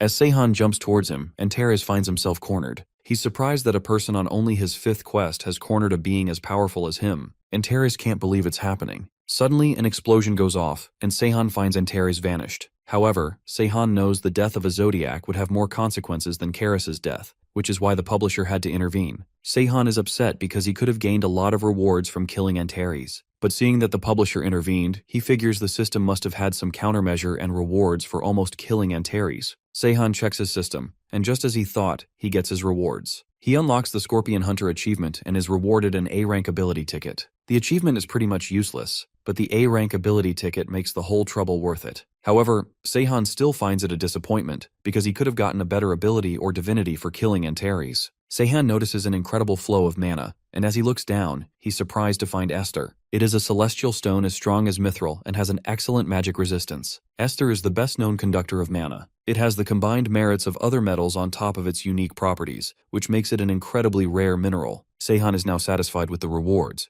but the only question that remains is how he's going to carry Luke and Jisoo, who are unconscious, out of here. He sees the opening above and thinks about flying. Meanwhile, the other players know this unknown guild must be in first place now. They gossip about the star that descended down and Seihan flying away. Suddenly, the guild rankings pop up, and as everyone thought, D-side ranks first. Sangwon states that Seihan can never defeat him with the cheap tricks of his. Azazel is so bored because of lying in bed all the time. Thus, Huan Xin suggests she have a training match with him instead. But when she refuses, he tells her to go back to the Dark Realm since some demons might complain if she stays like this. Though Azazel is more than sure that no one would talk against her, claiming that she is lazy because of being strong. Hearing all this, the biker can't help but laugh, finding it hard to believe that she is the 3rd strongest demon with how slothful she is. Giggling while still lying on the bed, she reminds him that her powers allow her to be lazy, since she never got trained in her whole life due to the fact that she was born with them. However, just then, our silver girl recalls that blonde girl from earlier. She thinks of resigning from her position as the demon sloth if that blonde girl wants to become a demon.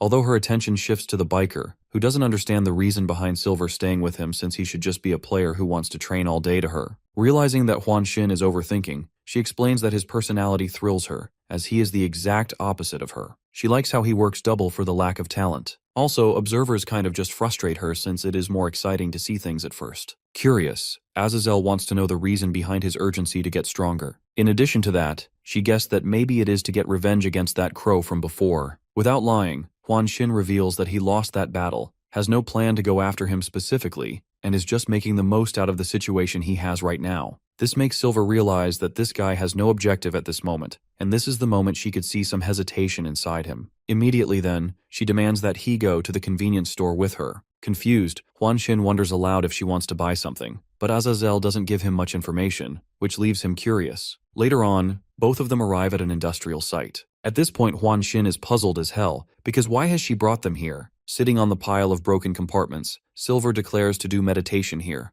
while Huan Xin just stands there, looking around, not understanding what is up with this girl. In an instant, his gaze shifts towards a kid running with horror inside the building of the site area. A grin appears on Azazel's face because she knows that the biker won't ignore this, as he saved the imprisoned children by using an item earlier. Without hesitating, Silver challenges Huan Xin to go after the kid, or she will end up dying here. Huan Xin doesn't understand if the demon's job at this point is to save children. On the other hand, the little girl Sua Min is running for her life. Worried, she reveals that her future showed death for her before, but her destiny has been getting very hard to foresee recently. This makes her understand that a presence that shouldn't exist normally is intervening in the situation. Running for her life, the poor kid could see 2 to 3 jerks chasing her, but unexpectedly her head hit something hard, and when she looked up, it was Huan Xin. Sua Min has fallen on the ground, scared that maybe he is one of the members of the demon's minions following her, but then she senses the aura of the contractor. Sua Min curses her luck since she ended up running into a contractor while running from the demon minions. The poor kid is scared to death, just hoping that Huan Xin doesn't harm her. The demon minions are confused to see him, while Huan Xin recognizes that they are minions of a demon, though he doesn't understand the reason behind them being dressed in indigo because usually they are dressed in black. One of the minions approaches Huan Xin, demanding to know who he is. He tries to intimidate Huan Xin since he doesn't want anyone else to catch this kid. Yet, Huan Xin punches that guy in his face, throwing him on the ground. Before knocking them all out, he just gave them a warning. They'd all be dead soon. Later on, while the bodies lie on the ground, Huan Xin inquires of the little girl. He wants to know why these people were chasing her. When the girl tries to explain, he suggests she leave, assuring her that he has no plan to interrogate her. Right now, the biker thinks that he just became very nosy, telling himself that it is not his concern if this girl gets caught again. Instead of leaving, the little girl follows Huan Xin, who goes back to Azazel. Upon seeing the kid, Silver demands to know the name of the girl while grabbing her chin. Scared, Sua Min introduces herself but is also puzzled about who Azazel is. The biker warns Silver to not scare the kid, but Silver informs him that they will go separate ways if he is planning to bring her with him. Walking towards his bike, Huan Xin begins to leave, having no plan of bringing her with them, which shocks Azazel because this kid is a valuable companion. Knowing that this man changed her destiny since she was going to die today, Sua Min stops Huan Xin, requesting him to take her with them. Huan Xin doesn't understand from where this little kid is getting the audacity to ask this, but he is taken aback when the little girl reveals that she can foresee the future. Moreover, Sua Min elaborates that she is the avatar of the goddess, the chosen one of Skuld, who can see the future. Huan Xin's eyes shine with thrill when the little girl confesses that she can foresee how this game will end. This shocks Huan Xin, and to be more precise, she explains that she is the goddess of the future. However, the thrill in Huan Xin's eyes disappears, and he doesn't understand if this little kid thinks that this could be the reason for him to bring her along. Stuttering, the little girl reveals that her older brother will die if he leaves her here. Trembling with tears streaming down her face, Sua Min admits that her brother is in very serious danger. At first, the little girl's brother was supposed to live for revenge after she died here today, yet she is alive right now. Thus, he is the one who will die as destiny changes. Having said that, Huan Xin lets out a heavy sigh, wondering if Azazel planned all of this for him, though he questions Silver if she will be able to find her way back home. Smirking, Azazel tells Huan Xin to go ahead, as she will be taking a lazy walk before getting back. Upon hearing it,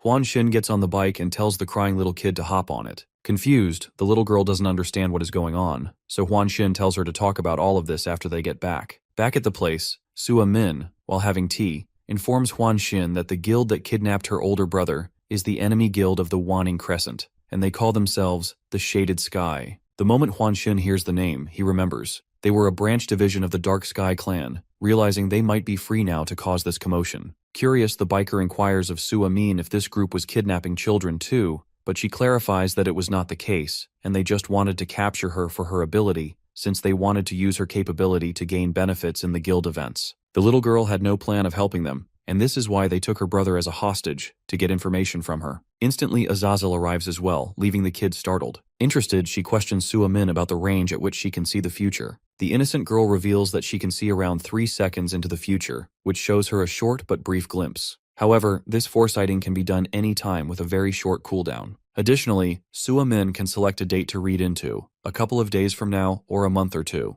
Though the further she looks into the future, the cooldown capability gets longer. Surprisingly, Sua Min's physical stats are normal, but her abilities surpass the average avatars. Maybe they are affected by her own potential. One thing is sure, Skuld must be fond of her since this girl is so compatible with her ability. Just then, the little kid reminds them that she even knows how this game ends. Puzzled, Huan Xin wants the answer. At the same time, Azazel is concerned if this is even possible, as she wonders if a goddess should be prohibited from doing something like this. However, it might be possible that Sua Min bypassed the system and got to know the ending because of being immortal with no divinity. Sua Min specifies that she can see the type of ending. Basically, she is aware of how this world will come to an end. Puzzled, Silver demands to know if it is a bad ending due to the fact that mainly all the planets turned into a game end in a pretty bad way. When the little girl denies, they get a ray of hope that maybe it is going to be a happy ending, but Sua Min refuses that too. The ending of the game has been changed once already. Sua Min has no idea why it changed, but she was aware of it even before the game started. It is the ending where only one person survives. However, the ending was changed just before it all began, and what she saw back then was the current ending they have, the madness of the Demon Lord. In another environment, our boy yawns as he has been playing for a long time. He thought of getting second or third place, but ended up coming first since the performance of the opponents in the dungeons was pretty bad. The MC's gaze shifts to Beksul, who is staring at our protagonist, wondering what to call him. Sweat trickles down his face with embarrassment and shock when she shares the idea of calling him father. Playfully, Seihan inquired who her mother would be then. Very precisely, Snowhide explains that she has no mother, but if she gets to choose, she will have Lin as her mother. Argai finds it foolish, insisting she call him by his name only. At this point, Seihan wonders how Minha finds this child cute enough to take her everywhere. Yet, he could notice her inheriting Lin's bloodline since she already got 5 offensive spells and a regenerative spell, making him realize that she will become someone very powerful. Seeing her staring quietly, The protagonist tells her to speak whatever she wants, so she spills that Changchu wanted Sahan to know that he found the dungeon our boy was looking for. At first, our boy gets confused, but then recalls that Changchu mentioned doing something around that area, and this is why he was eager to train every day in dungeons. Using the crow's attribute, he finds the Dungeon of Dreams. Abruptly, Sahan stands up, telling Bexel to accompany him as they really need her power this time. Snow White never expected that our guy would ask her to join him, but this time they need her powers very much. They need the power of a divine beast to unlock the dungeon entrance. The Dungeon of Dreams is generated in a separate realm due to the fact that it is the unique instance dungeon. But, even being among the instance dungeons, to enter this Dungeon of Dreams, a divine offering is necessary. Despite this necessity, the reward of this dungeon is Laplace's Hourglass. The Laplace Hourglass is an S-rank item, which manifests someone's future for 30 minutes, but it is considered a bad reward as it can only be used for 30 minutes, but Sahan has made it his motive to have it no matter what happens. A grin appears on his face when he spots Jisoo too with Bexel. He finds it impossible for them to go in together this time, though Jisoo clarifies that she wants to go because she wants to see what an instance dungeon really is. Also, they need protection for Bexel once they enter the dungeon, so Jisoo will be a great help. Standing in front of a giant door, our boy turns back, facing Bexel, confirming if she will be able to do it. Nervously, Snow White nods, and upon tilting her head, she charges a magical bubble towards the door, which crashes directly into the door, causing a bright glow to appear,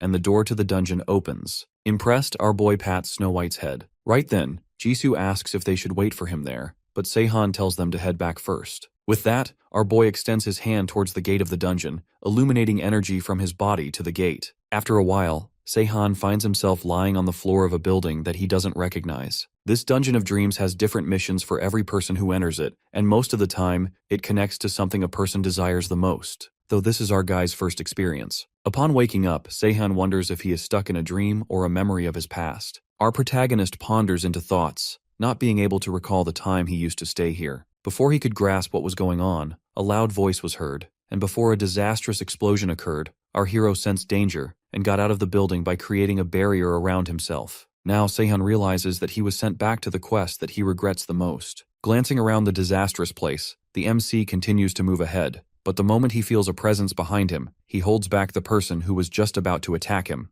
It is none other than Suho Min. Suho Min takes a sigh of relief because the magical arrays summoned by our boy to hold him could have killed him, but by luck he got saved. Leaping higher into the air, Suho Min lands on the roof of a nearby building. Upon seeing him, the protagonist demands to know why Suho Min is here, and why so late. Smirking, the cool shade confesses that he is here to kill our guy. Hearing it, Sahan smiles nervously, realizing it is all being shown just like he remembers, a perfectly constructed simulation. Following that, Suho Min lets out a heavy sigh, mocking our guy for not settling with a compromise. Though the cool shade acknowledges what our boy might be thinking, players being alive is much better than the civilians. There were so many of them this time. With that, he reminds the hero that he was even planning to sneak attack all of them. Sahan stands there dumbfounded, not liking the tricks that this dungeon is playing. The question was the things Sahan regretted the most, and the objective of the quest was plain. There was a team having 1,000 good players and another of 1 lakh civilians. Thus, they had to save only one of the two. A limited area was given to each team by the GM, and the outside players had to choose only one. Additionally, they had to kill the team they neglected. Back then, our guy decided to save 1,000 players because more players were needed to continue the game instead of civilians, and this is why he had to fight this guy, Suho Min. Looking at Sahan standing like a statue, Suho Min offers him to turn back, and he will be spared. He claims that he is different from our guy since he doesn't believe that all of his enemies should be murdered. That being said, our guy remarks to Cool Shade that it's an easy thing to say. Furthermore, he informs about backing down for now, but clarifies that he won't give up on the quest. Suho Min doesn't care, as he is damn sure that they will end up winning, no matter what moves Sahan's team pulls. The confidence was understandable, as the guild the Cool Shade belonged to was the strongest one. However, our guy announces to back down, which seems not very typical of him to Suho. Afterwards, Sahan quickly covers a large distance with his swift speed. Though his body feels older since the time this quest was given, he was just 30 years old. In the past life, our MC actually killed Suho Min, so it definitely has changed things from the previous life. Too many thoughts race through his mind. He thinks about what Suho's guild would think about him backing down so easily. While moving ahead, his gaze darts at Lynn Taylor. That is when he recalls the biggest mistake of his previous life. In his previous life, Sahan killed Lynn. After some time, Sahan is walking on the road, and that is when a familiar voice calls him. It is Siu. He wants to know how everything went and if our guy succeeded. Looking at Seo, the protagonist freezes for some moments, finding it weird to see him here, but then he reveals that he backed off because of too much intervention. Upon hearing it, Seo sighs with disappointment, but is not able to say much. Behind him, a crowd of people gather, questioning Seihan about many things. Some are concerned if the enemy players were planning to attack them, while the others beg him not to leave because they want to know the answers since they have not much time left until the quest is due. Nervously sighing, the hero explains that he is not aware of everything as well, so they all should just settle themselves, as he himself has a lot of things going on in his mind. Pressing forward to rest, Seihan arrives in the bedroom. His mind is racing with tons of thoughts, and he can't believe how shitty this dungeon is, playing with his mind like this. Curious, the MC opens his status window and gets to know that his progression speed is very slow in the current timeline, but it was expected by him already. Though his eyes widen with shock when he notices more abilities, and his quest is to clear the Dungeon of Dreams, where his memories have come alive. To clear this quest, he must complete his past quest within the same time limit. This is very shocking for the hero because this means he had to kill his opponent like in his previous life. He wonders if this time all of this will be easy. However, all of this just feels so wrong to him, and this is why he thinks to plan another way of doing this. His attention shifts to Yidra, who in a past life used to show herself out of nowhere. Even right now, she is motivating our boy, assuring him of her support, and being sure that his decision will end up saving many lives. Yet, this all seems like a lie to him. Yidra was already aware about how the world would be in trouble if things went this way, and that he was already past the point of no return. Still, Seihan is no one to blame her, as she genuinely cared about humanity. Following that, the protagonist addresses her by her name and demands to know an answer. Hearing her name, Yidra is awestruck, as everyone only calls her a witch. Dream Witch Yidra, an outer god from the Cthulhu mythos and the only god who was interested in humanity. Yidra is a deviant god from another realm who joined the game, but no one was able to go against her because the power she owns is flawless and unmatched. The funny part is that even the system didn't dare to interfere with her. The protagonist is still unsure why Yidra chose him as her avatar, but she always took his side because she wanted humanity to survive. Yet she left Earth after the world ended. Blushing, Yidra could sense that her avatar was acting a little different today, though he focuses on the things Seihan wants to ask. Cleverly, our guy asks her about the Dungeon of Dreams. Upon hearing this question, Yidra gets a little shocked since she was not expecting this question, but our boy pretends that he is curious. However, Yidra understands that this whole reality is an imagination of his memory, and this is why she called her by her actual name. When our guy tries to pretend that this is not true, Yidra reminds him that someone's attitude doesn't change overnight. She understands that it applies to anyone with humanity, revealing that humanoid gods are the same. She acknowledges the fact that Seihan doesn't hold on to the past enough to mention this out of nowhere, and he has never ever been to the Dungeon of Dreams as well. Thus, she can only think of it as a simulation, as there is no connection of the current situation with the Dungeon of Dreams. Her being cool about it shocks Seihan. She doesn't seem bothered to be a simulation. Yidra clarifies that it doesn't matter to her, but then she realizes that our hero never actually addresses her by her name in reality. She finds all of it pretty thrilling and even has some questions, but she decides to keep this curiosity inside her. Ignoring that, the MC shows severe urgency to get to know about the Dungeon of Dreams, as something about it being too perfect bothers him a lot. He explains that he doesn't remember every player he has met in the past, but those people exist in this world, so he wants to know if they are being here randomly or if they really existed in this timeline. The question makes Yidra proud, and she explains that a reality as complete as this cannot only be built from memory, which means his timeline was searched based on the information his memory has. This is how the dungeon has created a copy of that world, and this could be done with the help of the system. In conclusion, all of this is a pure manifestation of his past or future. Everyone here is doing the same things that they did in the past, but in reality they are just an illusion created by the Dungeon of Dreams, and that includes even Yidra. After hearing all of this, our MC has finally understood how to complete this quest. He has to complete this shitty quest once again, and he has to do it by repeating the same things that happened in the past, but he has to try different things to be rewarded better. It might be possible that the dungeon doesn't want the same outcomes as before, and wants Seihan to achieve things he didn't in the past. At this point, our guy wonders what will happen if he saves Lin. Later on, the MC meets Seo, who is weaponsmithing. Seihan tells Seo that he needs to meet Mina Lee. Upon hearing this, the protagonist gets confused, wondering aloud if Seihan wants her help for upcoming battles, not being sure if she would consider how self-centered she is. However, the protagonist needs an item that Mina Lee can make, an elixir. The fact that Seo is not very good with alchemy is the reason he cannot make it, though he is more than sure that no player knows Mina Lee. Just then, Seo leaves, but the conversation makes one thing clear. No one knows Mina Lee, because Seo, being the best blacksmith, knows literally everyone, and if he is not aware about her, then no one can be. Not having any choice and not even being able to open the chat room in the status window, our boy called for Yidra to know where Mina is. The moment she appears, she grabs his face from behind, playfully taunting him for being so needy since he used to be so dismissive. Smirking, our guy admits how shameful he is being after getting to know they all are just fabrications. Simultaneously, he genuinely wants to know if she really had to manifest herself instead of writing a message,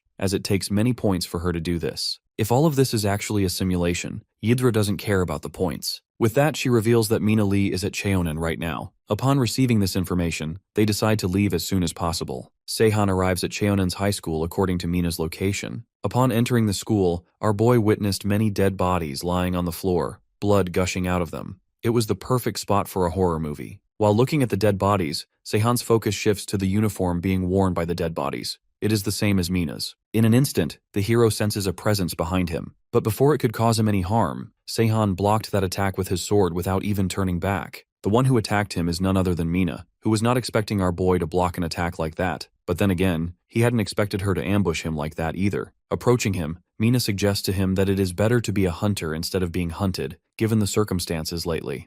The MC expressed how cruel all of this sounds to him at the reunion. At first, Mina doesn't understand the meaning behind this, but then realizes that she saw his face maybe 2 years ago. Without beating around the bush, Mina demands to know the reason behind his arrival here. She just hopes he is not here for her. She also is curious about how he found her. Proudly, the hero flicks his finger, showing off the witch's observer, leaving Mina shocked as she didn't expect that an avatar could still communicate with their god. This reminds Sehan of the god that was very fond of Mina too, but she lost all contact with her a year ago. This reminds the protagonist that the last time he saw Mina, he didn't see her observer, so this is nothing but a game for them to expand. However, Mina is now aware that our boy really wants to talk about something, so she suggests he follow her so that they have a proper place where they can talk. Both of them enter a room, where Sehan spots memorial pictures, but unfortunately, Mina couldn't find all photos of her classmates. Seeing her behavior, the hero assumes that she must be very close to them, but gets shocked when he hears that she doesn't have many friends, and ended up this way because of how the situation changed in the world, since she used to be a pretty shy kid before all of it happened.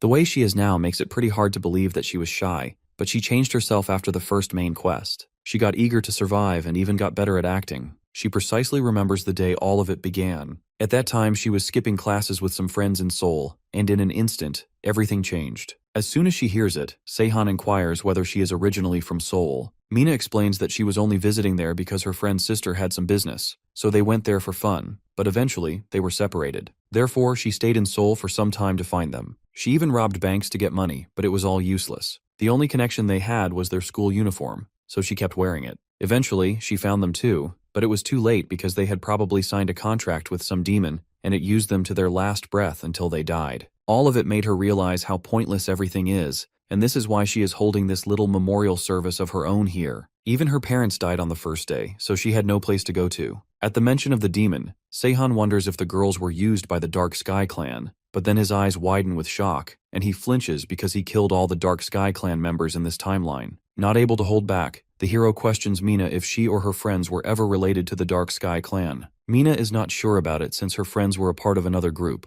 This makes Sehan a little relieved, and he realizes to not kill demon contractors recklessly, and decides to tell about this to Jisoo as well. Getting to the point, Mina wants to know what our guy wanted to ask earlier. The hero reveals that originally he was going to ask for her help with their current quest, but it won't be happening, so he wants to ask if she can make him an elixir instead. Hearing about the quest, this girl yaps that she chose to save 1,000 players by accident. Hearing this, Sehan can't help but nervously grin because he only ran into tragic accidents, but here, she chose something good by accident. Being bored, Mina decides to make it for him and asks about its amount. Sehan wants only a single bottle, though he wants something extra, which is pretty simple. Our boy reaches out to something in his pocket and requests Mina to make it usable for top-ranking players. On the other hand, Suho Min is very puzzled, being sure that something is going on because he is aware that the MC never backs off this easily, and now he is missing. His attention shifts to Taehan Kim, who reminds him that they are in the middle of a meeting, so he should daydream somewhere else. A meeting of the guild Erget Lam is being held right now. Sangwon Cheon, the guildmaster,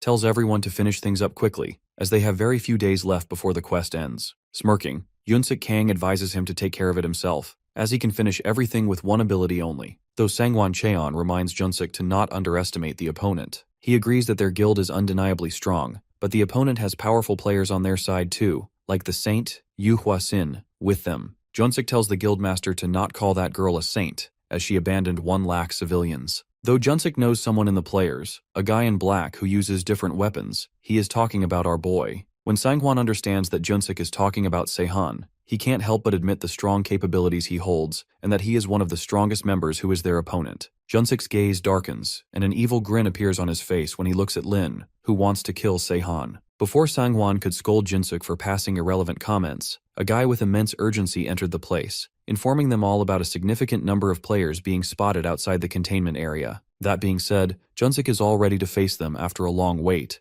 but Taehan Kim volunteers himself since Junsik could damage his own team as well. Before leaving, Taehan assures them he will put an end to these players as soon as possible. In just 2 days, Mina made an elixir and all those other requirements our guy wanted. Her speed definitely surprises and impresses Sehan, making him realize that she will be on another level in the future. At the same time, he regrets not asking her for help, as she is so cooperative. However, today is the day when Sehan's side took a devastating loss. After our boy returned from his fight against Suho Min, his side barely managed to fight against the opponents, though Sehan had to kill most of them. After seeing the time, the protagonist plans to leave quickly after meeting Seo. He recalls Taehan Kim being the one who led the attack against them. Thus, he must be coming to the battlefield alone right now. Therefore, the hero decides to take this as an opportunity and defeat him. At the battlefield, Taehan Kim has actually come. Panic washes over everybody's face when he threatens to give them all the final warning. At this point, the players regret not having backed up immediately after their ambush failed. The small fries who have come with this giant hulk laugh at their situation, while the chief is puzzled, not understanding what to do. They are even thinking about their pride, because backing off like this would be so embarrassing. Analyzing the situation, the chief notices how Taehan gave them a warning, even though he is stronger than them. So if he wanted, he really would have knocked them out within seconds. So maybe there is a reason that he is not fighting right now. So he decides to take Taehan on instead of running away. Grabbing his weapon, the chief declares to take Taehan's head today. When Taehan's small fries try to attack them instead, he tells them to back off, ensuring to take care of everything from here. The teammates try to warn this giant hulk, reminding him that his opponents include high-ranking players too. But the small fries can't say much when this giant hulk looks at them with his deadly eyes. Without giving any warning, leaping higher into the air, the chief aimed directly at Taehan with his aura axe. To his surprise, the giant hulk is not blocking the attack, which makes him assume that maybe he is too fast for Taehan. But the moment the chief lands on the ground, his axe doesn't harm Taehan a bit, leaving him startled. Looking straight into his eyes, Taehan asks him if he knows who Baldur is. Scared, the chief grits his teeth, recalling a little about him. He could recall Baldur being the top-tier god of light as the son of Odin. Abruptly, the chief could see Taehan emanating an immense amount of energy, and without any hesitation, he swung his fist, hitting the poor man, while revealing that Baldur was liked by all beings, and nothing could harm him. While slamming the chief onto the ground, he elaborates that Baldur's blessings apply to him as well. At this point, the chief couldn't respond. His eyes were now lifeless after the impact of that punch, and being slammed on the ground. All the players present there are scared to death because this giant hulk actually knocked out a high-ranking player in a single strike. Panic slashes across their faces. They turn back and begin to run away, but Taehan already gave them a warning, and they refuse to take it, so now they have to face the consequences. The poor players were frozen at their place, accepting their fate as the giant hulk approached them with swift movements. However, before he could even attack the player, his attack was blocked by none other than our boy, Sehan. Sehan blocks the attack with his sword. Seeing him, Taehan immediately recognizes that he is the same guy everyone has been talking about, and he always wondered how Sehan would be. Right now, our boy's small sword is literally holding back a giant weapon of Taehan.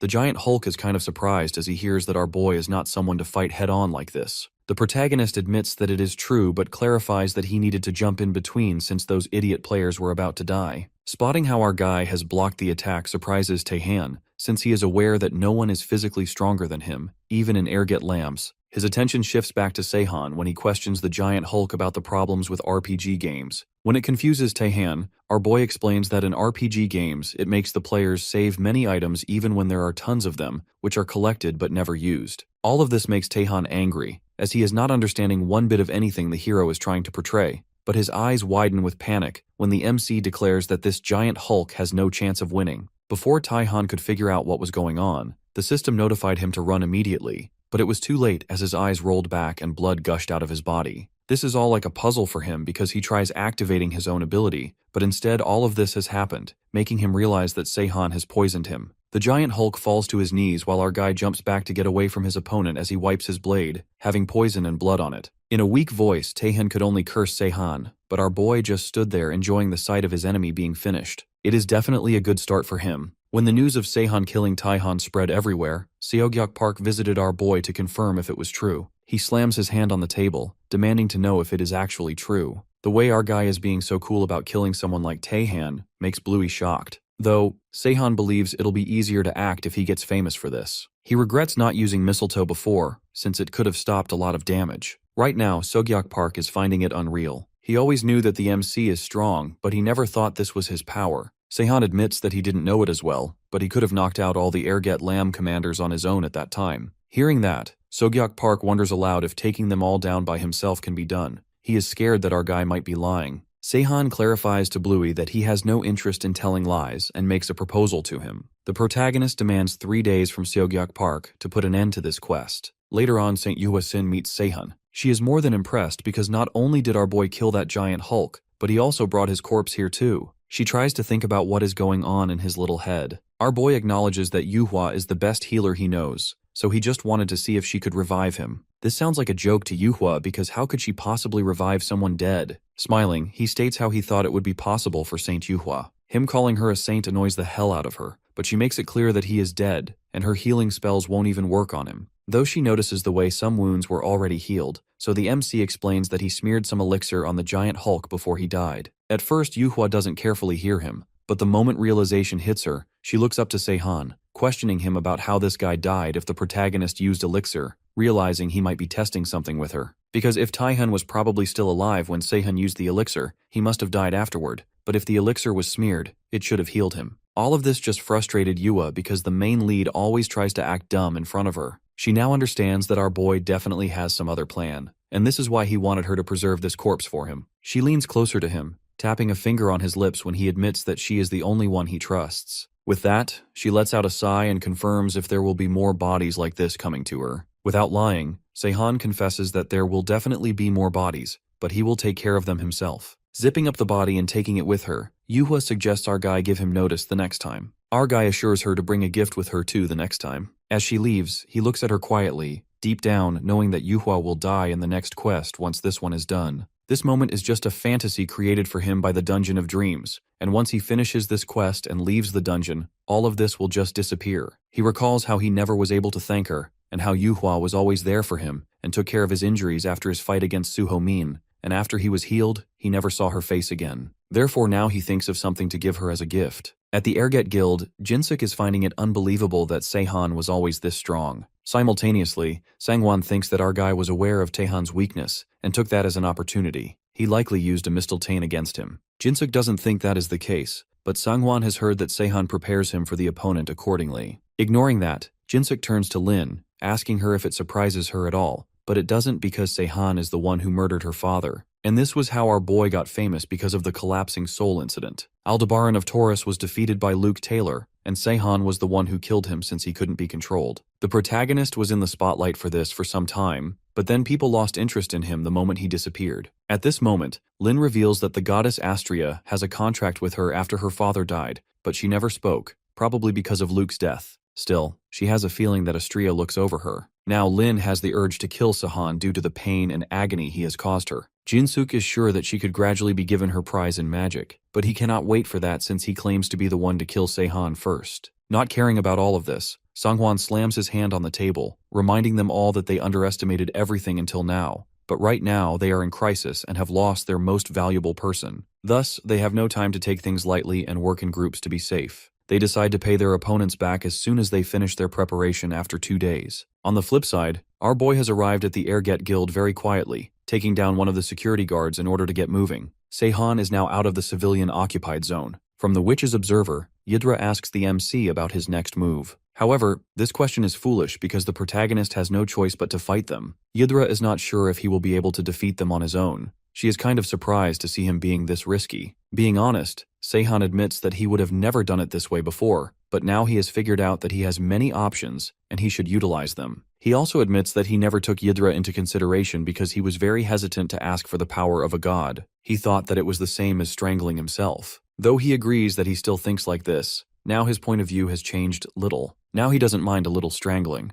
especially at a place where everything is mere fabrication. Just then, playfully, our boys question Yidra if she really knows how to edit video games. At the rooftop of the building, Sanghwan inquires of Suho Min about the number of people being located. Suho and his team are not certain, but they suspect that there are not many of them because they are moving very slowly. It is kind of surprising for Sanghwan for not being able to detect any of them, which makes him wonder if they have gotten away, or maybe they have a hiding ability of such a high level. Just then, Surin Lee approaches them all. She finds all of this very annoying, suggesting they should attack at this point. Yet, Suho Min reminds her that there must be some infiltrators for them for distraction. Though Surin is certain about one thing, there are not many people who have entered their territory since they are hard to find. She doesn't think that 2 to 3 people might cause such great damage, as they have their own army, so it is better to make the first move. Still, Suho Min does not agree with this, as they are not aware of anything yet. This behavior frustrates Surin due to the fact that they all look like a bunch of scared kids, but Suho definitely has no good feelings about this. Moreover, Surin tries to make them all understand that this way they are just being controlled by the enemy. When no one responds to her,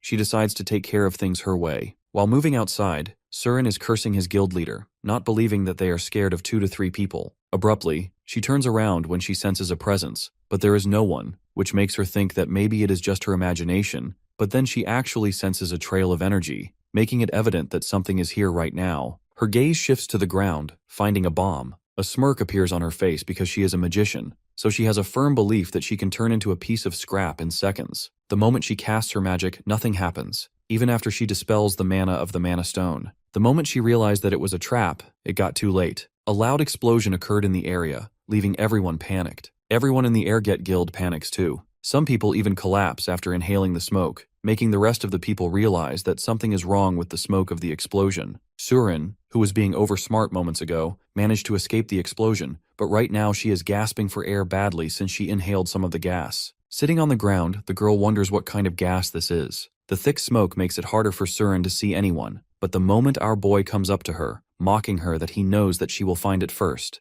Surin calls his plan a failure because she is alive. However, when the smoke settles, Sehan's smirk is evident because she escaped, but the civilians couldn't escape it. Because of her, the smoke spread throughout the city, which made his plan 10 times more effective. Panic and guilt slash across Surin's face. Furthermore, the MC informs Surin that this is the end for her, as he doesn't want to tackle Morrigan anymore. Her jaw drops since Sehan is aware of her god too. Realization hits her that this guy is very strong, so she decides to finish him off in a single blow, but the moment she is about to chant her strongest spell, blood splatters out of her mouth. The state she is in makes it impossible for her to cast any spell, and our boy just grins by seeing this. He can't believe that Surin didn't spot the illusion. The bomb did an amazing job, because this girl is already affected by the bomb, but in her illusion world, she thinks she escaped it. While Surin lies on the ground lifeless, the hero decides to take care of this quickly before the rest arrive. When Junsuk and Suho realize that it might be Surin who is hurt, they both quickly get out of the building. Both the guys grit their teeth upon seeing their biggest threat. At this point, Suho just regrets letting Sehan go and thinks that he would fight for humanity. Suho can't believe that this smoke is spreading so fast, and countless civilians are dead.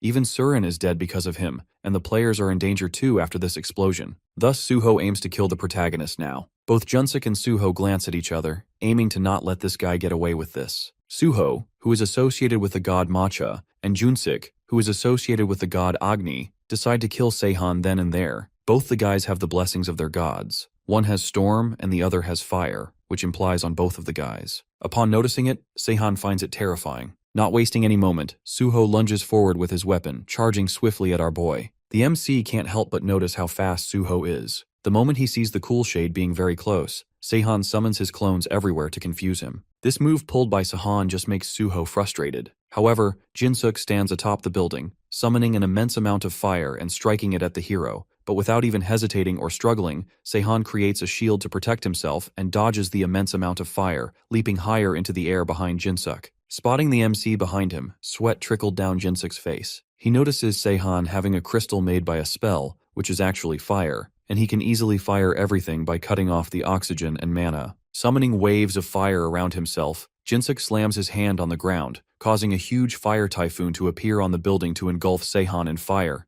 But in the blink of an eye, Sehan escapes the attack. Both Jinsuk and Suho are panting heavily, looking frustrated as hell. Smirking, the main lead assures them of being done with running away. His gaze turns to the side, wondering where Sangwon is, and if he trusts these two guys to deal with Seihan. No matter what the case, this is a win-win situation for him. Right then, Seihan mocks the guys about looking way too exhausted, but they don't admit it, blaming it on the MC's habit of running away. However, when Seihan assures them that he won't run away anymore, Suho can sense that something fishy is going on. Suho is very well aware that Seihan only shows himself if he sees any benefits, meaning he only fights when he knows that he will win 100%. He disappeared from this world and then came back to this territory all alone. In addition to that, he is ready to face two Ergetlam warriors. This makes Suho realize that the Seihan he knows would never do all of this, so this is definitely a trap. In an instant, he grabs Jinsuk and warns him to run, but it is too late, as due to the magic, they are being stuck to the ground. Our boy has activated the magic devices that he set beforehand to put these guys in a trap.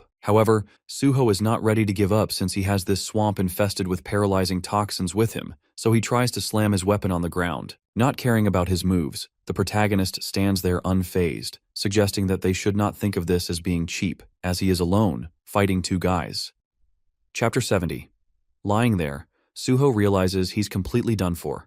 Surin Lee was killed first, who was the only one who could have dispelled the magic. All of this could have been avoided if they had just played it smart.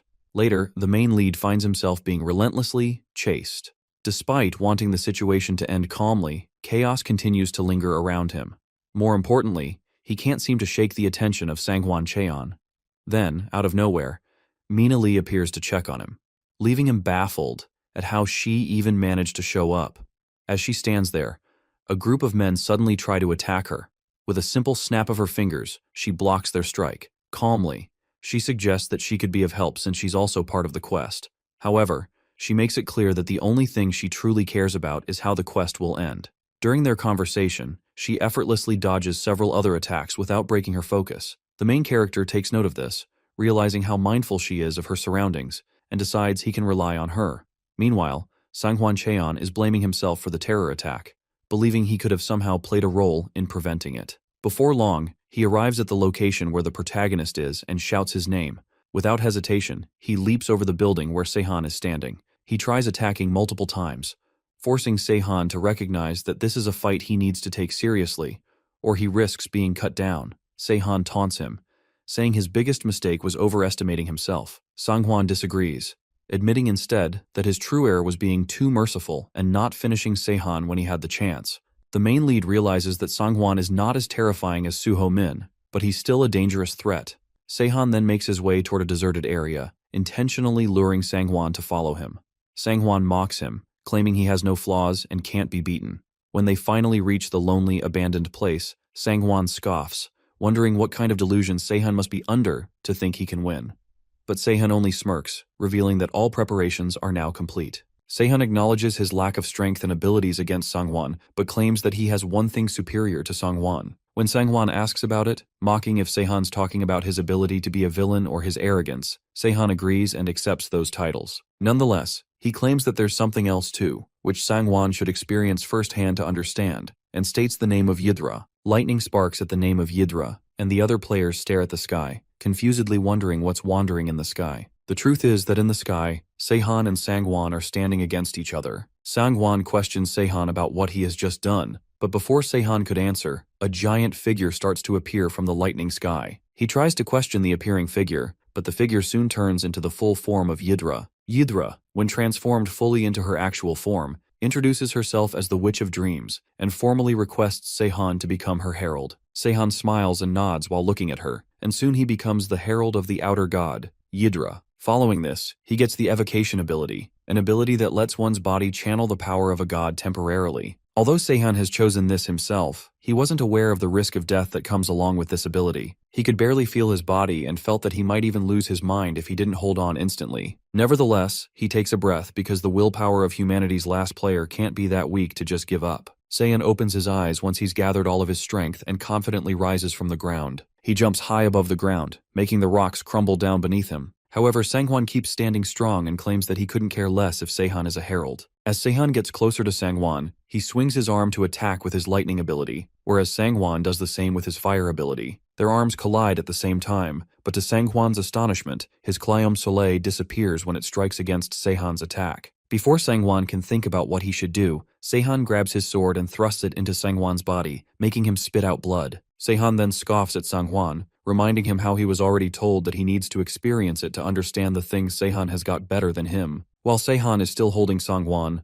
Lin secretly appears from behind him and lunges onto him to attack. Even so, Sehan instantly senses it and quickly teleports to her back, making her stab just the air. Lin doesn't give up and quickly turns around before dashing towards Sehan. Sehan notices that Lin is using Suho's ability with the help of her imitation ability. On top of that, she is not just imitating it, she is even handling it quite perfectly despite being inexperienced. Lin gets close to Sehan, but he manages to dodge her attack anyway. She then uses another ability of fire through which she makes a tornado of fire. He notices that she is now using Junsik's ability and acknowledges the incredibleness of her talent. However, he wonders if her talent is still not ready and steps forward to fight against her. Lin continues to attack her while Sehan dodges it, but when he finally attempts to attack her, she receives a great hit. When Yidra watches it from above, her interest peaks since she hadn't expected Sehan to pull this trick. Yidra then declares that the stage is set, and her avatar, Sehan, also gets charged with the abilities. A battle between a young girl who is trying to take revenge for her father's death and a chosen herald who has slaughtered a countless number of players begins. This is an interesting scenario that should not be delayed any longer.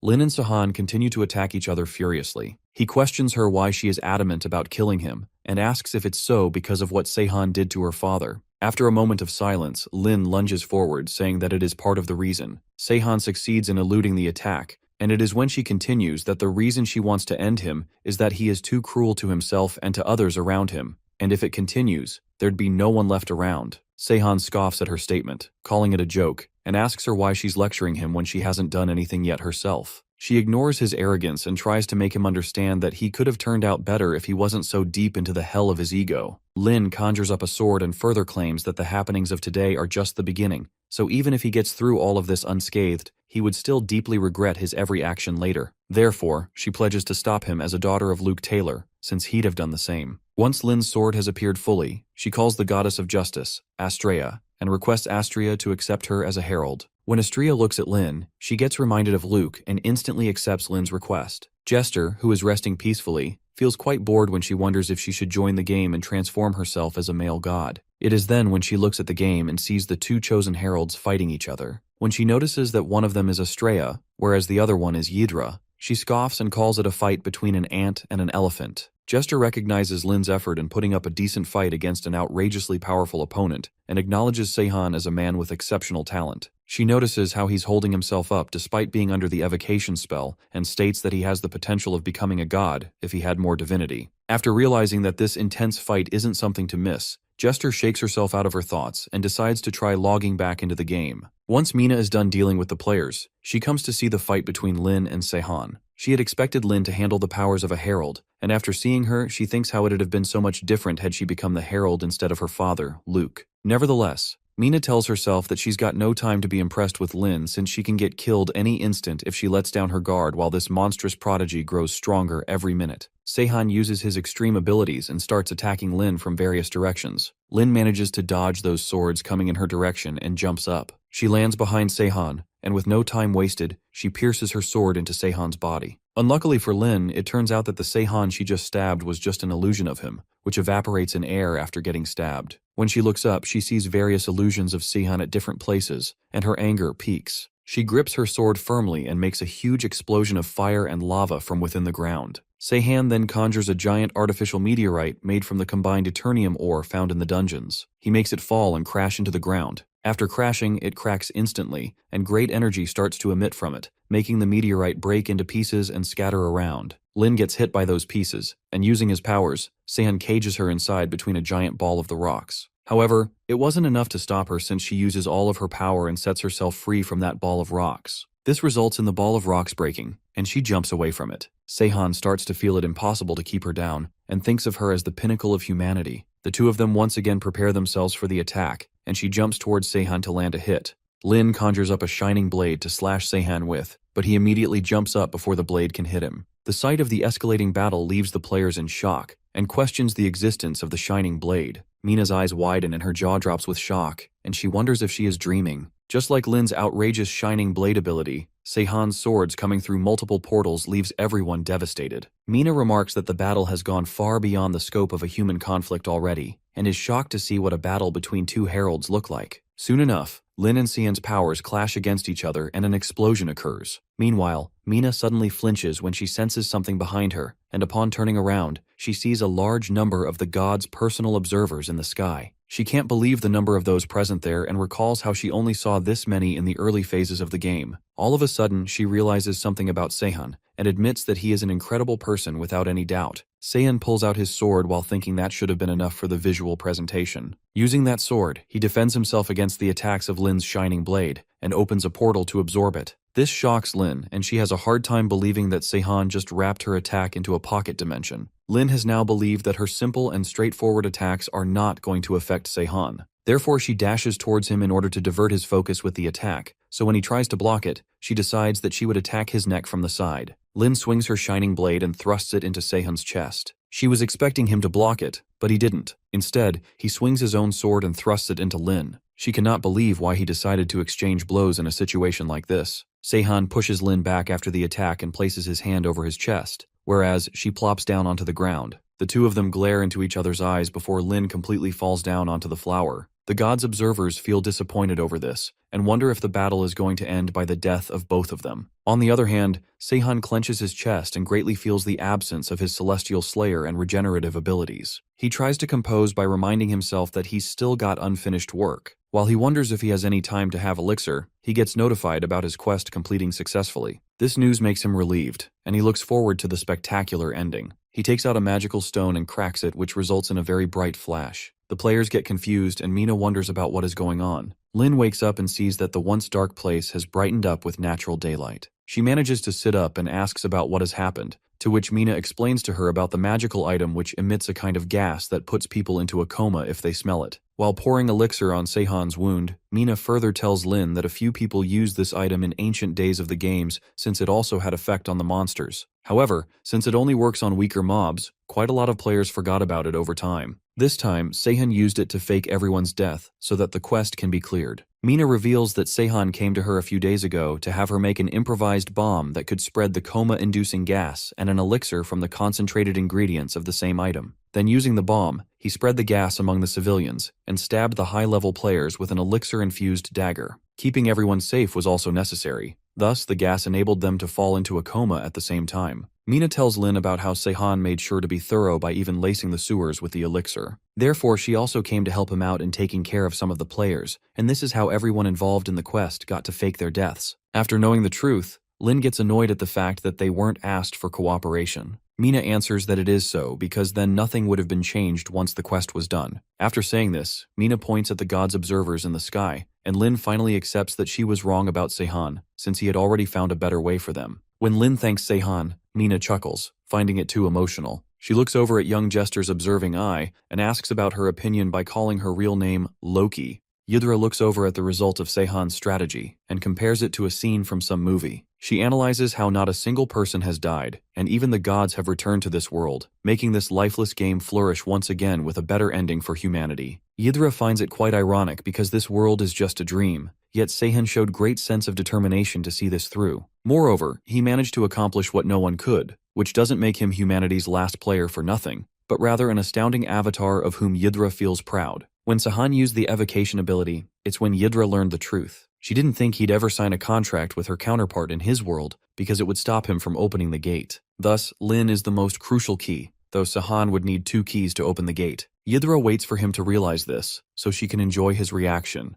Nevertheless, she still feels bad about Laplace's hourglass being the only reward for this ending. Thus, she decides to bless him with a personal gift. Seihan wakes up in a dark place and wonders if he's returned to the real world. This saddens him since he wanted to witness everything change, but he accepts the reality anyways. While thinking about it, suddenly he sees the Laplace hourglass in his hand, which reveals the future of a person. He gets up and decides to leave, but suddenly a notification pops up. Seihan has unlocked an achievement, a herald that I used to know, and he becomes the first one to have it. Moreover, he obtains a new ability as a premium reward due to an unknown intervention. He looks at all of this confusedly, wondering if it wasn't just a dream made by the dungeon. Bexel and Jisoo look at him sitting inside and call him out, so he asks them about how long they have been waiting. When Baxol claims it to be exactly 7 hours and 22 minutes, he is shocked, but tells them to come along. As they step out of the place, Seihan realizes that he has a chance to change everything in this world. On the other hand, Jisoo hides behind Laplace's hourglass, while Yidra hopes that Seihan likes her gift. After returning, Seihan realizes that he has obtained Yidra's succession ability of Pocket Dimension as his newly obtained ability. He recalls how he used it in his previous playthrough with the evocation spell,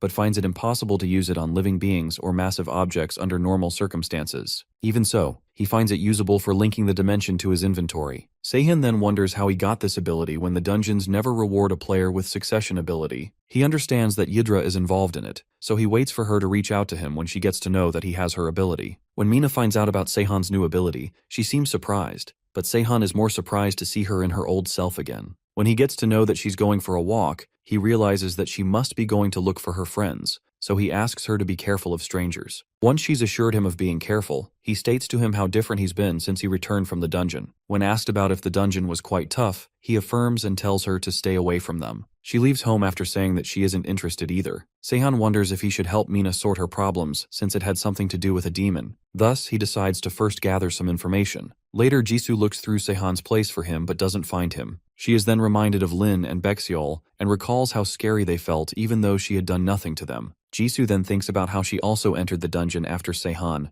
and found the place an exact copy of the world she lives in, a replication of her childhood nightmare. Even though she failed to perfectly complete the quest, the dungeon got satisfied. She then takes out Laplace's hourglass and wonders what kind of person she'd see if she used it on herself. Nevertheless, she drops the idea and is reminded of when Luke Taylor asked her if she's a demon contractor sent by the Shaded Sky clan. She remembers that the clan is taking control over the Gangbuk district, and their grandmaster is supposedly a demon contractor. Therefore, she decides to meet them out of boredom. John meets Sugyun, the deep web of the underworld, and asks him about the Shaded Sky. When questioned about what exactly he wants to know, John asks for their location. Sugun has already recognized John, so he wonders why he's asking about the Shaded Sky clan when his clan has been completely destroyed. He can't even consider the possibility of John wanting to fight the Shaded Sky clan since he won't be able to compete with them alone, even if that is a newly developed guild. Therefore, Sugun considers it harmless to share the location of the Shaded Sky clan with John and asks for 1,000 points in return. John finds it cheap,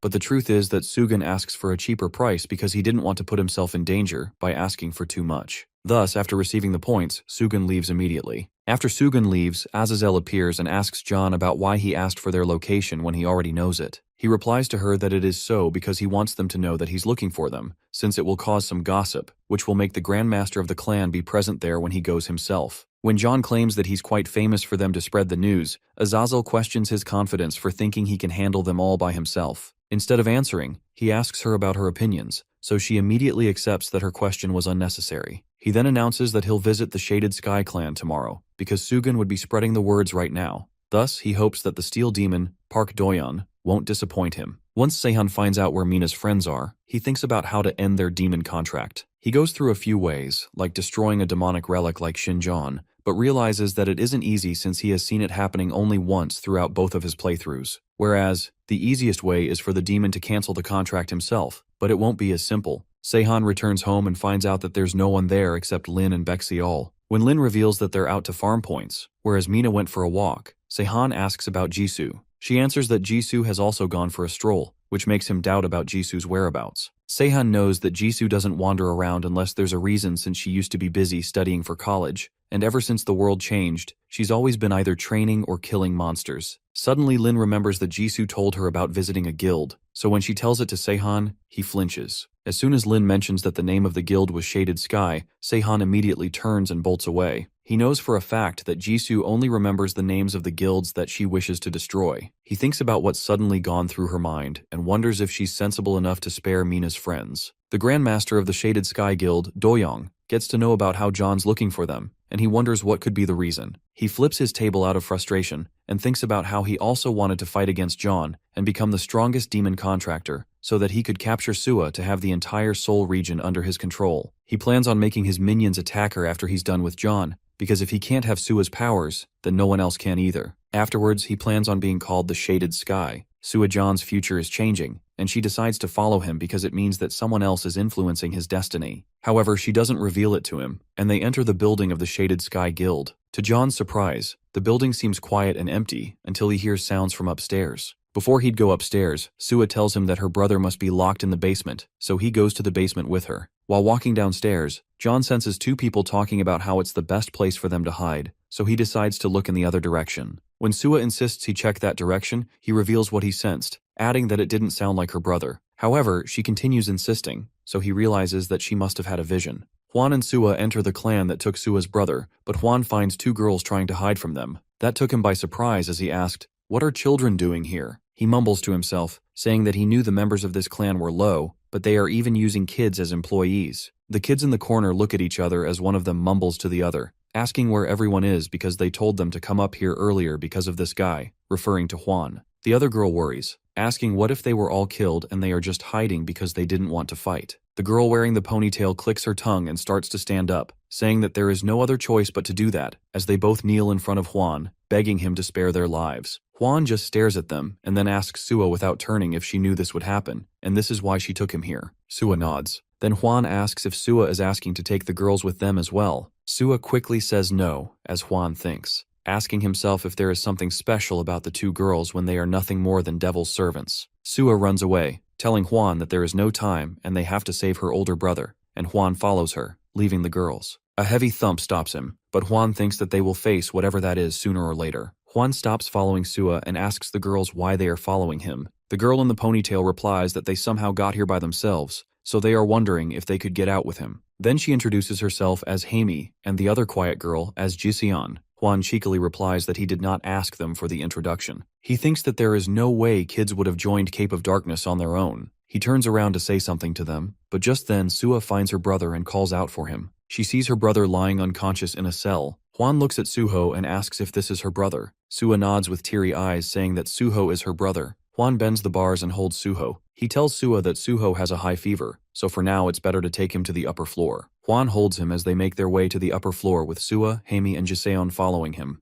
Juan looks at the empty floor and concludes that something is wrong here, that he can't see a single bug anywhere. Suddenly Sua senses something as Juan yells at everyone to get down. Jisoo cracks the ceiling and comes down holding Do-young. Haimi recognizes their guildmaster as she asks herself if he's dead already. Jisoo throws him on the ground and turns to greet Juan, exclaiming that finally they meet again, and says that she wasn't thinking that they would meet like this. Juan examines her with a new proper weapon. Suddenly Jisoo charges at him in full speed as Juan barely dodges the attack, but Jisoo tries to hit him again, going berserk. Juan wonders why she is acting in such a reckless manner and punches her in the stomach, but Jisoo keeps attacking him, taking him by surprise. His attack didn't work as he understands that Jisoo has no intention of blocking. She attacks him on his face, but Juan heals it quickly, taking a proper fighting position now. He thinks how he has hardened his body by demonic power, yet he is still in such a state. He looks at Do-young and wonders that he must have lived up to his nickname Iron Horse, seeing his limbs are still attached. He looks at Jisoo, whose eyes have gone red, and she stands like a hungry tiger. He concludes that if he takes even one direct attack in this fight, he will die.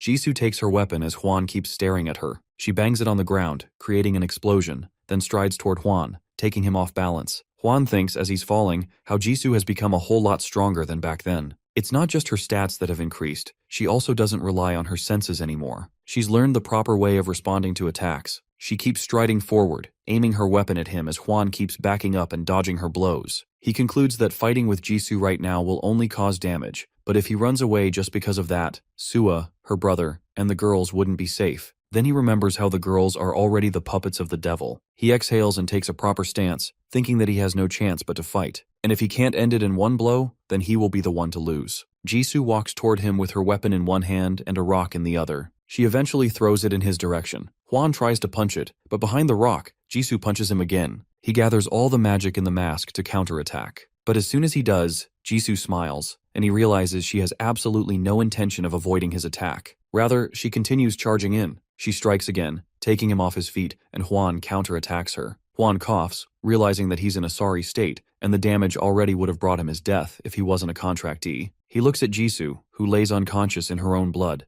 thinking the attack must have been strong enough to finish her off. He stands up as Haimi asks if she's dead, but then Jiseon screeches, saying that she's still moving. Juan quickly turns around to look at her, thinking her spine was completely broken, so there's no way she'd be able to stand up. but Jisoo cracks up standing. She stares at him with a smile and says that was exactly the amount of damage she thought he'd be able to deal. Hwan looks at her as she picks up her staff, thinking that he has no hidden strength or trump card left. Jisoo is looking at him as if he's just a worthless rock on the side of the road. He asks himself if this is what humans are to her. Hwan swallows and closes his eyes. Jisoo raises her weapon and places it on Hwan's face. Hwan opens his eyes, asking why she stopped what she was doing. Jisoo smiles, saying that she won this time, and asks if he wants to continue. Hwan wonders if it's possible that she's still held up over what happened last time. If she's talking about when he made a sneak attack on her comrades, then she'd probably think it's better to just kill him. Jisoo says that he didn't kill anyone that day, even though he could have. She admits that she does want to kill him, but there are children behind him. Then she checks her stats and conveys Sehan's message, that there's someone else who also doesn't want Hwan to be killed. Hwan asks in confusion if she's letting them go. She clicks her tongue and says that she's sensitive to evil intentions,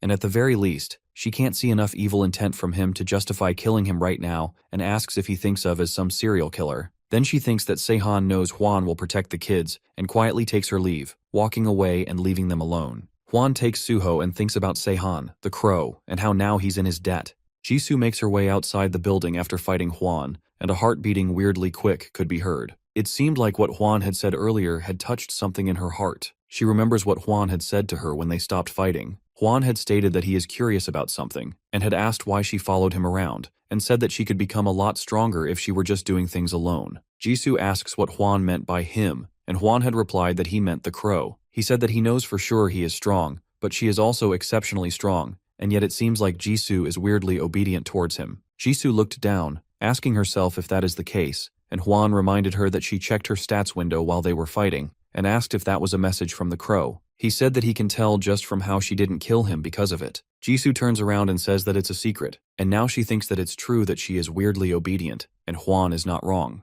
And after all, humans don't throw away those who are obedient, but not yet, and it's still not time. She reminds herself that she needs to be quiet and wait until she is strong enough to hold him fast even if he tries to run away. Sehan looks at Hwan holding Suhoa with Haemi, Jaime, and Sua following him from behind, and thinks that he is sure they are Mina's friends, who he remembers seeing in the Dungeon of the Dreams. He senses a presence from behind, and without turning back he recognizes Azazel. He says with determination that she is the devil who formed a contract with Hwan. Azazel laughs and says that it's surprising, and shows interest that he knows who she is even though she hasn't introduced herself. He thinks that it's sure this one didn't form a contract with anyone in his past life, and he's sure that she would be quite lazy as the demon of sloth, yet she still chose a contractee. He finally turns around and replies that he has his sources. Azazel agrees, nodding her head, and says that she knows there are a lot of ways, and starts listing the possibilities, that he might have seen the future, or he might have a skill that shows him a certain keyword. Since the beginning, there have been a lot of things that cannot be known in this world, and it's easy to make things up too. Then she says that she thought he would kill her contractee. Sehan replies that he could have, and Azazel asks, then why didn't he kill him? Sehan looks down and says that there is a reason. After a short silence, he replies that the children need to live. Azazel asks if that's because of the contract. Sehan nods, replying that they are children who have already formed a contract with devils. Only a contract with a higher level devil can overrule that. Azazel thinks for a while, then claps her hands, saying that it'll be easier for her either way, since she won't have to put any more effort in, and she doesn't mind 1 or 2 more puppets. She says that she needed a maid of sorts. Sehan smiles, saying that she accepted his offer fairly easily. Azazel replies that he is quite interesting too, so she wants to have a good relationship with him. And to add to that, most devils only care about their own pleasures,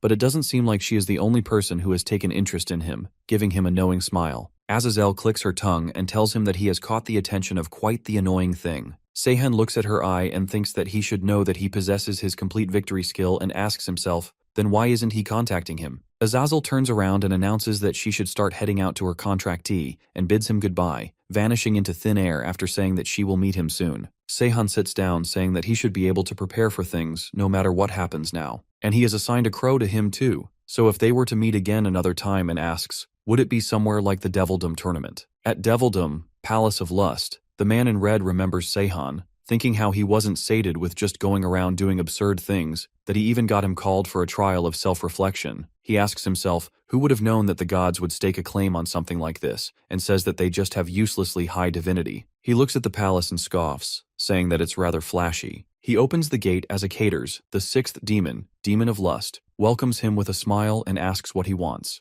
The man in red replies that he is enjoying the game, that it's an honor. Akaters asks what he wants, as the man replies that he has come here to ask for a favor. Akaters looks at him with sultry eyes and signals for him to ask for the favor. The man shyly tells him that, to put it simply, he would like to borrow his power, to be exact, the power of his contractee. Seihan checks his stats as he gains another skill, mental resilience. Seihan gets happy and thinks how A-rank skill choices are nice. They give him mental resilience, a skill that can't be acquired by normal means, which is a growth-type skill to top it off. He should be able to advance it to S-rank if he does some hard work. If he does, then he can consider himself immune to mentality attacks. The next time Seihan meets Jisoo, he asks if she can help him a little. He tells her to sit down as they both take a seat on the gym floor. She asks if she is supposed to just sit down, and Seihan tells her to just stare at him. She comes closer to him and asks if she's supposed to stare at him like this. Seihan gets back and says that if she can emit the bloodthirst from the heavenly murderer's body and try to show it like she did when she was fricking up the guys on the devil's side. She sighs, saying that it seems like he's acquired another weird skill. She takes a deep breath and opens her eyes as they engulf in a red glow. Seihan flinches as the skill starts activating. She asks if it's fine for him, and Seihan asks if she can make it any stronger. She nods and widens her eyes, and Seihan flinches hard. He grits his teeth and thinks that, as he thought, the murderous intent that comes from the heavenly murderer's body itself is treated as a mental attack. Normal players wouldn't be able to move properly, and he would be able to train properly like this.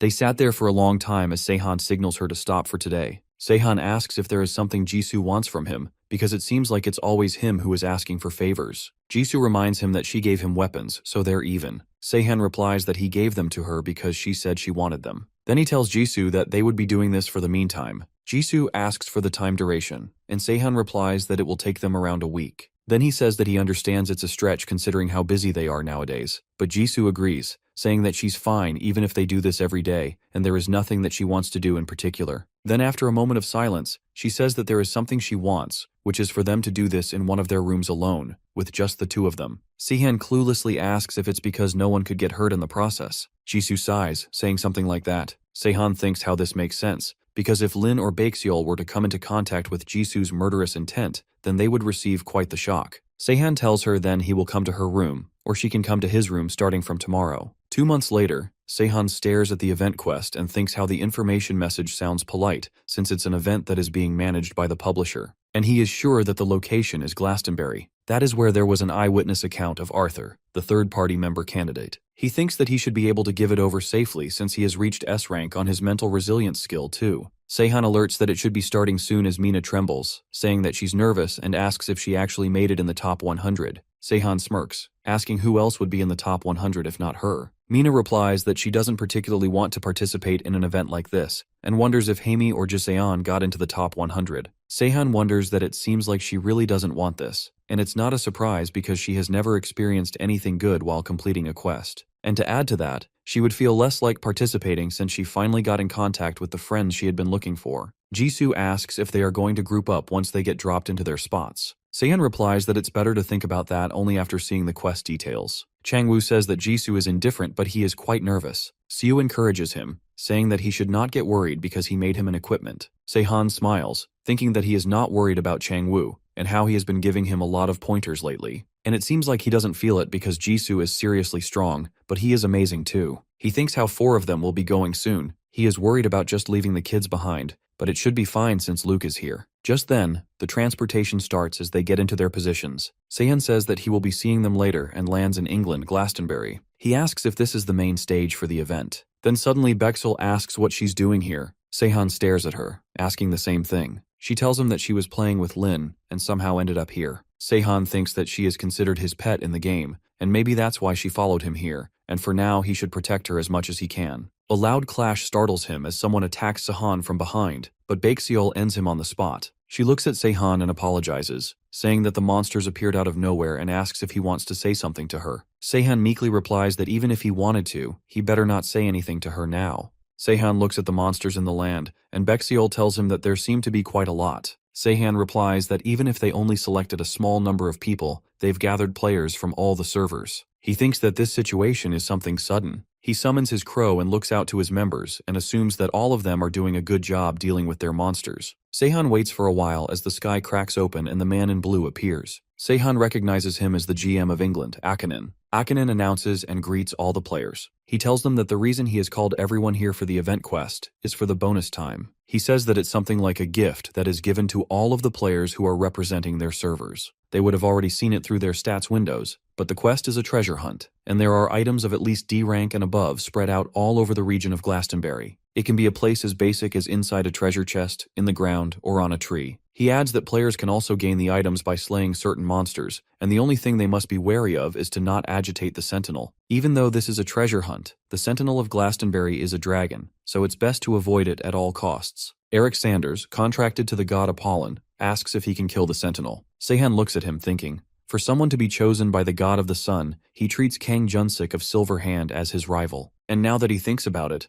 a few of the Silver Hand executives must be here too. Latecomers like Suho wouldn't be here, but Kang Junsik, Cheon Sanghwan, and Lee Surin definitely should be. Akinen replies to Eric that he knows him because he has heard of his fame, and that he has hunted a sentinel. And now that he takes a proper look, there is another player who has killed a sentinel, and for his information, the sentinel that he killed was the fourth one. The first to third sentinels were killed by just one player. Eric clicks his tongue, telling him to stop spouting nonsense. He asks if the player killed a sentinel all alone, and 3 of them? Even if he believes that he is fourth, should he believe this? Akinen smiles, saying that it is the truth, and he will not be revealing who it is, since they themselves are not. But there is definitely a player who has killed 3 sentinels present here. Bexel asks why Seihan is hiding it, to which he replies that it will get annoying if he gets found out. He thinks about Akaters, that it seems like he has been going around gossiping a lot. Akinen claps to get the attention back on him and says that he will continue explaining the event. And as he said before, items have been distributed all over Glastonbury. The players must gather them and become the owner of them and ask them to take a look at the screen. The players ask if there are no items S rank and above. Akinen replies that there is just one S rank item, and that it will be the most valuable treasure of this treasure hunt, and it is worth 50 points. Eric asks if that is the highest grade an item can be, is SS rank? Akinen sighs and delivers that, unfortunately, that does not exist here,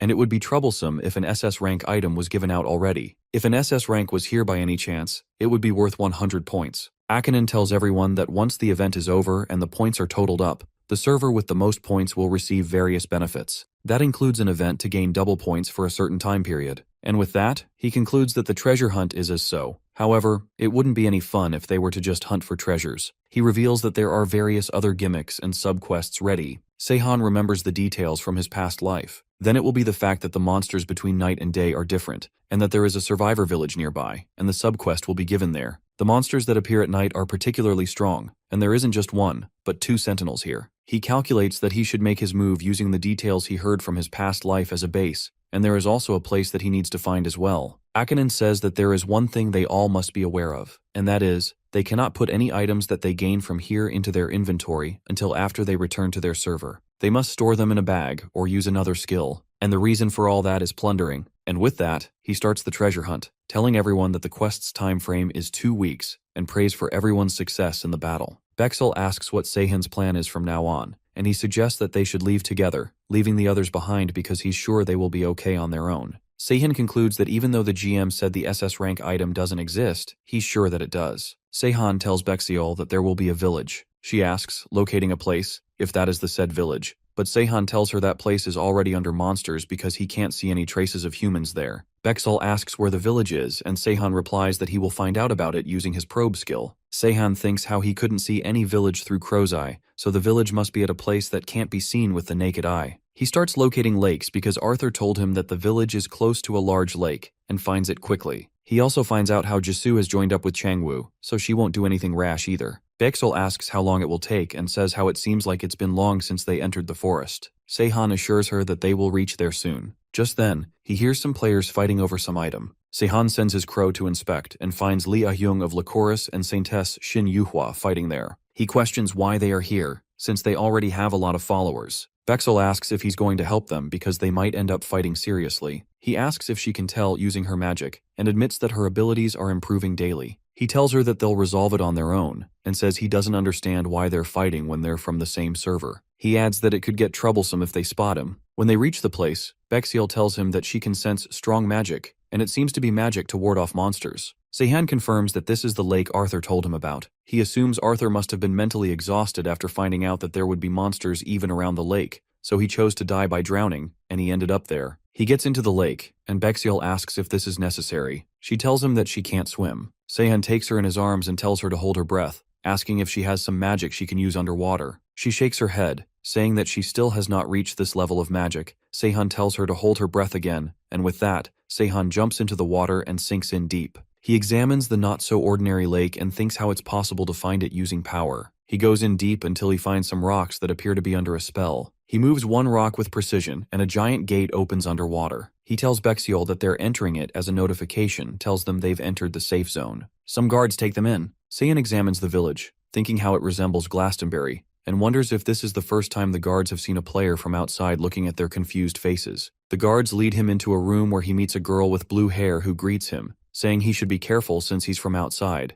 and besides, he comes with something interesting at his side, referring to Bexiol. Seihan asks her to introduce herself. She tells him her name, Morgan Le Fay, owner of Avalon and the Final Witch. Jisoo locates Seihan going elsewhere, thinking how he must be planning something. She thinks how he would have asked for her help if he wanted them to join, but she does not have special skills like Mina now. She can't make equipment like Seo, she can only fight, which Changwoo and Arthur can easily do as well. In the end, she's not special. She remembers that she was with him before the world turned into a game and feels regret. She would have done things differently if she had known. For now, she only has her power to show, and she is far weaker than Seihan to stop him, so it's better to just be obedient to him, just like she did with her parents, since she is always a good child. Which is why she has a passive immunity that targets mental status effects, and because of this, the urge to kill wasn't much for her, and she was able to remain a good child. However, the feeling of Seihan getting away is eating her. She controls her urges and stops herself from going berserk so as not to make Seihan hate her. She tells herself that this is not the time, and she should remain a good child, and so she rejects the offer. At Avalon, a utopia where fairies and magicians roam and where the real witch, who has been alive since the end of Legends, Morgan, stays, Seihan tells her how he did not know where he was coming. He wonders if the other two witches are gone since she is the final witch. Morgan asks if she can hear their introductions as well, and tells him that she knows he is the newly appointed crow sign. She stares at Bexiol and says that she thought she was a unicorn, but instead she's a Killen. She examines Bexiol and remembers how the Celts said that they would become elementals or something in the game. She says that it's been so long since she's seen a human here without the guidance of a fairy, so she will grant them a wish. Seihan asks if she can grant him the sword of a myth. Morgan nods, saying that it shouldn't be a problem, and snaps her fingers as the Excalibur appears. Seihan notices that he can't read its details, and he thinks it's not surprising since it's only meant to be seen by the owner. Seihan holds it, thinking that he would be able to use it. Morgan smiles, telling him to ask for something else since the sword is useless for him. He says that he will take this and starts pulling it. Eventually, he pulls it out, scaring Morgan. She offers to give him more stuff. She tries to make excuses, but he assures her that he will return the sword to its owner. She scoffs, asking if he knows the owner since he's not Merlin. Seihan wonders if she meant it as an insult. He makes a deal with her, telling her that he will find the owner within 2 weeks, and in exchange she will reward him with something better. He asks if he can stay here for 2 weeks, and she asks for Bexiol in return. She promises to not do anything weird, saying that she is just interested in an Asian beast. Seihan agrees, only if she teaches Bexiol magic, to which Morgan agrees. Bexiol looks at him with teary eyes as he informs her that it's safer than staying with him, and tells her to call him if anything happens. He tells her to be nice to Morgan, since she is not a bad person. Arthur crumbles as some players from the Asian server find him and start making fun of him. One of them says how the England server is a shit show when a guy like him is part of the top rankers game. One of them taunts him and hits him in his foot. Arthur just takes the hit. The players throw him on the ground as he starts taking out a bottle from his bag. The players worriedly ask what he's doing but then laugh out loud when Arthur takes out a water bottle. Just as another player tries to hit him, Arthur grabs him by his collar, asking what he did to them. The three of them start hitting him everywhere after throwing him. Suddenly, a lot of crows appear on their heads and start beating them. Seihan appears as one player asks who he is. Seihan tells them that he has some business with the guy, telling everyone else to scram. Arthur asks why he saved him. Seihan replies that he can tell Arthur is stronger than those players and asks why he was just taking those hits then. Arthur looks down, admitting that he is weak and can't just show his strength in a place like this. And after all, he is a bastard who left his family to die. Seihan offers that he can fix his leg and his mentality and offers him to join his party. Arthur declines politely, so Seihan asks if it is because of his visions. Seihan says that he wants him to see the reality, but Arthur declines him again, thanking Seihan for trying to help him. Seihan smiles, asking if he can change the topic and asks if by any chance he likes King Arthur.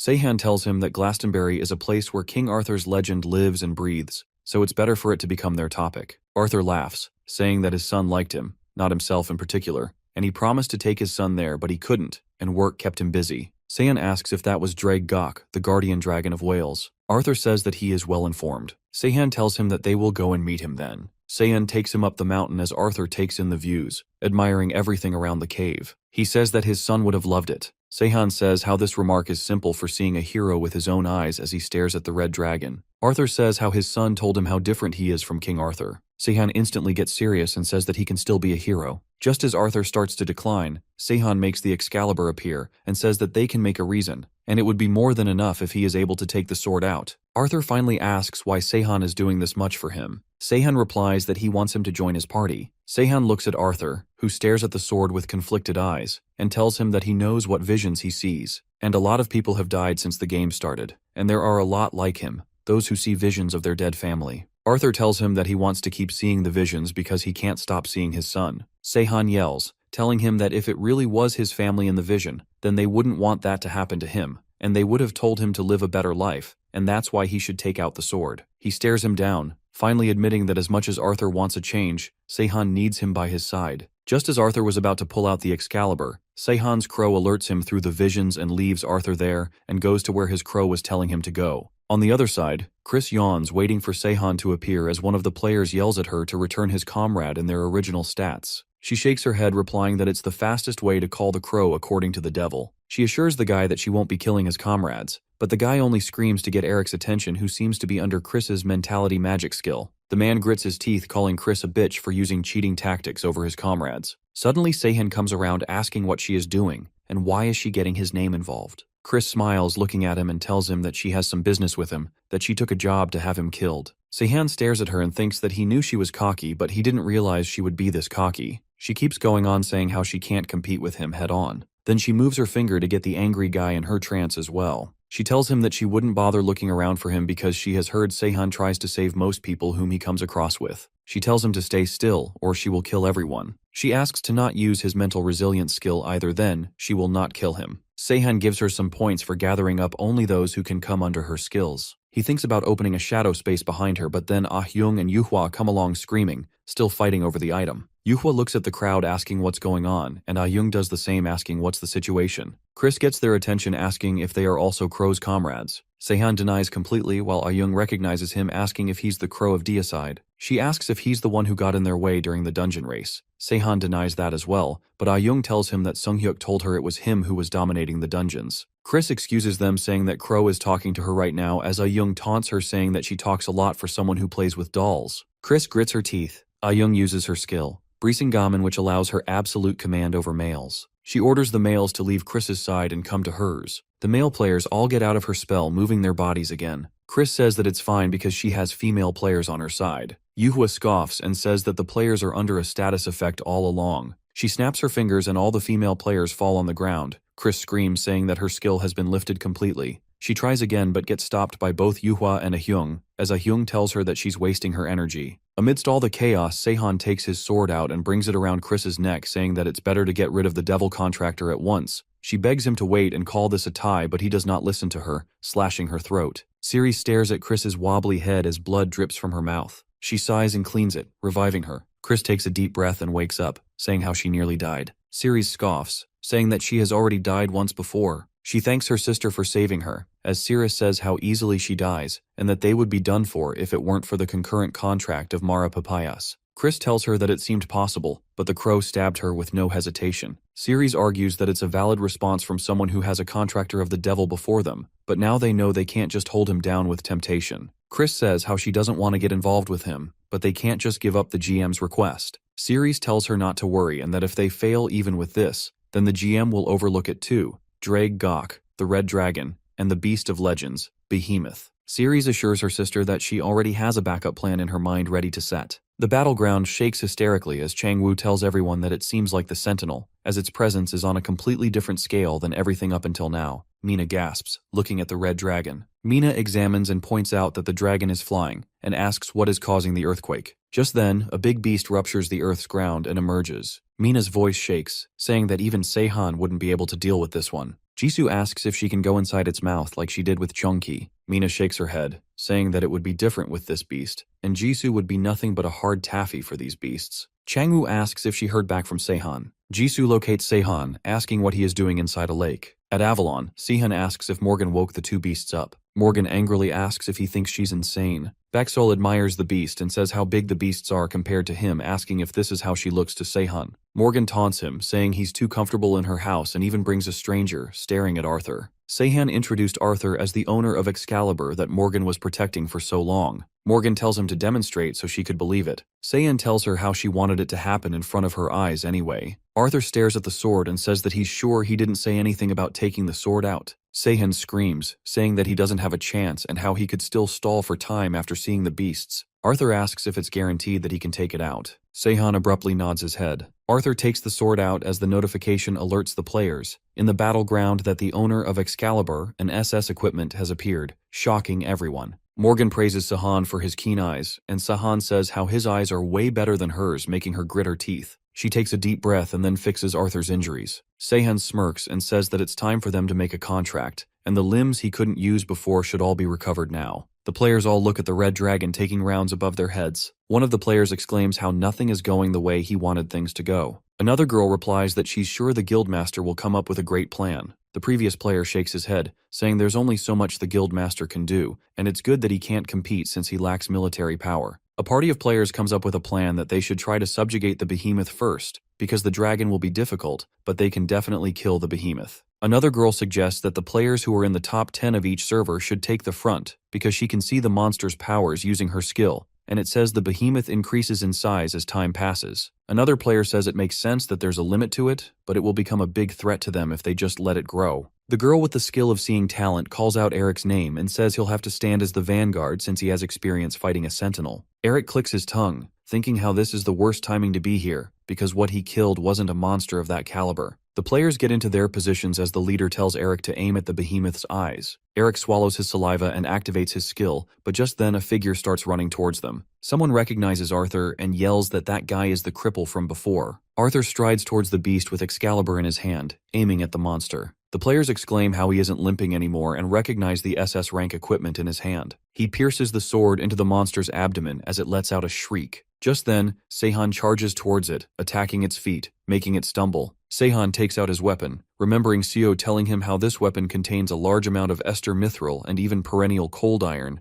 and Seo had told him that it would be of no use, that he just made it because Sehan asked him to. Sehan takes the weapon and flies toward the monster, aiming it at him. He smirks and admits how everything has its own use. The monster stumbles, and Sehan orders Arthur to attack the legs and try to restrict its movement as much as he can. Arthur whines how right from the start Sehan has asked him to do difficult things, but it doesn't feel impossible either. He exhales and pierces the monster in its chest. The players look at the scene as the girl from before asks if they are just going to stand and watch, suggesting that they should all attack before it gets more powerful. All the top 10 players start using their skills against the monster, creating a whirlpool of different energies. They all wait for a while, but the monster lets out a screech. The players stand on their toes, attacking the beast again. Eric asks himself if they even have a chance against this thing. He senses something strong from behind. Eric turns around to find the red dragon coming their way. His breath halts for a second, realizing that the dragon is coming too. The red dragon comes around, revolving in circles around the players. Eric calls out how one beast was hard enough, and now they have another one on the list. He looks at Sehan, who is flying, examining the outcome, and asks out loud why he hasn't done anything after the first attack. Sehan looks at the beasts from afar, exclaiming how the magic control on the weapon is harder than he thought it would be. He wonders if Arthur has been carefully controlling things like this even before he got the mental resilience skill. He lets the energy flow through him,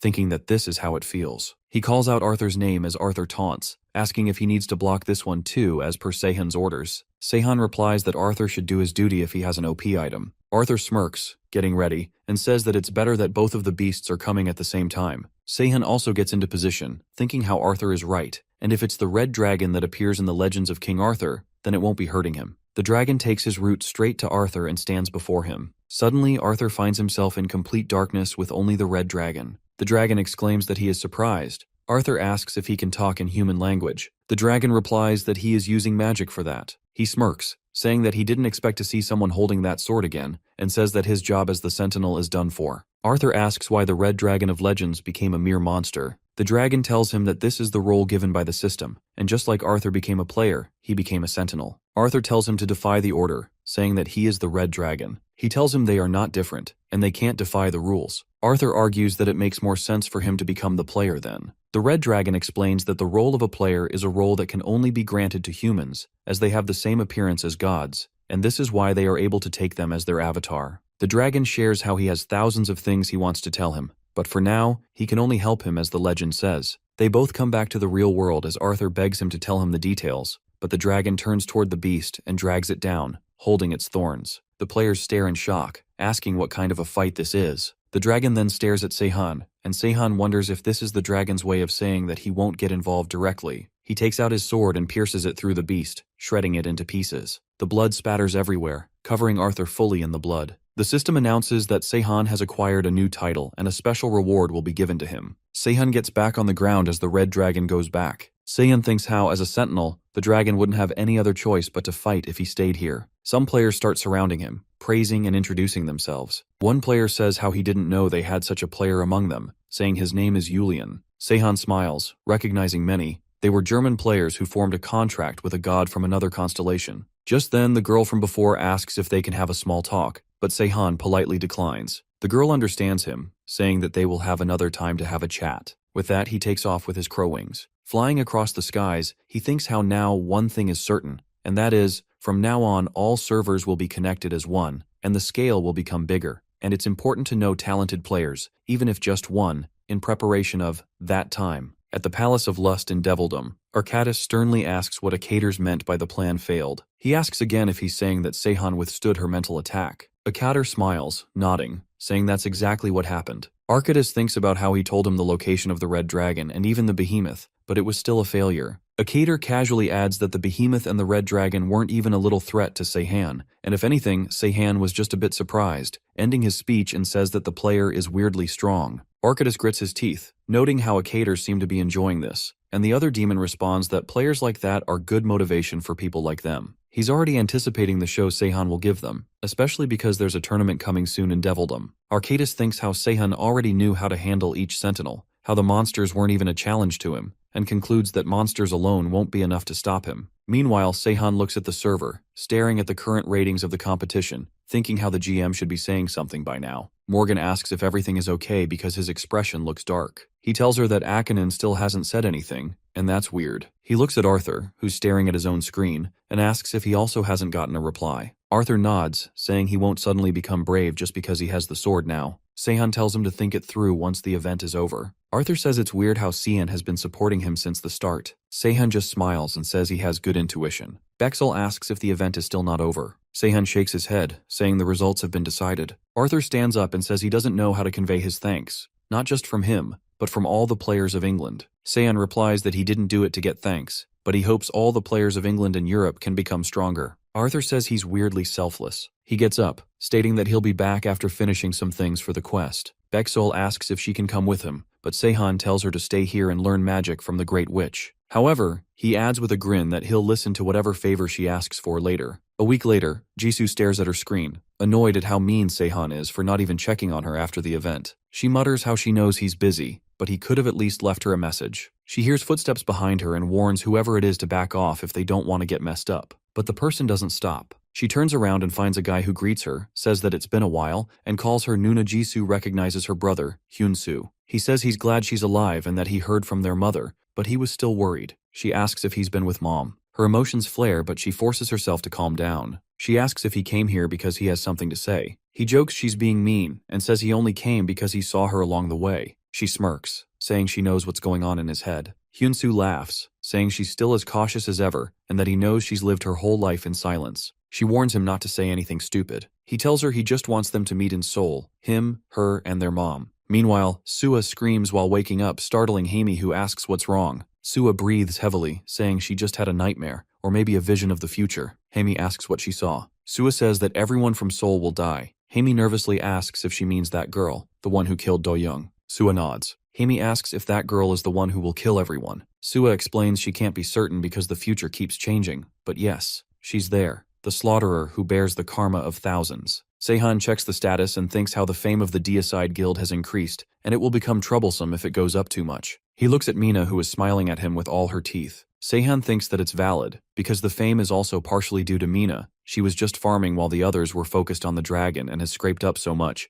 But the only thing now leaving his mind is how the atmosphere around Jisoo seems off lately, that it doesn't look like she's sulking. He thinks that he would have met up with her once and said hello. He looks at her staring at her inbox. Just as he comes closer to her, she quickly turns her server off. Sehan asks why she is so surprised. Jisoo quickly waves it off, saying that it's nothing. He tells her that he caught her staring at her inbox and asks who it came from. Jisoo finally tells him that her younger brother showed up asking her to meet up, and unlike her, he was always great at everything he did. That surprises Sehan, thinking that there is another person who is more powerful than her and he has never heard about him in his previous life. He asks if she is hesitating because she does not have a good relationship with him. Jisoo shakes her head, saying that it's because he is with their mother. Sehan says that it's good because she has been looking for her mother since before. Jisoo admits that her mother doesn't like her, and to put it simply, she fears her. Sehan concludes that this is why she is avoiding them. He asks if she wants to go with him. Jisoo points out how he is considerate today and says that there is a problem which he will know once he gets there. They make their way toward the back alley. Sehan asks if they are going the right way since this is where the devil's puppet resides. They enter an old food cafe where the owner screams and calls her the devil slaughterer once he sees her. She angrily asks for 2 Americanos and the waiter nods. Sehan thinks how popular Jisoo is in this world, more than he thought. Soon enough, her brother comes inside. She asks where their mother is, but her brother looks at Sehan. Jisoo tells him that Sehan is the guy she likes, which makes Hyunsoo laugh. Sehan stares at her, thinking how this is the first time Jisoo is admitting it. Sehan lets go of it and stares at her brother, recognizing that he is a devil contractor. Hyunsoo takes the seat and says that he has something that he needs Jisoo to see, and he's a lot different from before, and announces that he has formed a contract with the devil that is ranked 17th in the devil hierarchy, and says that Jisoo still has not made a contract with anyone. Sehan thinks about how she is in a contract with him. He taunts, saying that Jisoo is like before, always restraining herself. Jisoo tells him that she's comfortable like this. But then he calls Jisoo a monster and then scoffs when she doesn't answer. He says that he will let her meet their mother and then asks her to follow him. Sehan stares at Jisoo, thinking if this is the same girl from his previous life. Jisoo had always been a child with many talents, but as Jisoo did better and better, her father asked for even more from her. Her father screamed at her, saying that for all the money that he put into her, is that all she's capable of? He screamed at her, telling her to be better, that she should be showing him results for everything he had done for her. And while he screamed at her, Jisoo's mother saw her daughter's talent of being able to fulfill all the ridiculous demands and felt all the fear, and that fear changed into violence. She hit and hit and hit, and only just felt relieved once she saw her daughter's tears. However, violence was something that held no effect on Jisoo, and when her mother saw her smiling again even while shedding tears, she felt the fear 10 times worse. No amount of pain could inflict fear upon Jisoo, and that's how much Jisoo relied on her mother. She realized that this was wrong, but it was already too late by the time she had realized it. She needed to be obedient. She needed to hold back, and after that, Jisoo started hiding her talents. She lowered herself by even turning a blind eye to her father's demands. And even so, Jisoo's mother held no love for her. Just like that, her younger brother was met with her father's expectations, and even her mother's love. Hyunsoo, who had been the center of attention under the shadow of Jisoo's talent, desperately tried to meet their expectations, though it was always a worthless comparison. His father would ask him if this is all he could do. Seeing all that was only up until her admission to university. After that, it was just a long wait for her mother to forget the past. She would think to return once her mother had forgotten everything, and she would live with her without being weird. Then the world changed. Their father died, and her mother still avoided her. She thinks of everything walking behind Hyunsoo. She wonders how, after all this time, she is saying that she will meet her now. She notices that something is not okay. Sehan calls her out, asking what's wrong and if she's bothered by other guys here. She tells him that it's fine, but she can still feel their evil intent. She tells herself to hold back because her brother is also here. She needs to appear as a good person, that even Sehan is here, so she can't let her inner self show. She needs to stay calm. Hyunsoo says that everyone calls her the devil slaughterer, and how strange it is since she is not an avatar nor a contractor, so he guesses the guys who got killed by her were just weak. They entered a room as many people greeted Hyunsoo, calling him the branch manager. She looks at him, questioning him. Hyunsoo tells her how he became the branch manager of the guild Waning Crescent Moon, and he's managing the Fangnam branch, sounding a little too proud. He says how he is different from her, as she is still nothing. Jisoo nods. Hyunsoo asks if she's not jealous, and asks if she's finally accepting that he is above her. She simply asks for their mother. He calls her boring and tells his secretary to bring it here. Something weird happens in Jisoo's stomach as the person brings a box. Her eyes widen as Hyunsoo gives the box to her, saying that it's a present for her. She shakes her head, saying that there's no way, because her brother liked their mother. As she opens the box, life goes away from her eyes. Hyunsoo laughs loudly, asking if she liked the present, saying that the present is their dear mother who she liked so much. He says how their mother was always too scared, so he killed her. He tells her that he took revenge for her because she used to hit her so much. He tells her how he became successful, but she still looked for her, saying that she would feel safe with her. Sehun thinks how insane Hyunsoo really is. He tells her that Jisoo will be their mother soon, saying that mother will always be by her side. Sehun thinks that it can be hard for Jisoo to lay a hand on her brother. Sehun stops and feels the aura changing inside the room as the head from the box falls on the ground. He wonders if this feeling is coming from Jisoo. That's where this story ends for now. But you can also check out my new channel for the next parts of your favorite manhwa, link in the description and pinned comment below.